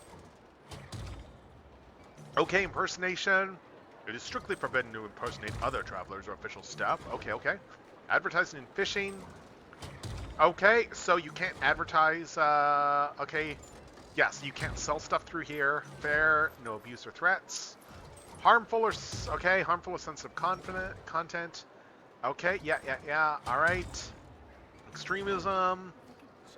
So what if it's stuff that's in the game, that's actually like metaphors within the game itself? But anyway, protection of minors. I mean, this is all fairly straightforward stuff. Okay, stuff on CSEM there. I mean, this isn't Blue Sky, so it's like, so whatever. Like, yeah, they should absolutely be keeping in mind kids. Kids play these games. Kids put too much money in these games, like the adults do. Okay, yeah. I know my little cousin plays. Yeah, okay, respect IP stuff here. Okay, no reproducing third-party creations or using such content. Okay, so all fairly, it's all fairly standard stuff. All fairly standard stuff here. Any conflicts around? Anyway, let's see. Some peacemaking. 2 mannequins devoted to you and Paimon will accompany you into the wondrous world created by Mage Octavia. Here, you'll find an abundance of extraordinary games to choose from. Whether you're playing solo for the challenge or teaming up with friends, there's fun for everyone. Beyond playing, you can unleash your creativity by crafting stages with rules you decide. Turn your inspirations into reality and share the fun with fellow players.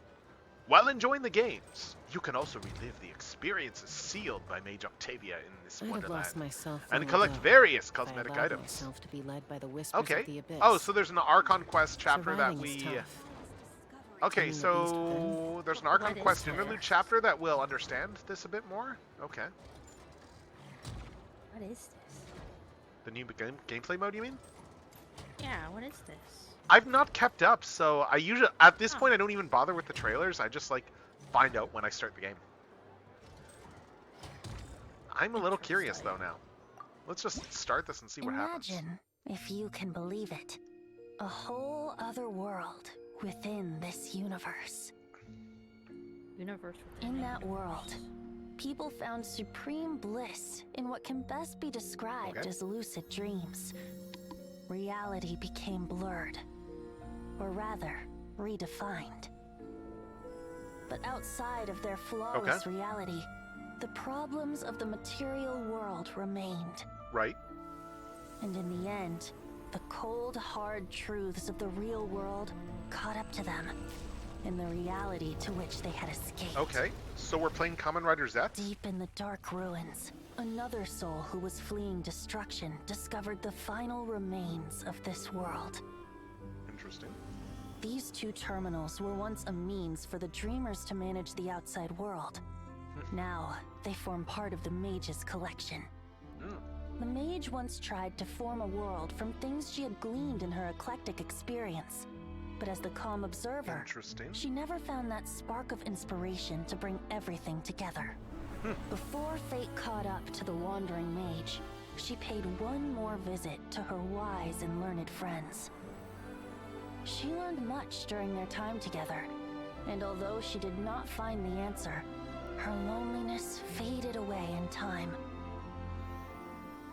But as she and her friends crafted other wondrous worlds together, she finally realized the missing piece in the world she dreamed of creating. A vibrant, captivating protagonist. I guess The that's me. glorious traveler and their impeccable companion were the perfect candidates. She was filled with hope. The lucid dream of a lost civilization was built anew, and the mage's vast collection now had a world to call home. After sojourning for so long, it was time for her to leave lest the destruction catch up with her. And in any case, a new story had now begun. Interesting. So it sounds like the Archon quest will explain a bunch of this stuff in the story. But it looks like we have player avatars. Please choose from the 2 mannequins. I mean, this is a no-brainer decision for me. We're playing another game within a game. Looks like it, yeah. Goodness.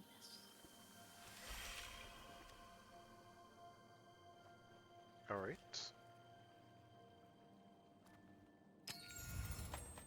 And, okay, we got... Okay, that's a lot of variety here. Huh. And it looks like you can switch at any time, too. Interesting. Interesting. But wait, I need to actually pick one of these? Jeez. I really like the first 2. Huh. They're making this hard. What's everyone think? Which one should I go with? I'm honestly torn. Like I mean they're all good designs, and I would like that there's some actual representation in the game for once. Like that's probably one of the darkest characters in Genshin Impact, which is kind of like a condemnation of Genshin Impact in general. But I like the blonde one. Yeah, I really like the blonde one for the Alice in Wonderland vibes that it has. Yeah, exactly. But it's like, but I really like the hairstyle in this one and stuff. Like I really like the black hair. Look here. Like this one looks really good too. Oh, these are presets though, so maybe we can customize these later. Let's start with this one. Probably, yeah. Oh, yeah, okay, yeah, so we get full on... Oh my god, yes, character creator. Damn, oh my god, wow, yes. Oh god. I have this, oh my yeah. god. Yes, oh my god, I have a big grin on me right now, so... Yeah, we're switching to this one here. We're switching to this face here for the PNG tuber. Oh my god. Oh my god, yes. Yes. What do we got for options Goodness, for... they put a game inside our gotcha game. Oh wow, we got all these hairstyles.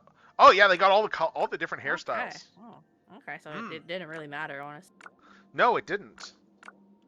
Okay, so I'm okay, and they even have voice customization too.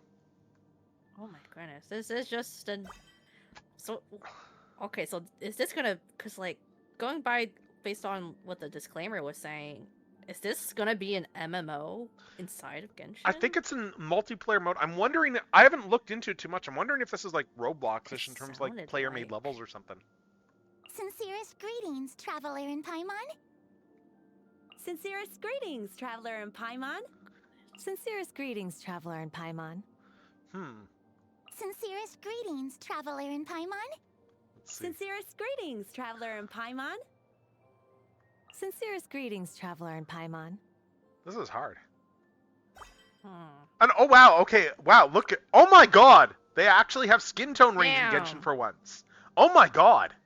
That's the darkest. So yeah, Strideways, yes, it could be darker, and apparently it actually is. I am legitimately shocked. Goodness. The only thing that's a negative here is that we only have like 3 choices for hair colors. Like, I would have preferred to like have the ability to like say do colored hair and stuff. But yeah, oh my god. Oh my god, now I have to actually pick, and now that turns into a case of, am I building an OC? Am I building one of my OCs? Because I don't have the right hair colors to build a bunch of them. That's the problem. I need more hair color variety. But yeah, I'm just looking here. Outfit. Oh wow, we got a lot of outfit options too. Oh nice. God. I actually really like some of these outfits. Yeah. Hmm. I guess we know you're getting back into Genshin. Oh. Let's see what all we got here. Shoes, boots. Yeah, I really like the. Yeah, I like the options that we have here. Oh, actually, I really like this without the skirt. That is cute. And then we got the alternate colors there. I assume I'm curious, and this one looks good too. But damn it, this is no, that one's good. Like these are all really good. This is all really good stuff. I mean, I do have a weakness for like casual looks, but let's see.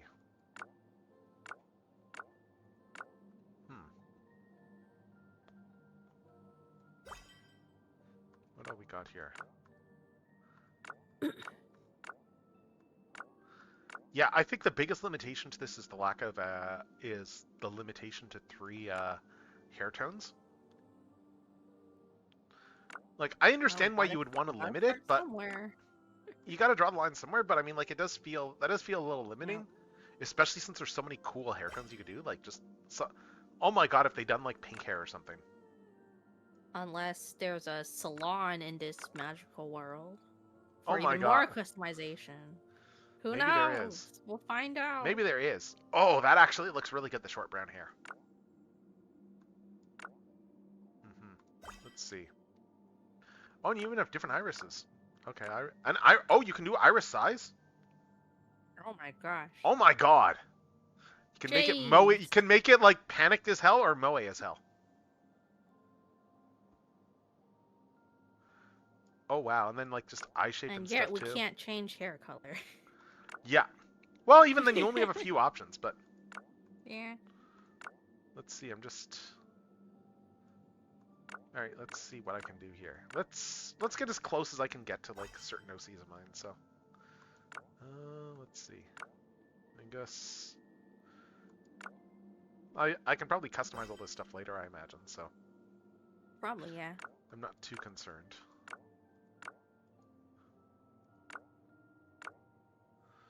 Hairstyle.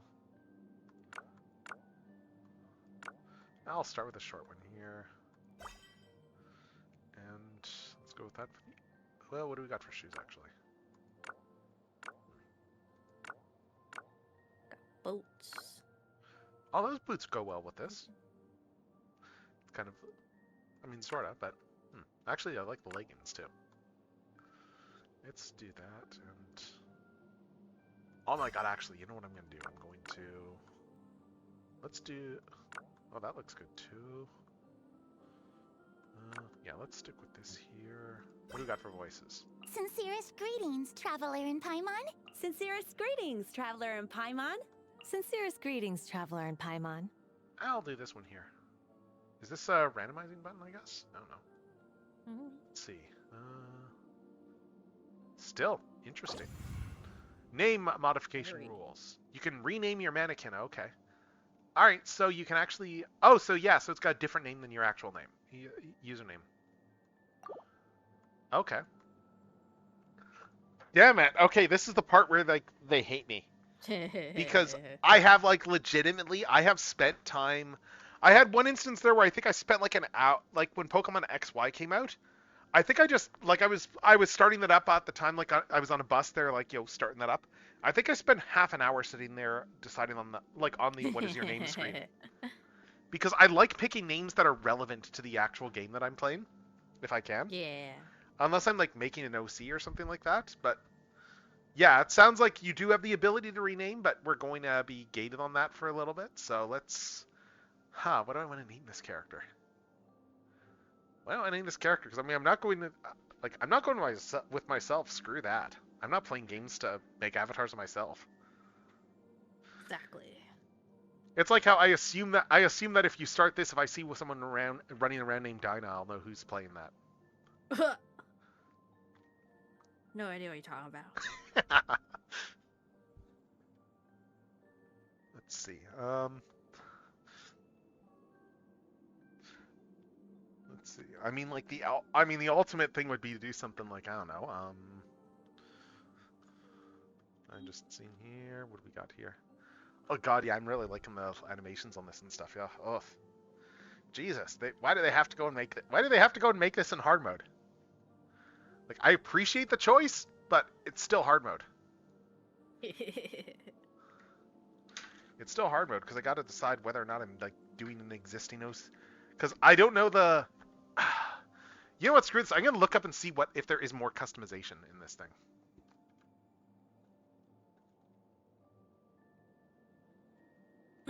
I'm just seeing if there's like different hair colors and stuff here for the Wonderland. Because that is going to. I'm just checking here because that is going to determine like what I'm doing here. I'm just looking here. Yeah, so you can. They've got player created stages for this stuff here.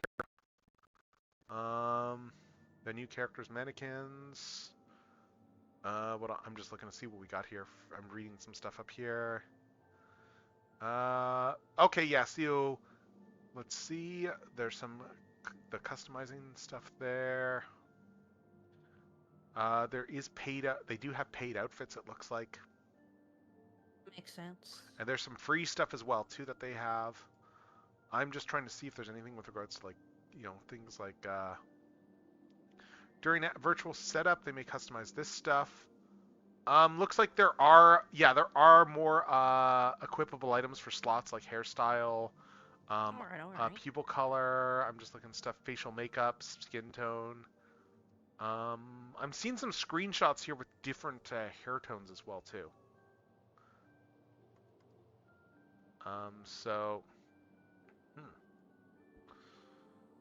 Screw this. We're injecting self-indulgent OCs.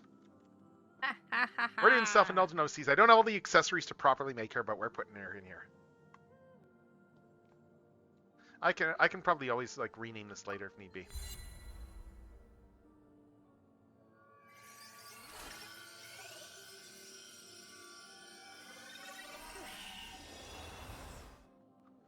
So let's see where we go here. Team play. Team up with friends or fellow travelers to take on Wonderland stages. Who knows? You might uncover more fun than you ever dreamt possible. Okay, so yes, this is a multiplayer thing here. It's an MMO. Oh it is, God. Yeah, and we got... Press F6 to open the popular stages page. Okay, yeah.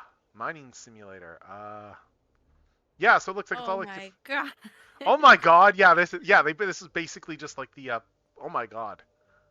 Yeah, this is gonna throw some new energy into the game. Oh my God, tower defenses. Oh my goodness. Zombie tower defense. Let's see. Oh my God. Oh my God, this is gonna be like a And then there's the stage creators here too. Looks like there's a bunch of templates for stages here that they have. And there's some that are roguelike stuff too. Interesting.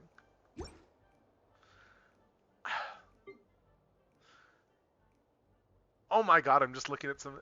Oh, this is the Hoyo stuff here. This is the Hoyo Lab content. These are just the popular ones. These are the ones that they make themselves. There's some solo stages too, it looks like. Huh, interesting. Interesting. I'm just... Yeah. C to open the cosmetic plan screen. Okay, here we go. Alright, when the plan meets certain conditions, set bonuses will be activated. Okay, adjust components, switch mannequin to switch the other one. Okay, so we can switch between mannequins. Okay, interesting.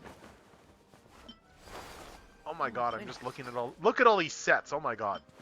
Jeez. Oh my God.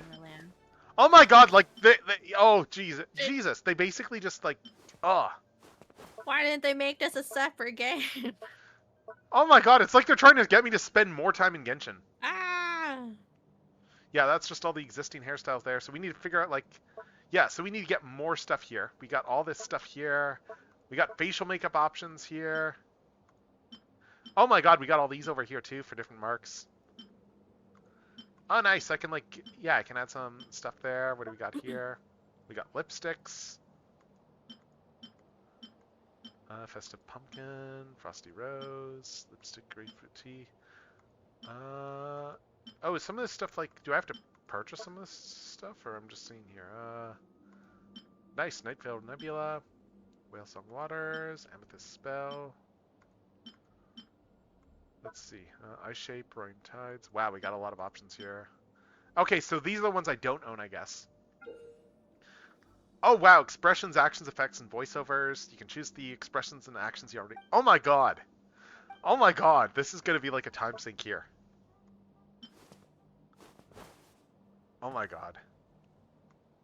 Damn it. Gosh. Damn it, I'm just trying to figure out, like, how the hell this, How the hell do I go... I'm still trying to figure this all out. Unchains...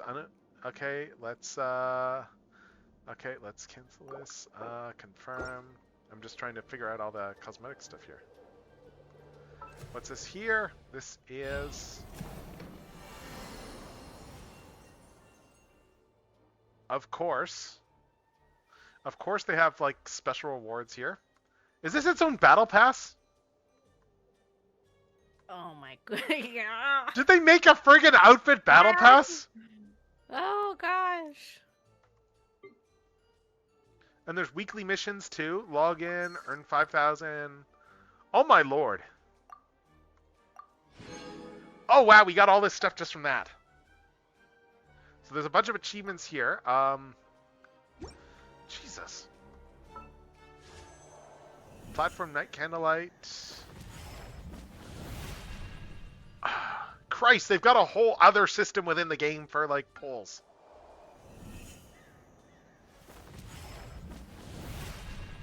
Good lord.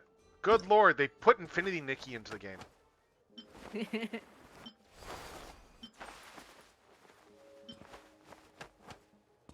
Oh my lord. I am mad. Oh my lord, yeah. Hold up, I'm just... Let's see. What the hell?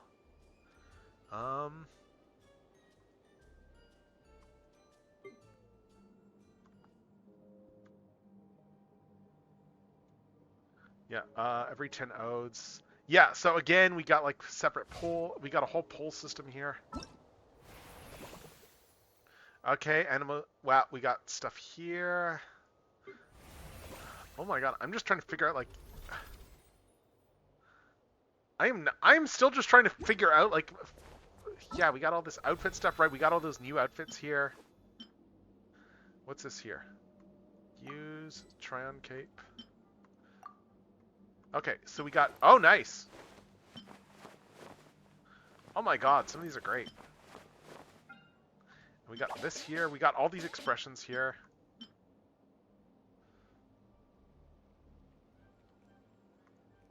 Effects.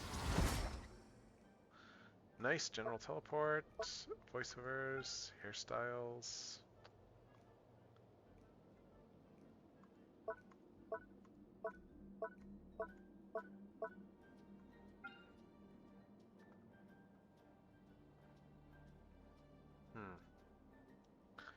Okay, so how do I... Can I break some of these sets up, or is this just, like, stuck as a set? Looks like this is a time-limited one, or is it... Because I really like... Oh, it expires in 23 hours? What? What the heck? Oh. Or is it a limited time for use, or... I'm not quite clear. I'm saving the outfit, but I'm not quite clear on how this works.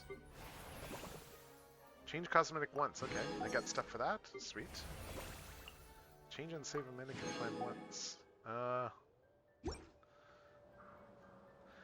Yeah, I'm a little bit overwhelmed by this because I'm still trying to figure. Yeah. Oh my god, it's full on, like, just like a full on different cosmetic plans. Like, just oh my god. Crazy. This is insane. This looks like a character I would see in, like, Zenless Zone Zero. Yeah, this is insane. I'm still trying to figure out, like, how the hell... What's this here? Oh, this is for making stuff. Okay. Yeah, this is for making making stages there. Notice. What's this here? Okay, just some guides here. Okay, yeah, it's only on PC that you can do all this stuff right now. They're putting all the, like, just the different requirements. Oh my god, that's what the minimum requirements are now? Whoa, whoa, wow. Crazy. Crazy, those minimum system requirements. Freaking hell. Damn. I am just... I'm a little overwhelmed looking at this right now.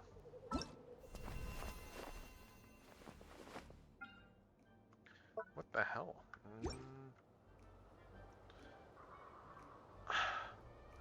I think I'm gonna have to just, like... I might have to just go back down to just standard Archon quest, just given I'm still trying to figure out, like... Actually, how do I get out of this mode?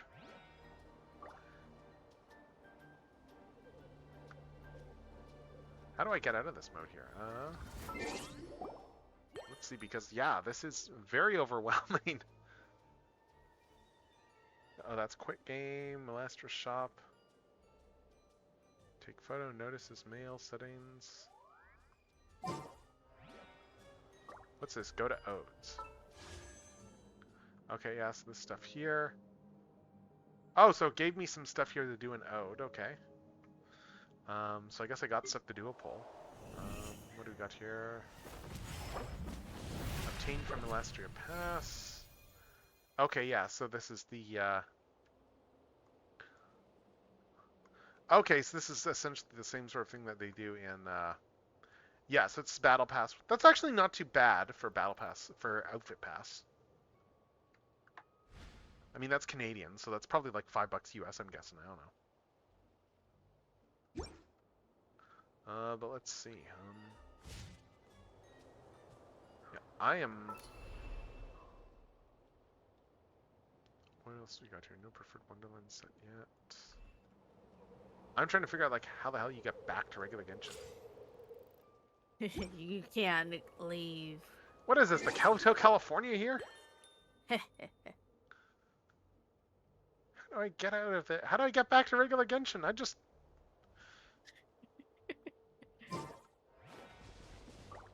Dear Lord's gracious. I want to leave. Yeah, this is interesting, but yeah, I want to... Oh my god, and there's a whole area here too for the... Oh, here we go, here we go. Oh. Okay, this'll get me out. This'll get me out. Okay, so let's just teleport That's just back. like how I leave the teapot. Yeah, no, same here. Okay, oh my god though. Wow. I am overwhelmed. I am pretty overwhelmed by this. And yeah, that's going to be a It's considering overwhelming, and you only got a glimpse. Yeah, You yeah. haven't even like actually moved around. Okay, press escape to call Paimon and view crazy. the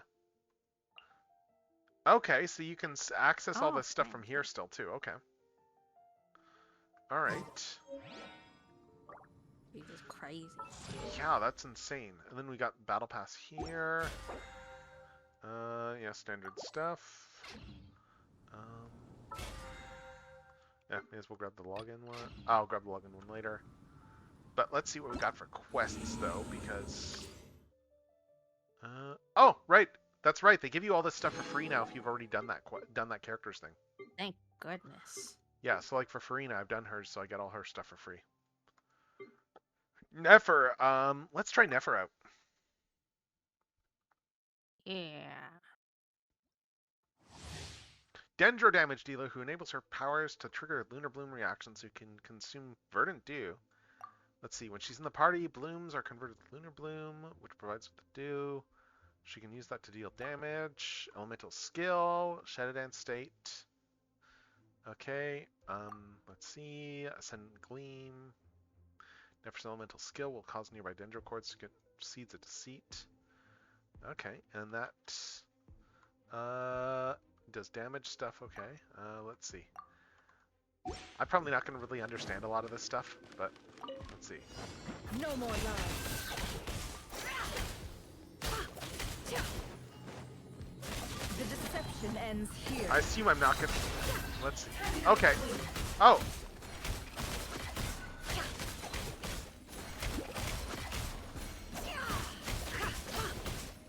Okay. The mystery unravels. Okay. Oh, interesting. Okay, so they put a full-on tutorial in here. Interesting. All right, so let's see. All right, llama. When you've got a llama, you got a friend. Go claw! Shake it and stir! It all adds up. Seek within. All right, let's see. I don't know what I'm doing still, but It all adds up. okay. Oh, there's more of them. Okay. Good luck! Lush as the moonlight. By the frost moon of old. No more lies. Pew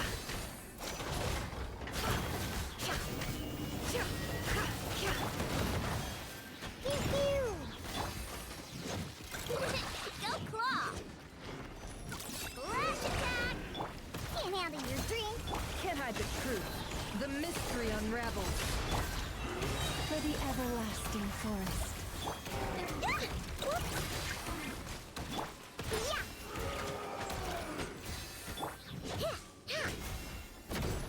It all adds up. Yeah, I can't say quite understand how to use her yet, but No more lies. knowing me, I probably The won't actually figure it out for a deception while. ends here. Can't hide the truth. Branch into song. With one heart, we pray. Diana Special! All right, let's take this tank. Kingdom Water Bomb! No more lies. The mystery unravels.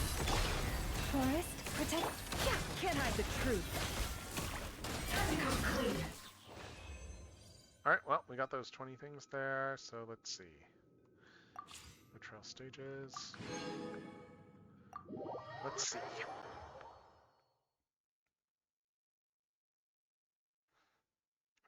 Interesting though, like, oh my god. So we've got that. Do we have enough to do another, probably not enough to do another pull yet, but nope, we do not. Oh, we got all, oh interesting, we got all these here. We got 17 there to pull. Let's see, so I can grab 3 more of these. Let's see. I'm just looking to see what all we got here. Genesis crystals. Did they add anything to the monthly stuff, I wonder? Okay, yeah, so that's 10 days of those refresh. Oh, we can do another 10 pull. Okay. So let's do another 10 Streamer pull. luck. Yeah, let's see. Go, go, go. Yeah, I mean low odds because I got Flynn's before, like earlier, so we're like we still gotta wait till pity, but let's find out. Let's Streamer find out. luck. Yeah, I had streamer luck in 6.0, so I can't really complain. Like I got a couple of 5 stars in the same night, so that was nice. Like seriously, streamer luck is the best though. Like when you get like both banners, I've had that happen before. All right, so every little bit helps, and let's see where are we at for the quests. Quests. Do we have any? I'm just looking to see if we have any other quests here. Nothing here. Just this hidden in the shadows thing here. So let's just skip. Skipping time. All right, I think this is where I will head out though. All right. All right. Well, again, thank you for popping by, Hika. Thank you for popping by. I'm just gonna let me just give you another quick shout out here. Thanks for having me. So yeah, if you want to check out Hika's stuff there, yeah, by all means, go by her go over by her channel. What's your streaming plan this week again?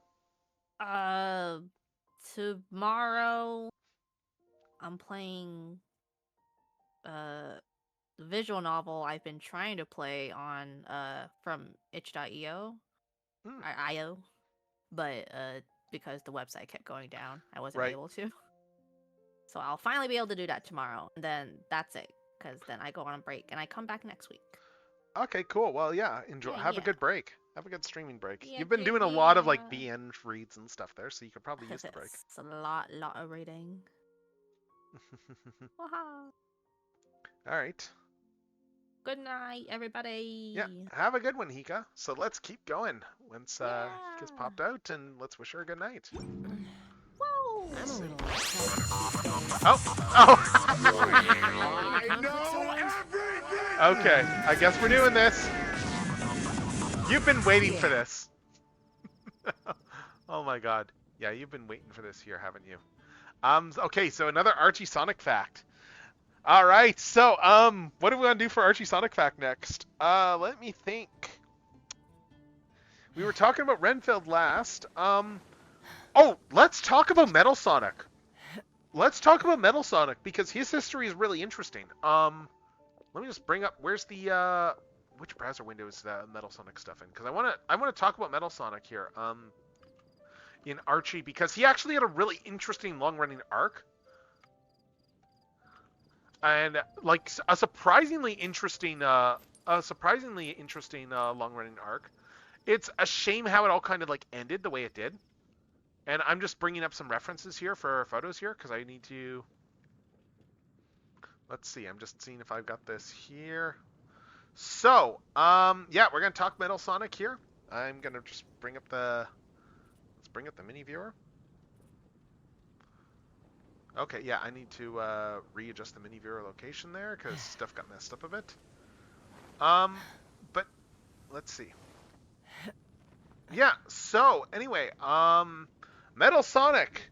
So he first showed up in issue 25, and fought Sonic in that issue. And yeah, and then in the end he got crushed. Eggman then rebuilt him, and I'm just trying to bring up images here.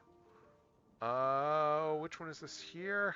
I'd have lost myself long ago. Yeah, so anyway, so I he allowed turns up myself next to be led in by the the whispers of Chaotix the issue, which is abyss. why I brought it up.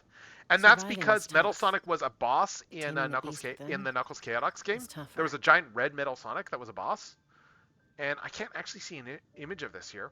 But anyway, yeah, so it was a giant red Metal Sonic that was a boss in Chaotix. And then Metal Sonic got defeated there. At that point, Metal Sonic was actually empowered by a power gem, which were things that got brought in there as an alternate power source, again from Chaotix stuff there. But Metal Sonic got defeated, but he did not stay dead. Metal Sonic then came back in this body here, in a new body. He rebuilt himself with his power gem, and he came back immediately after the Sonic Adventure story arc to fight Sonic again. And in the end, he was threatening Sonic and Tails there. He was really very much just your single-minded. He had a bit of a mouth now. He'd evolved the power of speech at this point, Metal Sonic. And he had decided to, try and fight, he wanted to, prove himself the superior Sonic there. He just was fighting them. He kidnapped Tails there. And he was trying to, and he wanted to prove he was better than Sonic there. And he was like, okay, I'll give you a fair chance to save Tails. I've imprisoned Tails inside of an active volcano, and it's going to erupt soon. So Tails is kind of doomed. And so then he fought Sonic there. Sonic was able to beat him there. And then he managed to save Tails. And Sonic was very much, it's like there's more to life than just being better, than beating me there. But in amidst all that stuff there, it looked like that Metal Sonic and Tails were going to die there because like Sonic was there to save Tails. They weren't able to get out. Metal Sonic had a crisis of conscience and saved the two at his own sacrifice. And so the original Metal Sonic sacrificed himself in order to save Sonic and Tails. There is going to be more on Metal Sonic if I do another Archie Sonic fact at some point. But yeah, that's not the end of Metal Sonic's arc anyway. So, anyway, we got that quest. So let's go to Nasha Town. Let's go all the way back to Nod Cry, and let's go back to Nasha Town. All right. Yeah, I'm going to have to figure out this new gameplay mode. I'm curious how easy that is going to be for streaming and stuff, too. Let's see.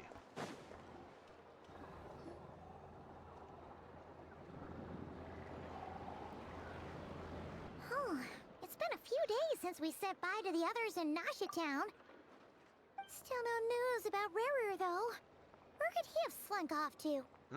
If only he was gone for good. But with all the trouble he stirred up before, There's no way we've seen the last of him. Hello, you must be the traveler in Paimon? Mr. Yep. Flint has been looking for you. Unfortunately, there's been a serious wild hunt attack over at the quarry. He thinks it's time to regroup and figure out a plan. Okay. A wild hunt? Oh, uh-oh. We better get over there right away. Come on, let's go. All right.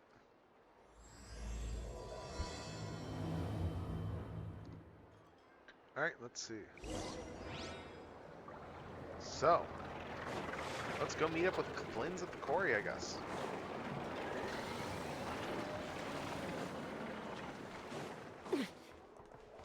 Let's see. And I should probably go somewhere and heal too, because this party is looking pretty dire right now.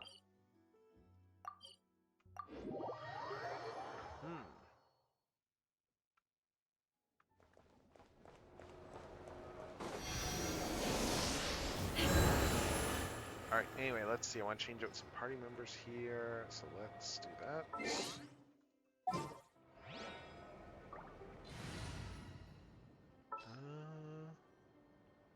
Yes, I've been leveling like characters there, yeah, and which makes me all the more frustrated, because, yeah, I missed out on potentially using more items in some of those characters. So, let's see. Do not be afraid, for... Let's put Mama in. Alright, Moonsign shift to send Gleam. So let's head to the quarry.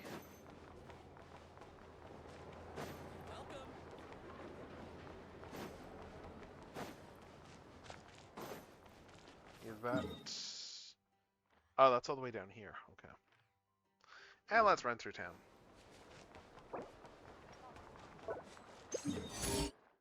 Let's run through town while we're at it, and let's start in this quest thing.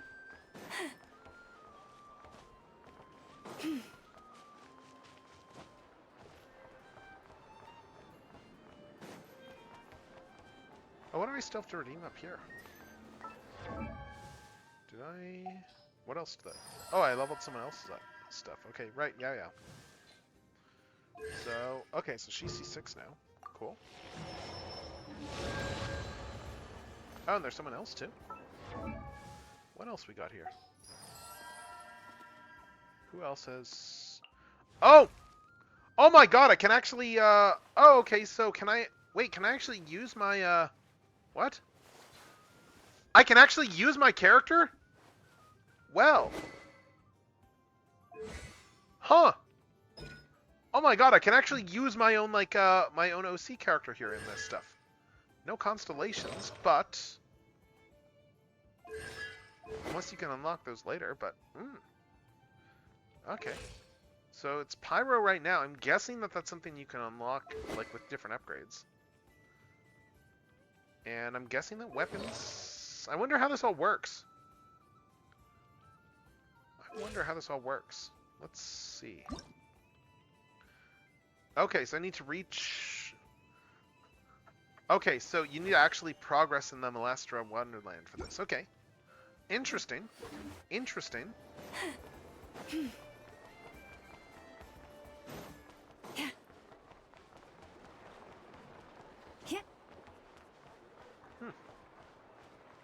Yeah, I did not expect you could actually use those heroes, and I'm guessing that the different outfits and stuff are tied to weapons and all that stuff. Probably constellations, too. Yep. But let's go find Flynn's, who is somewhere at the quarry. Yeah, like there.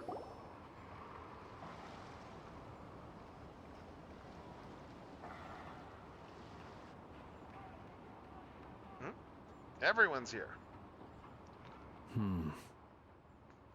I can barely sense any Kuvaki at all. This whole area feels like a soulless husk. No? Looks like his appetite truly is insatiable. As if the power of that energy cannon wasn't enough. Oh, is that other guy?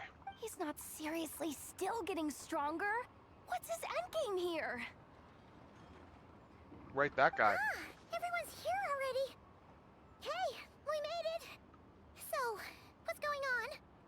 We've all been on high alert since we split up a few days back, expecting Rerir to strike again. Okay. But it's like he just vanished into thin air. No one has seen him nor found any trace of his presence. That is, until this morning, when a ratnik found signs of wild hunt activity while out here on patrol. As you can see, the Crystonite itself is physically intact, but the Kuvaki it contained is all but completely diminished. And we're sure that Rerir did this.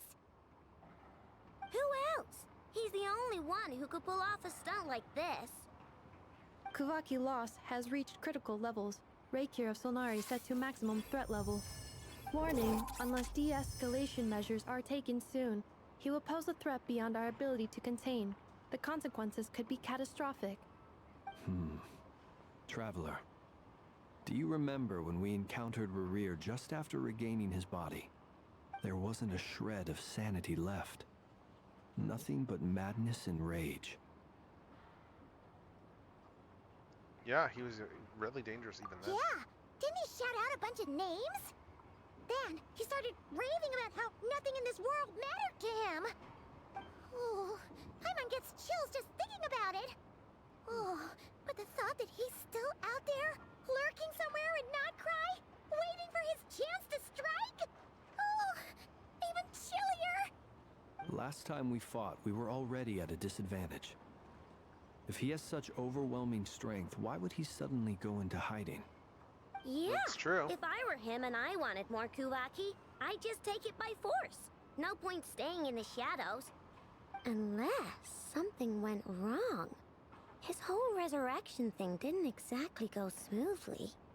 The other thing is, how does someone who's completely lost their mind still have the wherewithal to cover their tracks so perfectly? Beats me. Good point. According to certain medical studies, insanity does not always entail a complete loss of rationality. It may be that he is simply living in a world of his own. That actually sounds about right.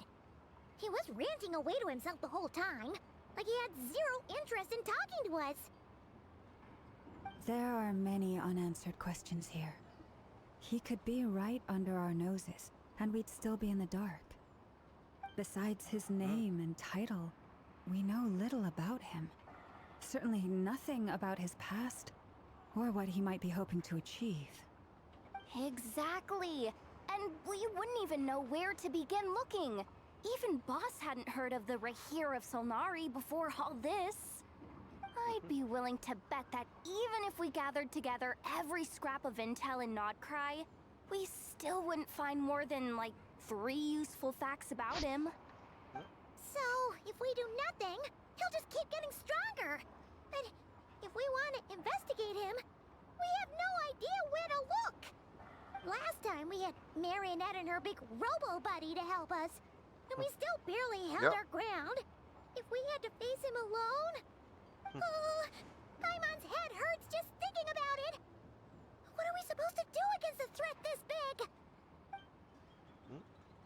Well, I do have a little hunch about his next move. Given that he attacked the quarry, I'd say it's likely he'll target other places rich in Kuvaki. Somewhere like the Eye of Krati, or the Pillar of Embla. One thing's for sure. If we just sit back and let him keep absorbing Kuvaki, we really won't stand a chance against him. A perfectly reasonable hypothesis. However, it is worth noting that these two locations are quite far apart. To investigate them both, we'll need to split up. I agree, we should split up. Right now, Rerir's goal seems to be gathering Kuvaki, not fighting us directly. Oh, okay. Once we're done, let's regroup on Hisi Island. Wait, why Hisi Island? Oh. If I recall correctly, your largest goddess statue was carved from Kuvaki-rich ore, was it not? That's right. Yes, it could well be a potential target of his. I should head back and start evacuating the pilgrims.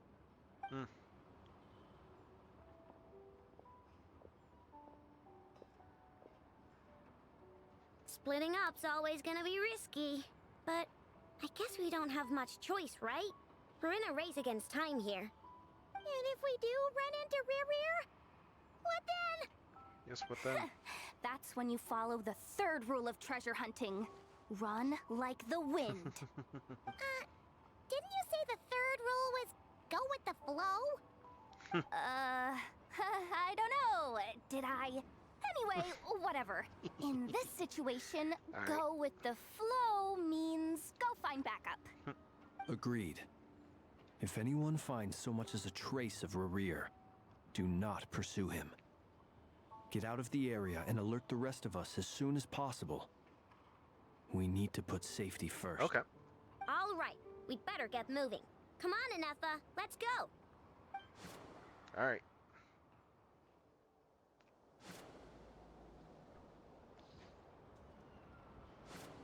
Yep, and everyone's looking for Rear still. Still no signs of him? Okay.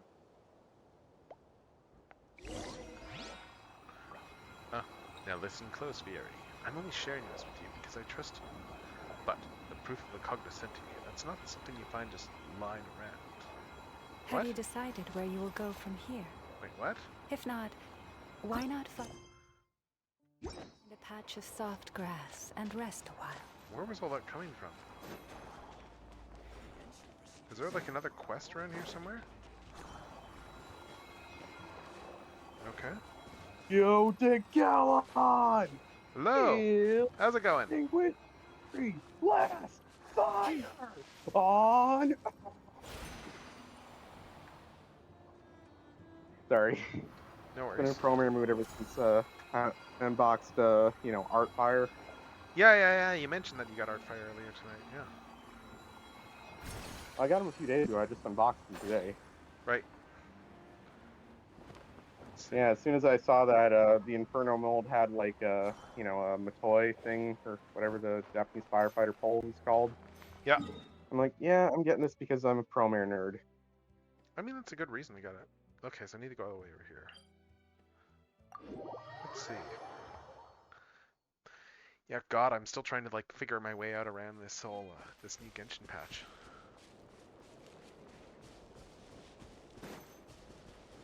Let's see, it did update the stuff here, right? Just making He actually sure. does the pose Gallo does in like his mini mecha, the Matoi tech, like early on in the Okay. movie. Oh yeah. Pretty well. Yeah. Nice. That's cool. So log in. What do we got here? Oh, I did the 50 wishes already. Sweet. Alright, I'm just looking to see what all we got here. Okay. So yeah, so none of that stuff is on the battle pass. Okay. Expected. Oh yeah, I was actually going to do some stuff here too, because I was leveling up, yeah, I may have forgotten to get stuff, but I was leveling up Chi-Chi a little bit there, because I did push her up to. Let's at least do this. Breathe. 3, 4. Let's at least do that there, and that should get us to that 500,000 mark. Or not. Oh, we'll find a chance soon enough. But let's keep going on this quest. On this mission. Sorry, not this quest. This mission quest thing. You ever wonder why we're here? Any leads? Nope. Why Diddly not? squat. No clues to where he might be hiding. It's Fair. like he's a point. ghost. I'm gonna open up Feels the like screen, we're sitting on on a my powder keg laptop that now, could so go you know. off at any second. I I'm gonna hate stay on this the feeling. line on my phone. I'd rather face him head on than be left hanging like this. So, you guys didn't find anything either? Not loving the word either. How about you, Flints? I questioned a few Ratniki and eventually narrowed my investigation down to one suspicious individual. Okay. But by the time I got to his place, he was already gone.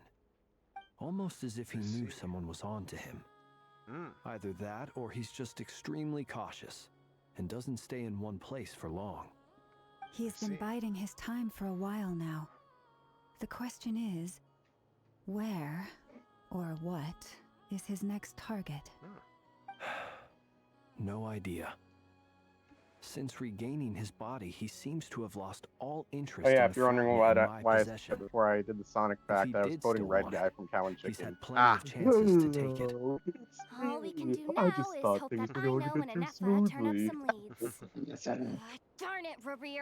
Let's see. Charlie Adler, everyone. Come face me one-on-one! All right, let's see. Oh, Really one of the great voice actors of all Actually time. here? oh, what's going on here? I didn't mean it! I swear! Do you turn up there? No, Or, it's coming from what's Silver going Moon on? Hall. Oh, The Lady Kutar might be in danger. oh, that's not good. Let's get over there, quick! Yep. All right, let's get to Silvermoon Hall. Oh, that's no Oh, good. cutscene! Ooh. What's the... Let's see, what's going on? Ooh, that's not good. Eh? Oh? This is a Dragon Ball Z fight now. Wait, it's that guy that you fought before, I think. Yes, it is. Yeah, they were looking for him. We're trying to find that guy. We were trying to find him. Why is he attacking the damsel elect? What's going on? No time for questions. Stop him! Oh.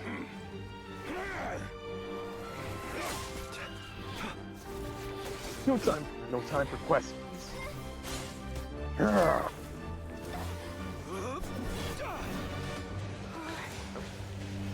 This is insane. Yeah.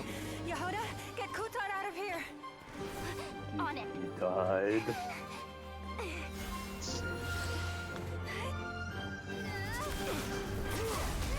see. Nope.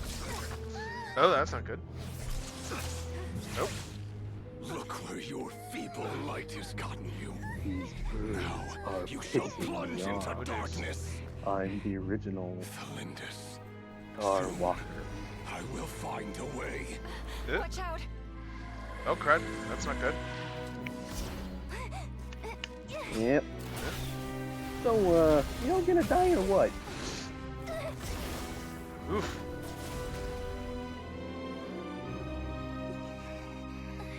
Oh god, she did get hit. Oh.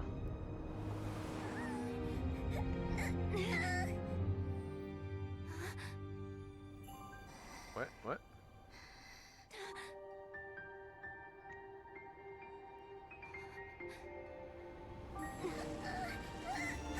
Wait, what?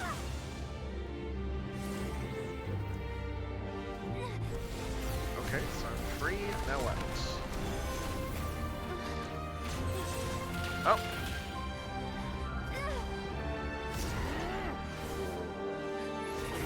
Oh.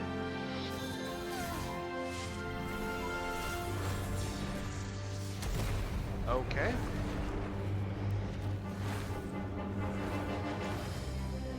Ooh, that's not good. Find them, even if it means turning this place to ashes. Ugh. That's not good. Alright, let's see, what next? That was too close. We barely made it out of there alive. What's that guy's deal? How'd he get so crazy strong? Yeah, and that probably wasn't his full strength. He's a threat to this entire nation. Mm-hmm. I doubt his strength could even be measured by conventional standards. I have a question. When me and Anefa showed up, we he saw him ate his chasing after Wheaties? this lady like he wanted her dead. Let's see. What was that all Is that about? why he got so strong? We weren't there for the whole Sorry? thing either. They were already duking it out by the time we arrived. Sorry, One of was the that? characters asked how he got that strong, so I said he ate his Wheaties. Oh. I mean, he is just crazy strong, and he's like not even at his peak of power right now, so. Let's see.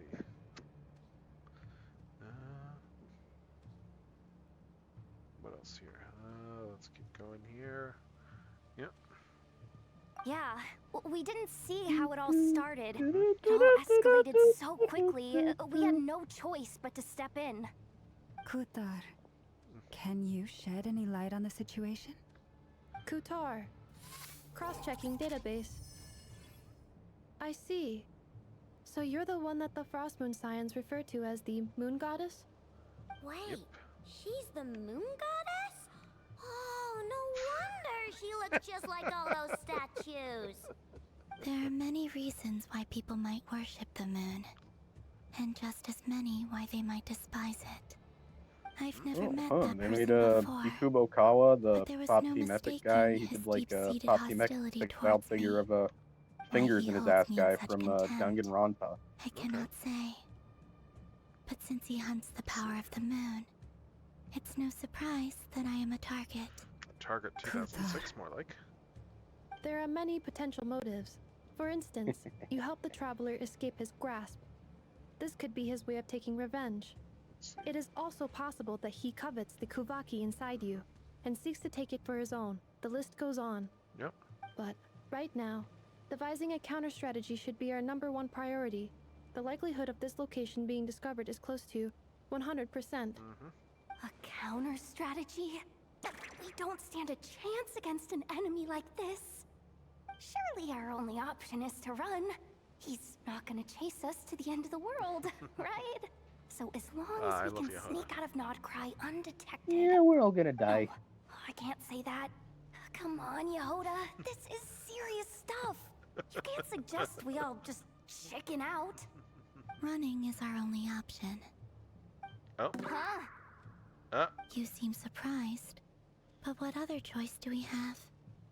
We are facing an enemy we cannot possibly defeat in battle. Well, I mean, yeah, but still. Still, yeah. It's not too late. I can distract him, so you have plenty of time to Yeah, make but your escape. What? Wait, what? What? You're gonna act as bait? I'm sorry, what? Doesn't that make sense? I'm the one he's after. There's no need for you to risk your necks on my The hell are you behalf. talking about? Of course we do. A coyote doesn't stop for bypassers while it's howling at the moon. What is it, Loma? The Frost Moon Scions have already grown accustomed to life without their goddess. My presence here is no longer essential, and this is not my home, so you needn't ask me to stay. We can't just roll over and let him get away with this. That's not our style. Yeah. We can't just call it quits after everything we've been through together. Exactly. Besides, she pretty much saved my life back there. If I just ditched her now, I'd never forgive myself. We can't overlook that you have saved our lives multiple times now. To talk of returning the favor would be a little crass for my liking. But suffice to say, God, we're Flynn's friends. so cool looking. And friends look Sorry, out who for is? one another. Riri's true the objective guy remains with blue unclear. hair. Yeah. Even if we were to sacrifice Muskutar, there's no guarantee he would stop. Yeah, we stand and fight no matter what. But Kutar, I know why you left the Frost Enemy Scions so long stand. ago. It was because people started treating prayer as a form of trade. They would make self-centered wishes, force you to accept meaningless offerings in return, and then expect you to perform miracles for them, as if that were their entitlement. If it were me, I might have walked away too. Oh. But I believe that time can change everything, and that sometimes it takes losing something precious to appreciate its true worth. After much reflection, I've realized that this was never about whether the Frost Moon Scions need you. Any relationship based on need is purely transactional. What I truly hope is that you'll choose to stay, not out of obligation, but as part of our family. You were born here, and now you've returned. Who knows? Perhaps it was the moonlight that guided you home. thank you, Lauma. But my power is on the wane. I'm afraid I will be of little use to you now. So this is cool here. It looks like, you know, the DNA design, the Menasor set they're doing there for, like, animated Motormaster? Yeah. Yeah, so they're going to have that at TFCon. Oh, neat. Like, they're going to be debuting the set there. Yeah, Cool. too bad TFCon's not anywhere near me, but oh well. Yeah. I mean, like, Glad as that it, people are like, yeah. yeah, I'll be able to find it online, but it's like already I'm kind of in the right. I need to get my hands on exclusives mode, and yeah, so Yeah. the one that's going to be the one that's going to be the painful one is going to be the Overlord retool, and it's mainly going to be painful because of shipping from Chosen Prime. Overlord retool, huh? Yeah. They're Fans Hobby Overlord. Yeah, they're retooling it into Skyquake. Oh. Yeah, new head and chest. Keeping cool, the whole I guess. Predator jet thing going, but yeah, like that one. It's just gonna be a case of that's gonna be pricey, especially for shipping in Canada. Yeah. Let's see. All right, so we'll find a way. It's our turn to help you now. Very well then. I'll do as you say.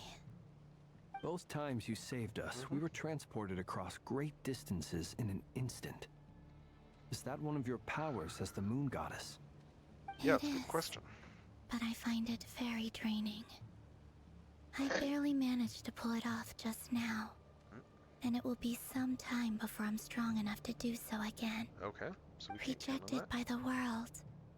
My power is dwindling. Like a lake, cut off from its source, slowly shrinking away. Now, it has almost run dry. Well, that's not What good. do you mean, rejected by the world? Exactly, what do you mean? The 3 moons belong to the ancient bygone era in which they came into being. From the moment I was born, the world itself has been steadily sapping away at my strength. Yeah, and that's why we need the Moon Mirror to borrow the Eternal Moon's The power. 3 moons are not one and the same. As the goddess of the Frost Moon, I cannot wield the powers of the other 2. Oh, interesting.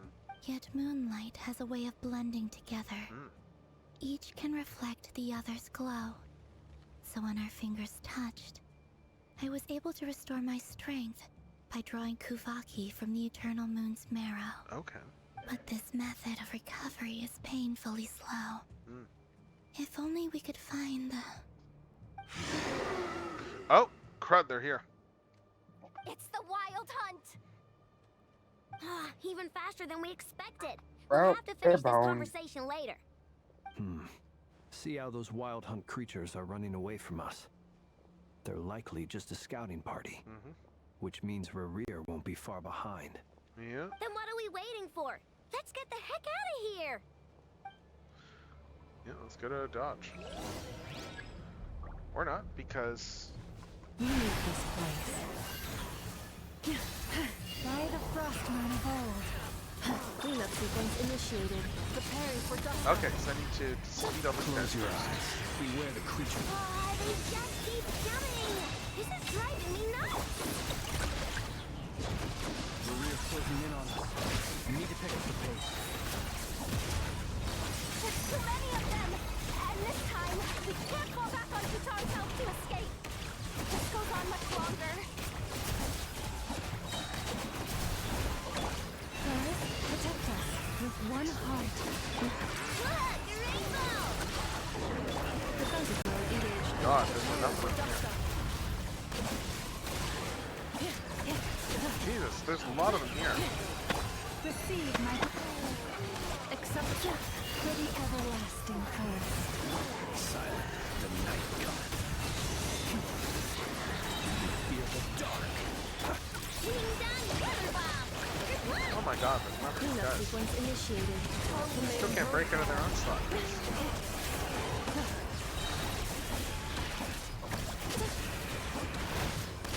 Branch into song. Oh my god. Rerir's like they're gonna be here like any minute now probably. Installation chamber deployed. Annihilation mode. Rush is the moon. By the Frost Moon of old. Beware the creatures of the night. Observe. Be silent. Alright, I'm gonna switch over to my computer, so I'm gonna have to mute the screen. Let's see, what's going on here? Oh. Oh! Crud. Is that Rerir? Oh, and looks like we got ads coming soon, okay. Wait, hold up. What do we got? Who? Is that who I think it is? Alright, am I connected? Is that who I think it is here? What's the matter? Bit Yo, off more than mama. you could chew? I'm just pausing this right here because we got an ad starting very shortly. Actually, I'll just start the ad right now there. So, because yeah, it's gonna start shortly otherwise, and may as well start it now. So let's run an ad. So we will be back once ad is over. And actually, where is that screen here? Where's my ad break screen? I should probably take out.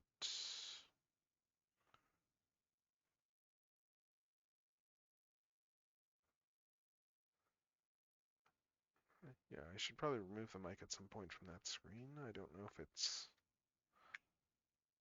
on there or, yeah. Either way though, yeah, we're gonna have to wait for this to finish. And then we will be back once that thing finishes playing. We'll probably do a little bit more, and then we'll see from there. At the very least, finish off this cutscene and stuff. But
Alright, we're almost done with the ad.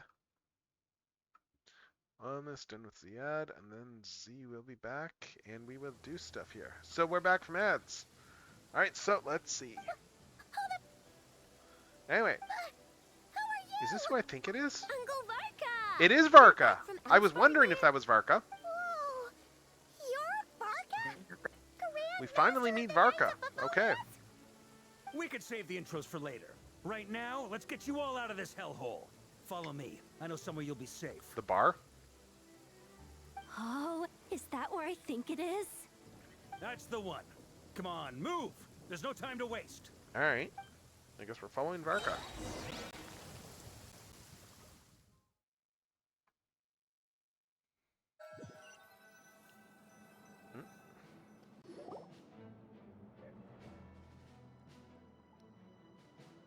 Wow! Where are we? This is so well hidden. Well, that goes without saying.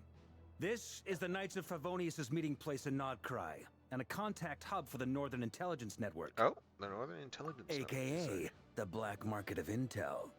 No matter what faction you're with, it's the place to buy and sell information. Alright. Their headquarters are in Nodcry, but they've got contacts in every nation.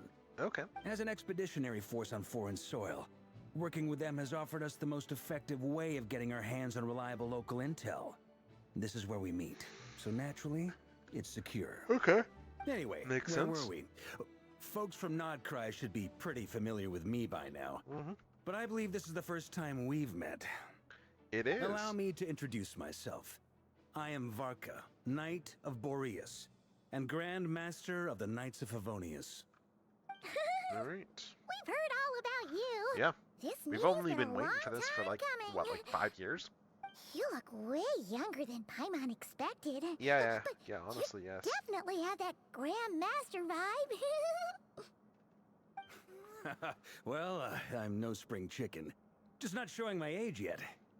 Definitely feeling some of that back pain today, though. Rushed back from Amsfartnir without a wink of sleep, only to get right into another fight with that freshly revived maniac. Another? You mean you fought him before? Yep. He wasn't nearly as strong back then, but he was still a formidable foe. I brought some of the knights along to give him a little surprise, but he saw us coming from a mile off. My squad took heavy injuries, and I barely made it out alive myself. We knew it might have been our last chance, so we staked everything on it. But still, it wasn't enough to stop him. I tried tracking him down afterwards, but he didn't leave a trace. Even in his unhinged mental state, he's as cautious as any trained operative. Crazy. So, I decided to come find you. And as luck would have it, turned up to find you being ambushed by the Wild Hunt. The rest, you already know. Is that why he's been frantically absorbing Kuvaki these past few days? Because he sees you as a threat? Maybe I'm part of the equation, but even if I weren't, I'm sure he'd still be gathering power. Probably. He's clearly working up towards something. But what? Note to self, Uncle Varka's strength rating officially upgraded. Guess it's my turn to ask questions now. So, what exactly has been happening in Nodcry? Why is the Wild Hunt returned in humanoid form? And why is it after you?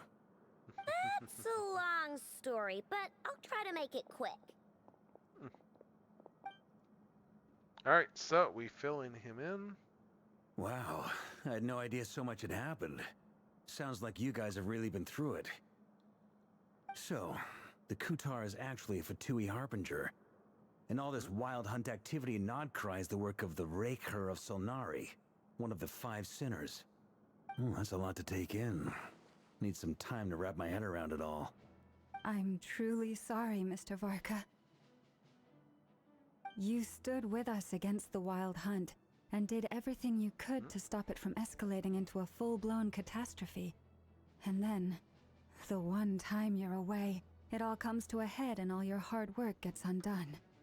You've got nothing to apologize for, Miss Moonchanter. You can plan 100 steps ahead and still slip up. That's just life. No one knows what tomorrow holds. You can't predict which way the wind will blow next. And, to be perfectly honest, I can't say I'm surprised. For all the times we've defeated the Wild Hunt in the past, we've never been able to completely wipe it out. Turns out, we were just delaying the inevitable. But now that a new variable has come into play, fate may well take a different course. A new variable? You mean us? Who else? And in a strange way, I think his resurgence might not be an entirely bad thing. The Wild Hunt is like an unrelenting force of nature, but Rerir is an individual with an agenda. Yep. He's gotta have a weak spot somewhere. That said, while I know I was explaining everything just now, some of the points that Mr. Flint's added caught my attention. You mean about our mystery ally? That's right. From what you've said, not only did they lead you straight to some key files, they also shielded Hisi Island from a lethal Kuvaki blast. Yep. I don't know who or what could pull something like that off. Heck, even Miss Columbina doesn't have a clue. I hadn't heard the story about those files. Would you mind repeating their titles for me? Wild Hunt Phenomena Log, a Nodcryan Ratnik's Field Journal, and Kuvaki Survey Log. Oh. No. Still doesn't ring a bell. Another dead end. Guess all we can do now is hope that our mystery ally keeps showing up when we most need them. Still, it's safest to assume they won't be intervening again. From here on out, we'll have to resolve this crisis by ourselves. Your intel also explains something else I've been wondering about. The reason I led my team to Amsfarnir was because we'd had reports about a possible source of the Wild Hunt showing up there. But once we looked into it, it turned out to be a red herring. I don't know who was behind it, but clearly, it served its purpose. Okay. I doubt it's by chance that he happened to make his comeback while my attention was diverted. And from everything you told me, it sounds like his scheming began well before his return. So maybe luring me away was all a part of his plan. But is it even possible that he orchestrated all of this by himself? So there's someone else playing with this. The Moon Maiden and the Raker of Solnari. Who can play this Nodcry game? of all places. The way everything is unfolding, it can't be a coincidence. So, what do we do now? Got any ideas? Right now, we've got at least 3 things to consider. Let's go through them one by one. Alright. First, we need to figure out how to take down Rarir. If we can't beat him in a straight-up fight, the rest won't even matter. To my knowledge, the bulk of Nodcry's fighting force is already gathered here.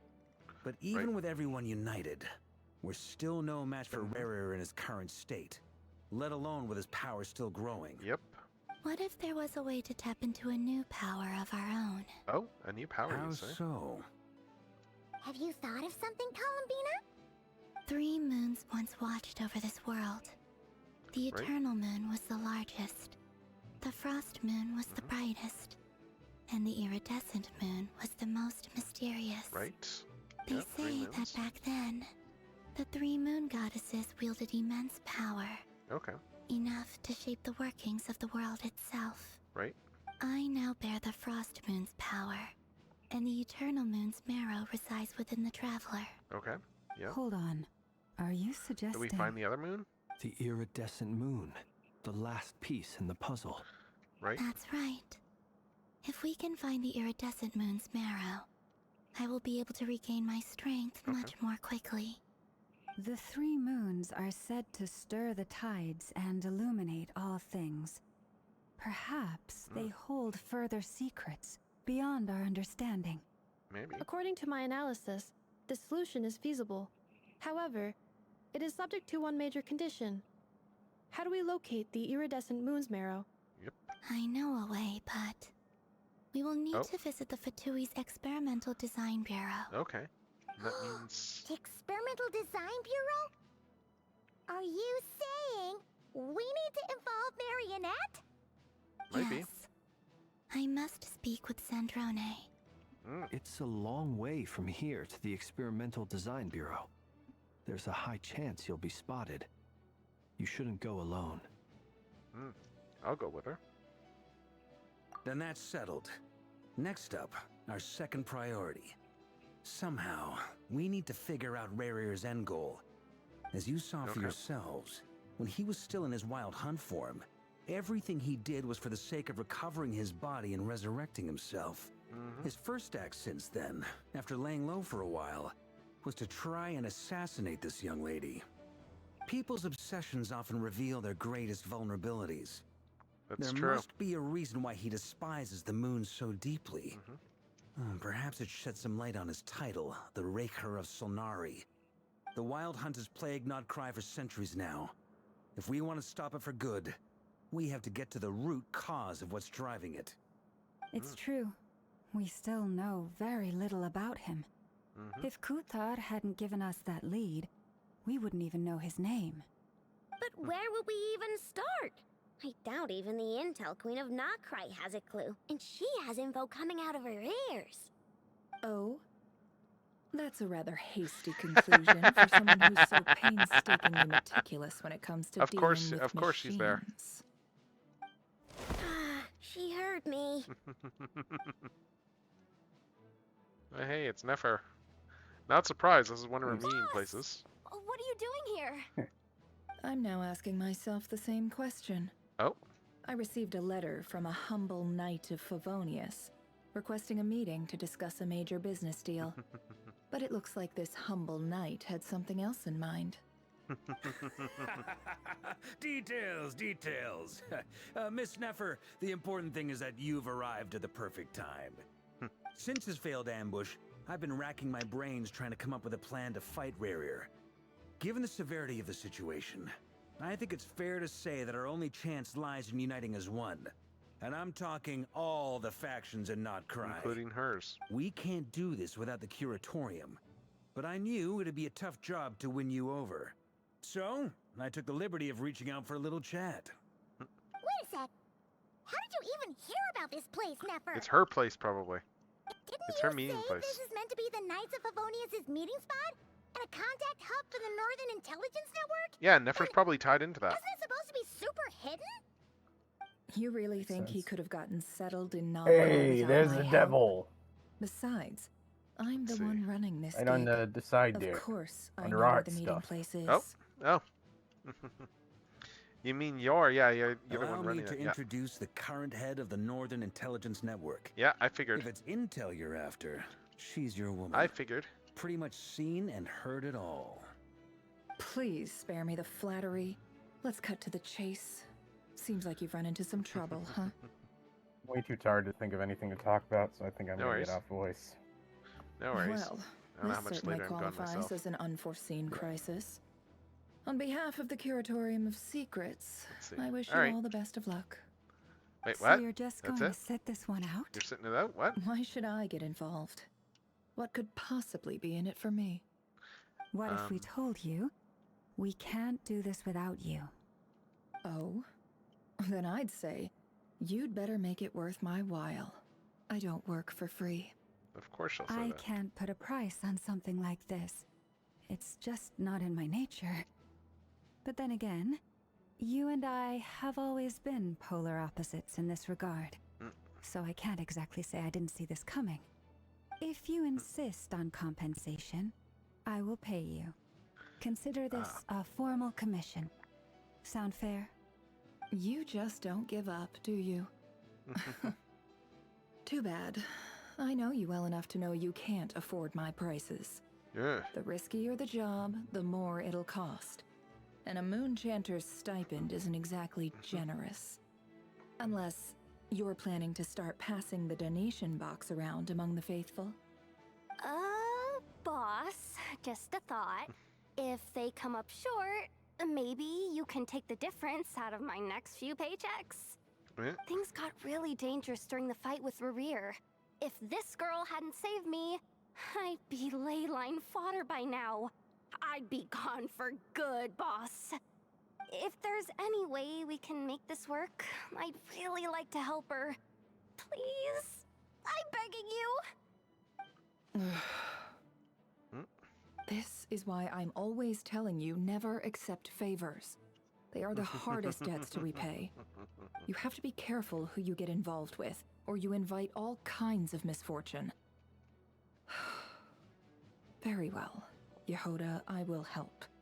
But just this once. Don't count on this happening again. Flynn's, that fragment that Rarier was after, do you still have it on you? Of course. Let me borrow it. I need it to follow up on some leads. Wait, you actually have some leads? Oh. Shh. This is top secret information. I get it. We all have things we'd rather keep to ourselves. Plus, I know we can count on you, so we'll leave the intel gathering in your hands. And that brings me to the third and final item. We need to find a way to distract him. We need time to make our move, so someone will have to stall him. I'm in for this part, no matter what. Anyone coming with? Count me in too. Come off it, you two. Quit playing heroes. I'm way ahead of you here. Nefa did a scan of the Moon Goddess's Kuvaki signature, and we're gonna use it to make some decoys over at the Kramkake craft shop. Anyone who's in, follow me. Once they're ready, we'll deploy the decoys across Notcry. So as long as the rest of you keep moving, he won't catch on to your scent and won't be able to track you down. Alright. I like it. Genius idea. No biggie. All right then. We'll split into 3 teams. Once your team has finished their mission, return here and wait for the others. Dismissed! Let's see.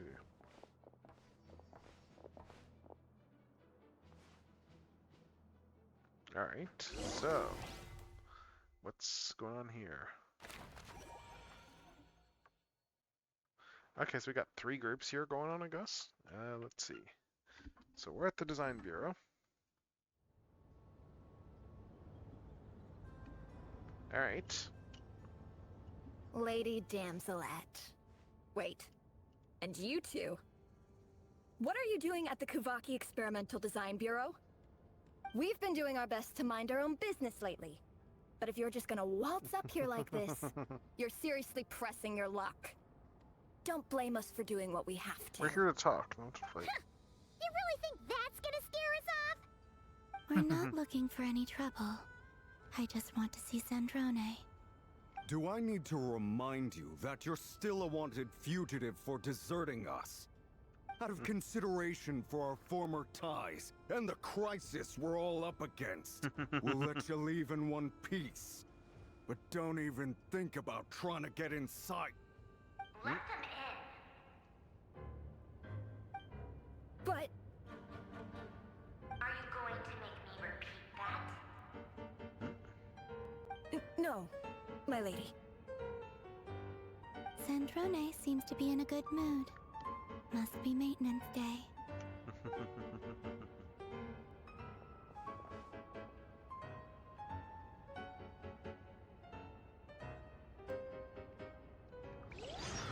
Alright, let's see.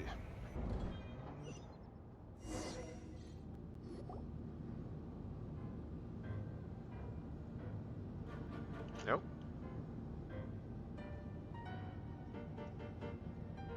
So tell me, to what do I owe the honor this time? Actually, before you answer that, just so we're clear, we're not colleagues anymore, Columbina. I don't owe you anything. I promise it's nothing big. Oh. It seems like you've gotten the wrong idea here. The only reason I let you in was because I was bored. It seemed like a way to kill some time and satisfy my own curiosity. Whatever miscalculations I may or may not have made in the past, I haven't lost the plot enough to even consider sticking my neck out for your sakes. Oh. I'd like to speak with Arlecchino. What? Oh? Huh? You mean the knave? Oh? I'd like to speak with Arlecchino. Is she in Nodcry? No, she's not. Once the work on this facility was completed, she went back with the rooster and Regrator. The only ones in Nodcry are me and... Oh, who else? What is it you need to speak to her about anyway? Who's the other one? Rarier is hunting me. If I'm going to face him, I must first retrieve the lost moon. She's lost in thought, but she doesn't look surprised. She must know more than she was letting on. Interessant. Okay. I don't understand what Arlecchino has to do with the iridescent moon's marrow, but I guess I have no choice but to go along with Is the plan. that a no, then? Yeah, we're only doing this to stop Rarier. He's a common enemy. As if I need reminding. I was this close to settling things with him before someone decided to whisk me away to their weird little garden. I don't think you're that strong. Have you held any tea parties lately? Tea parties? Yeah, obviously. You don't seriously think we'd pack it all in just because you aren't here. Oh? If anything, they've been more eventful than ever. Just me, Arlecchino, and a bunch of insolent and sensitive guests who won't stop asking where you've gone. Oh, they've been a real joy. I bet you served them the worst tea you have. Just like you used to do to me when I upset you. Who cares about how good the tea is when there's no one around to drink it? I keep losing people. First Rosaline, now you. I'm Right, running out of people Rosaline. Oh who can yeah, make that's me right. laugh. Right, she died. Honestly, what could be way more back. ridiculous than a multi-centenarian goddess who's only ever had the plain herbal tea she received as offerings. You'd always brew a different type of tea for me each time. Was it really just to see how I'd react?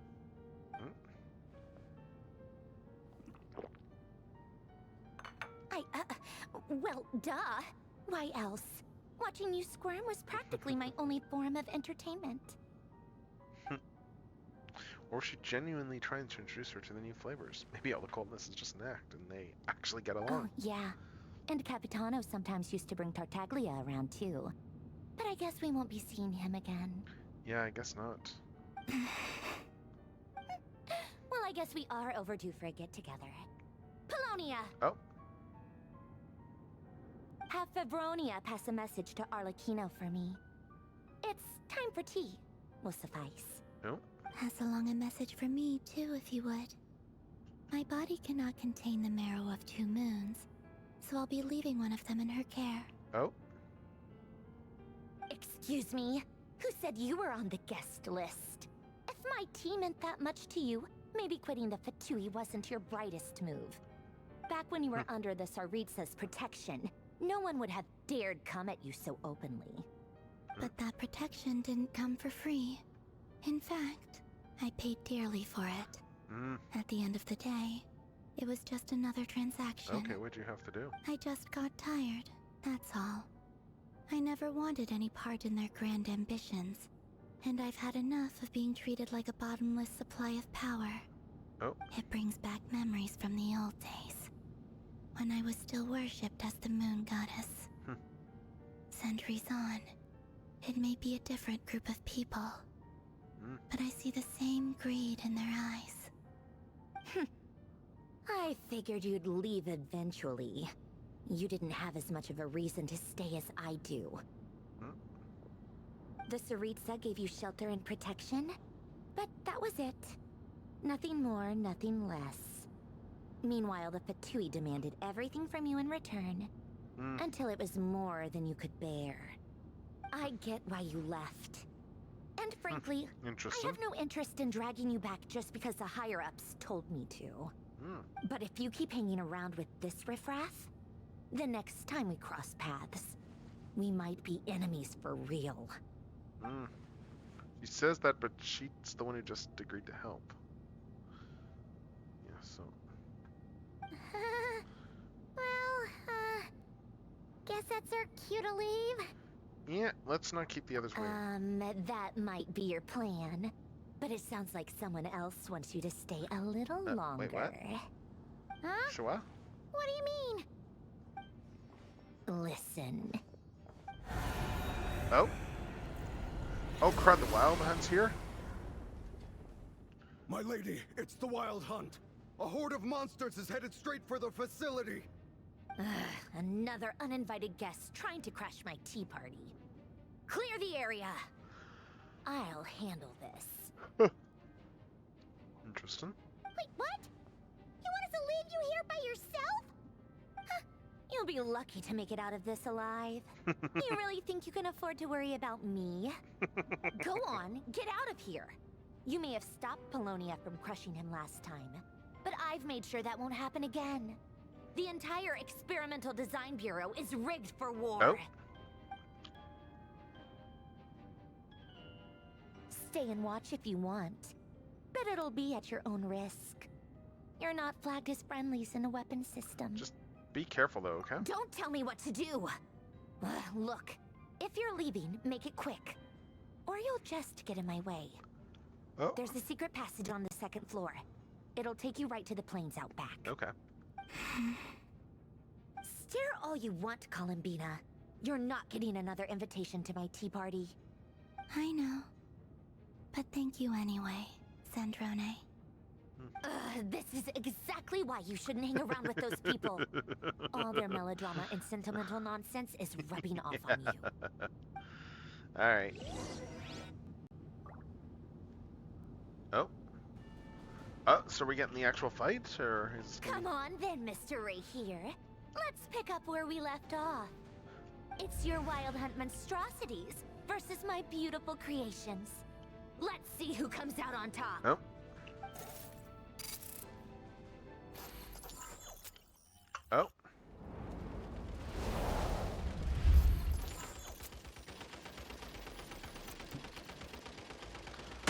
Oh my god, I get to run. I get the sweet. I get to attack Wild Hunt guys. Nice.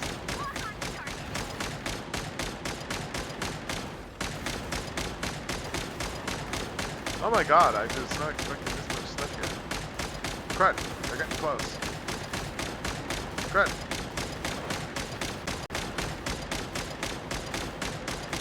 Jeez, they keep appearing, what the hell? There's too many of them!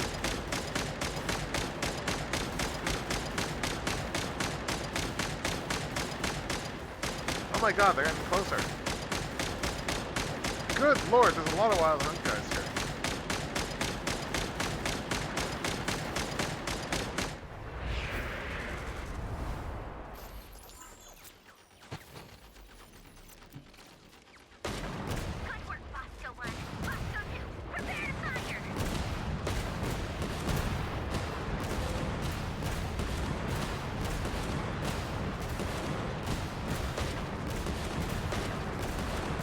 Oh my god, there's just so many Wild Hunt guys here.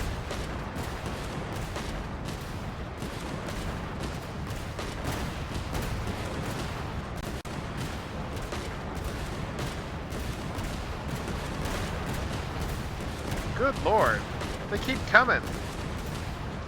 Yeah.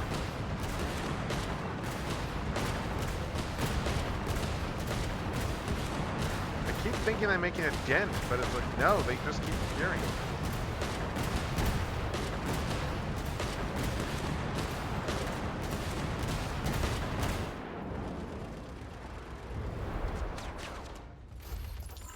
Oh, we got another one here. That's it. Keep them pinned down. Don't let them get near. Bosco number 9, okay.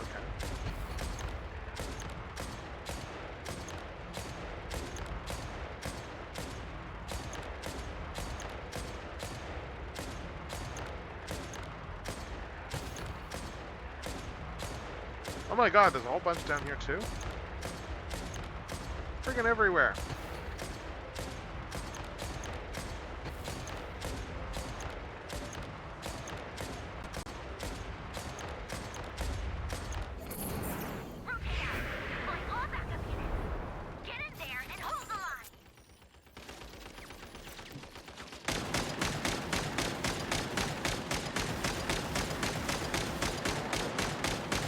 Good lord.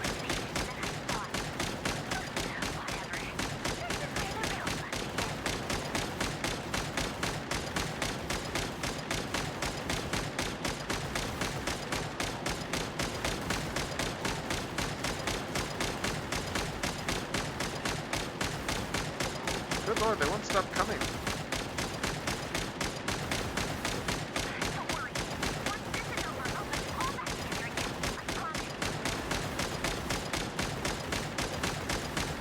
Like a zombie apocalypse here. Jesus. Oh my god.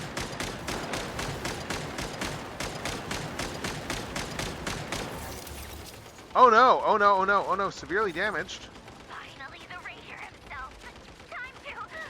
Wait, what? Why can't I fire? Why can't I fire? What?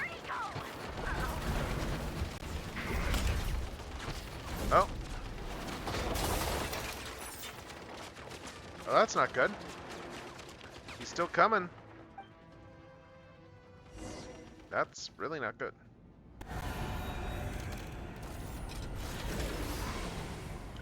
Oh, that's not good. Did they just... That's really not good. You just broke through the entire fortress. That's bad. Polonia, get him! I don't think Polonia's gonna last. Polonia again since our last encounter, and uploaded every last scrap of your data. So let's finish this once and for all. She's not here. Where did she go?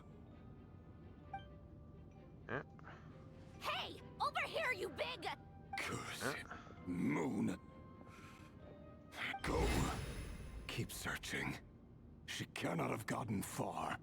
Ugh.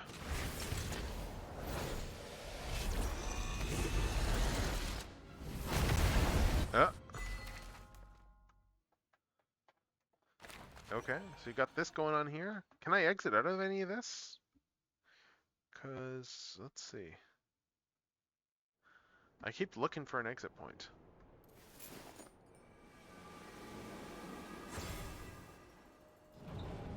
Okay, another cutscene.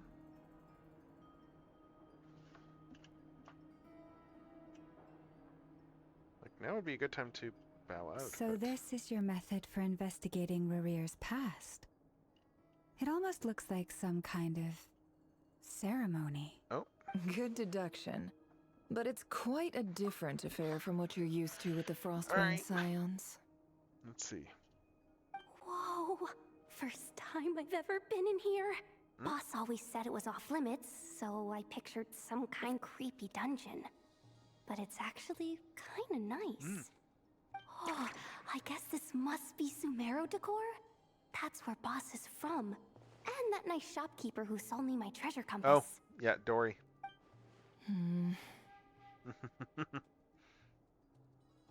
Right, of course she's from there. I'm not sure exactly what you've got planned, but it looks like you're all set. When do we begin? Whenever we wish. But for some reason, I've got a feeling this isn't going to end well. I've never faced Rarir myself, but from what you've told me, his power is beyond anything I could imagine. Yep. I, on the other hand, am just an ordinary businesswoman. Our paths should never have crossed, yet here I am, forced to make an enemy of him. If you ask me, you're about as far from ordinary as it gets. So what are you saying? Are you gonna force me to go through like all these different cutscenes here before I can actually do Once anything? I take a job, there's no backing out. Still, I have to ask myself if the power I'm relying on will even work on an opponent of this caliber. And also how to make sure I come out of this alive if things spiral out of control. Death is the one thing we can take for granted. It is the great equalizer, however fortunate or unfortunate we may otherwise be. So it's important to consider how to spend what lifespan we have left. Right. Come on, boss. Lighten up. Quit talking about death. It's bad luck. For once, I agree with you. When you're up against a foe like Rarir, there's no such thing as being too prepared. Is there anything I can do to help? That won't be necessary. I've already made up my mind. Time to cash in a precious favor I've been saving for a rainy day. Yehoda, I need you to find someone for me. The sooner the better. Oh, who are we finding? Find who? That shady merchant who sold you an overpriced treasure compass the other day. Come on, boss. You're pulling my leg again. In what way is she shady? She showed up when I was completely lost and sold me Dory a neat is shady little as gadget that hell. was exactly what I needed. Trust me, she's a good person. Oh, she's shady. Anyway, I know who you're talking about. Don't go anywhere. I'll be right back. A few moments later. And God, we're in cutscene hell, aren't we? I genuinely can't run any further.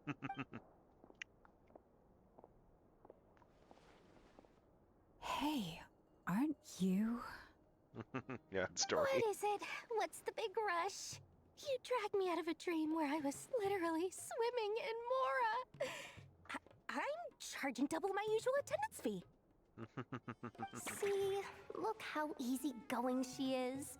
After that rude awakening, she could have completely snapped at us. But instead, she kept it together and just asked for an extra fee. Dory Sangama Bay? I never would have pictured you two doing business together. If you want to make it big and not cry, it's all about connections. Lady Nefer just so happens to have a lot of intel that interests me. And she also did me a big favor in the past. It was back when I first arrived in Not Cry. My trusty assistant, the genie in my lamp, had an adverse reaction to the Kuvaki and fainted. And when you know it, that's when I suddenly find myself in a life-or-death situation.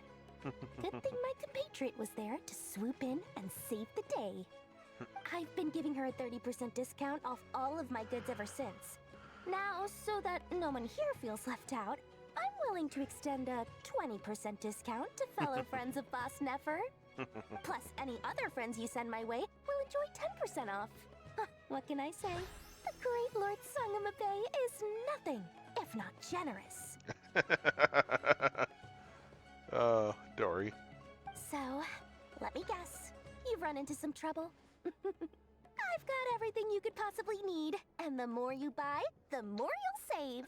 Oh God, You Dory. guessed correctly. What have you got in the way of survival gear? The one type of gear I've never been short on. What are you looking for? A jetpack fresh from the Academia's labs? An ancient suit of armor dredged up from the bottom of the sea? Oh. At the very least, I need to know what kind of opponent you're dealing with here. If even you're worried about staying alive, it must be pretty serious. What if I told you it's someone with the power to bring a nation to its knees? Is that so? Then we really are talking top-shelf treasures. I don't have anything like that in stock right now. I'll have to ask my supplier. Oh. Your supplier? Supplier? A powerful woman, make no mistake. I can't reveal her identity, but luckily for you, I hear she's planning to visit Notcry in the near future. Oh? If you're willing to wait, I can ask her when she's here. Can't say exactly how long that'll be, though. Who's the supplier? Then let me put it another way. What would you do if you encountered an enemy like that? Roll over and serve yourself up on a silver platter? Course not. I have a handy little trinket from one of my generous suppliers, which... Hold on. What exactly are you getting at? No, no. This is for my personal use only. Oh? Let's just say I'm borrowing it, all right? Just for insurance purposes. You'll get it back later. Favors are the worst kind of debt to owe, and now you've got a chance to repay one. A win-win situation, don't you think? Oh. Fine. You can borrow it for 5 days. No, make that 3. And for every extra hour after that, I'm charging you 1,000,000 mora. Deal? Oh. Deal. Interesting. Wonder what it is. What is it? What a way to start the day. Now, was there anything else you wanted? Or can I go back to bed now?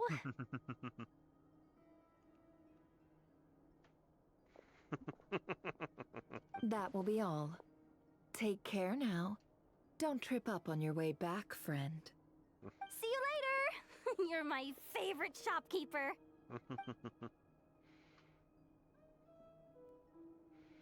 Alright, so what is it?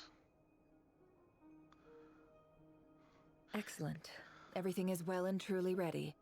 The ceremony can now begin. Okay, and am I going to have an exit point for this cutscene? After initiating the ceremony, your minds will follow me wherever I go. You will see many strange things in your mind's eye. Alright. So remember, don't be frightened, and don't make a sound. Okay. Alright, so anyways, the ceremony. So when do I actually get an opportunity to step out of this? Let us peer into the Raker of Solnari's past. Are we going to get an opportunity to actually, end for the night yet? I made it. Not yet, apparently. I don't recognize this style of architecture. Must be Conrian. Yeah, I guess. Simple furnishings, table and chairs. It's a more ordinary house than I might have expected. Looks like the fearsome Raker of Solnari came from surprisingly humble beginnings.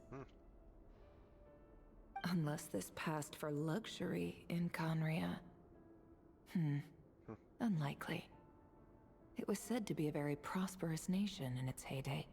Oh. Anyway, I'll keep exploring. Okay. Alright, okay, good. Looks like I can actually, let's see. Okay, that lets me get all the encounter points for there today. Good. Claim daily commission rewards. I need to get the actual stuff for that still, and I need to do the original resin consumption. So let's see. Okay, good. So I can actually teleport out of this. Okay, good. Because we're probably gonna, yeah, it's getting late. We are probably gonna start winding down. Yeah, let's see. What do we got for achievements here? Just looking to see what we got here, because I need to do some dailies. I need to go and do some dailies and start working towards all that stuff. Add Ash. Let's see. Thank you for Do all this stuff. Add Ash. Let's see. All dispatch again. But yeah, I think this is probably a good place to end it for the night. So yeah, let's start winding down and let's see what we have for options in terms of who to raid. So let's see. Where is my to be continued thing here? Where's my stream end graphic? Yeah, so let's switch over to stream end here and let's find someone to raid. Because yeah, I'm just looking to see who's all going here. That is in people I follow. Let's see. What are people playing? Is anyone doing? Let's see. Let's raid into there. Let's raid out into Don's stream there, cause yeah, he's doing a Final Fantasy VII remake. I was watching a little bit of this last night, and I mean, fun game. So yeah, let's raid into his stream there. Cause I think he's getting near the end of the story there. So for Final Fantasy VII remake. But yeah, so that's the plan there. So we will be back tomorrow with more Genshin. I still need to check out like probably all the new areas. So we're going to spend some time going through that and figuring out all of that stuff. That'll be good. That'll be a lot of fun. So yeah, thank you everyone who came by. Again, a big thank you to Hika for coming on and for joining me in that whole stream. That was like a fun evening. And yeah, and tomorrow we're gonna do more of this Archon quest, but also I want to take some time to actually check out that whole new gameplay mode because there's a lot to that very clearly. So that's gonna be the plan. So yeah, so with that said, yeah, we're gonna raid out. So, yeah, I hope everyone has a fantastic rest of your night. Get some good rest. Get some R&R. And I will see you all hopefully tomorrow. So with that said, until next time.